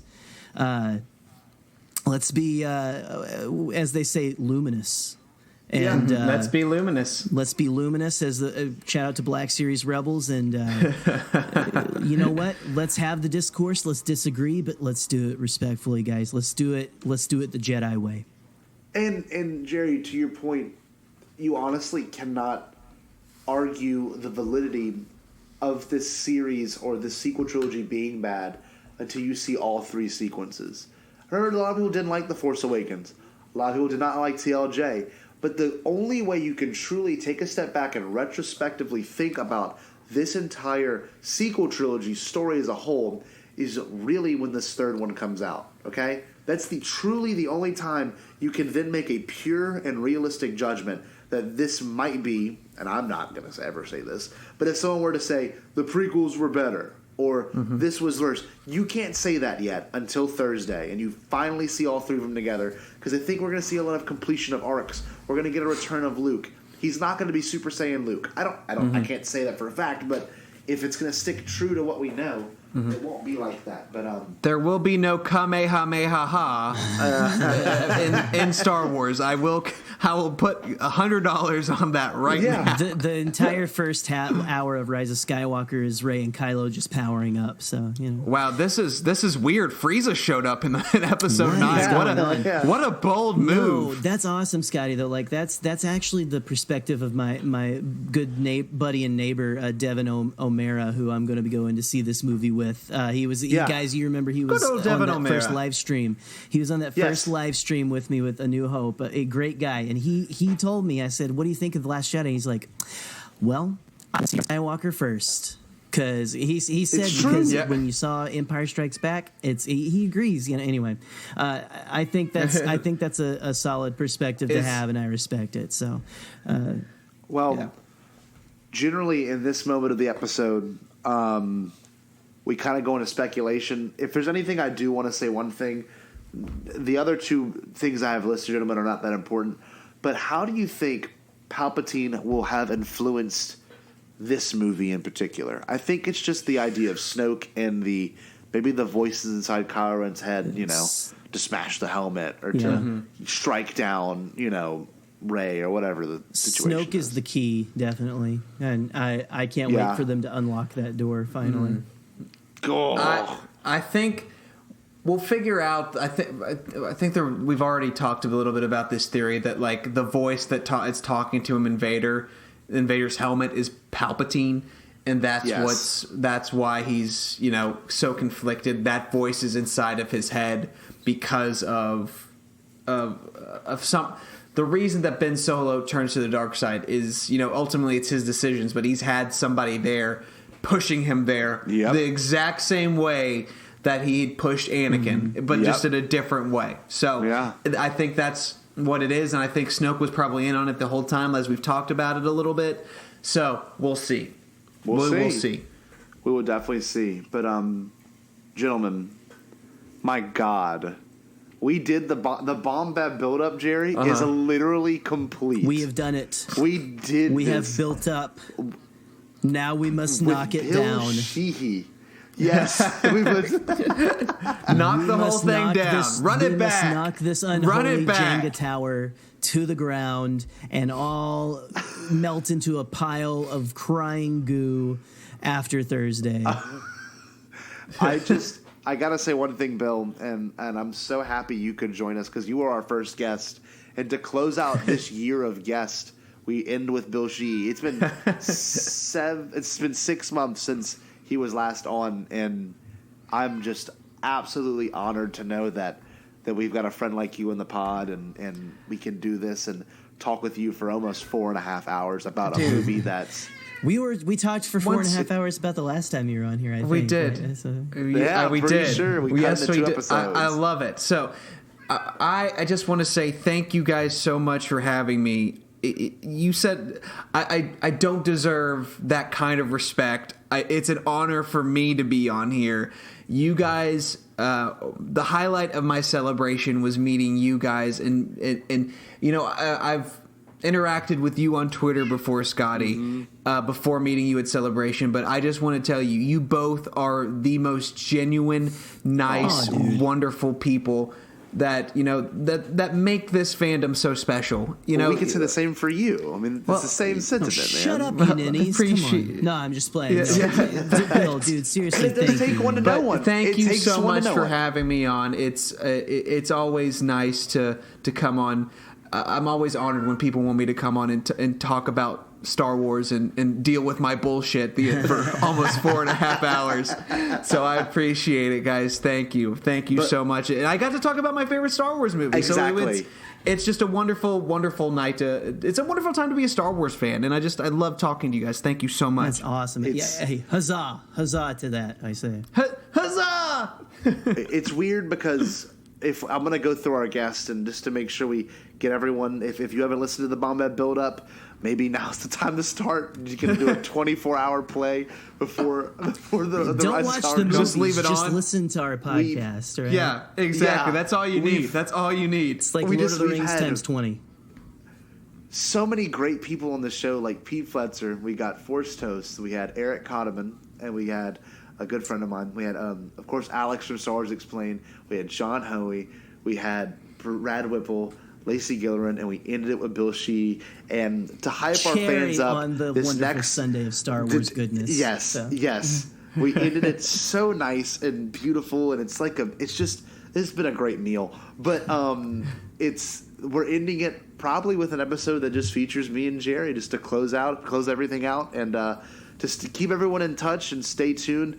Jerry and I are going to do our Rise of Skywalker review. We're going to record it probably Sunday night, and I'm going to try to get it out literally probably the night of, as soon as I can, just so we got people listening sooner. And the last thing we're going to recap before we take a couple of weeks break is going to be The Mandalorian. But we did the Bombad Buildup. Everyone that listened and made through this entire experience has been an absolute honor. This has been the best way to enjoy these movies, and I feel way more prepared now than I ever would have been if not been doing this. But yeah. Well, Jerry? guys, if you have made it all the way to the end of the Bombad Buildup here, then congratulations. You are officially the stockholders of Bombad Cast Incorporated. You are you are the board of trustees now. Thank you. We thank you, trustees. Yep. But no, and also, hey, yeah, we got our last episode, kind of our last episode, the Rise of Skywalker thing coming up, like Scotty said, but just to plug it here so you guys hear it on here if you haven't seen the tweet. Dude, as soon as you see this wonderful, whatever this movie is going to be, Rise of Skywalker on Thursday, Friday, Saturday, record a voice message, send it to thebombadcast@gmail.com. And guys, we are ending out this year. We're gonna freak out. You might have some special cameos. We don't know, but we want to end it with you guys as well. We want to hang out. We're hanging out at IHOP. We're talking about the Rise of Skywalker. So guys, send in your first thoughts, reaction, your initial reaction after you get out of the theater. Start recording yourself crying. I mean, come on, Anthony, Rural Farm Boy. I want to hear the tears in that. But no, I'm just kidding. No, man. No, but guys, yeah. So do that. Remember at Bombad or the Bombadcast @gmail.com. You can follow us at Bombadcast on Twitter. And you can come hang out with us and your old high school principal on Facebook at the Bombad Fam, a Bombad Cast official group on the Book of Faces. And gosh, let's give Bill his chance to plug. Say, Bill, plug. Yeah. Well, you guys can find, once again, thank you so much for having me on. It was wonderful to be here. You guys can find me on Twitter at Star Wars Bill. And if you like me here, you can listen to me and my good friend Trey Mitchell. One of the best. On our podcast, Skywalking Through the League. We can be found on iTunes, Google Play, Spotify, anywhere you can find podcasts. And you can follow us on Twitter at SkywalkingTL. And we're going to do a couple giveaways here in the next couple of weeks. We're going to talk we're going to get back to reviewing episodes of The Mandalorian this week. And then, of course, we'll have our big Rise of Skywalker and what we're looking forward to in 2020 in Star Wars. So look forward to that, guys. And please check us out. Leave us a review on iTunes. Do whatever. Say something nice. We don't we don't care. Just go ahead and listen to us. We really appreciate it. And I appreciate you having me on here again, guys. No problem at all, man. Hey, seriously, guys, go check out Skywalking Through the League, man. I never miss an episode. Love it so much. You guys do quality work over there. I love the dynamic of you and Trey. And so, hey, guys, hey, you never know. We got to get Trey and Bill on at the same time. That's right, man. You never know. By the way, Trey says hello. Trey says hello, guys. I just remembered that. The Force, Trey. Love you, buddy. Can't wait to talk to you. The collab we've been needing. But with that being said, Jerry, what should the good people do one last time before we see the Rise of Skywalker? You should, for the love of everything holy and decent, get some sleep so you don't fall asleep in the movie. turn this off, go to bed. I close the windows. I know the sun is shining through, but it's okay. It's early in the morning now. Go to sleep, little babes, tiny baby birds, and also stay Bombad.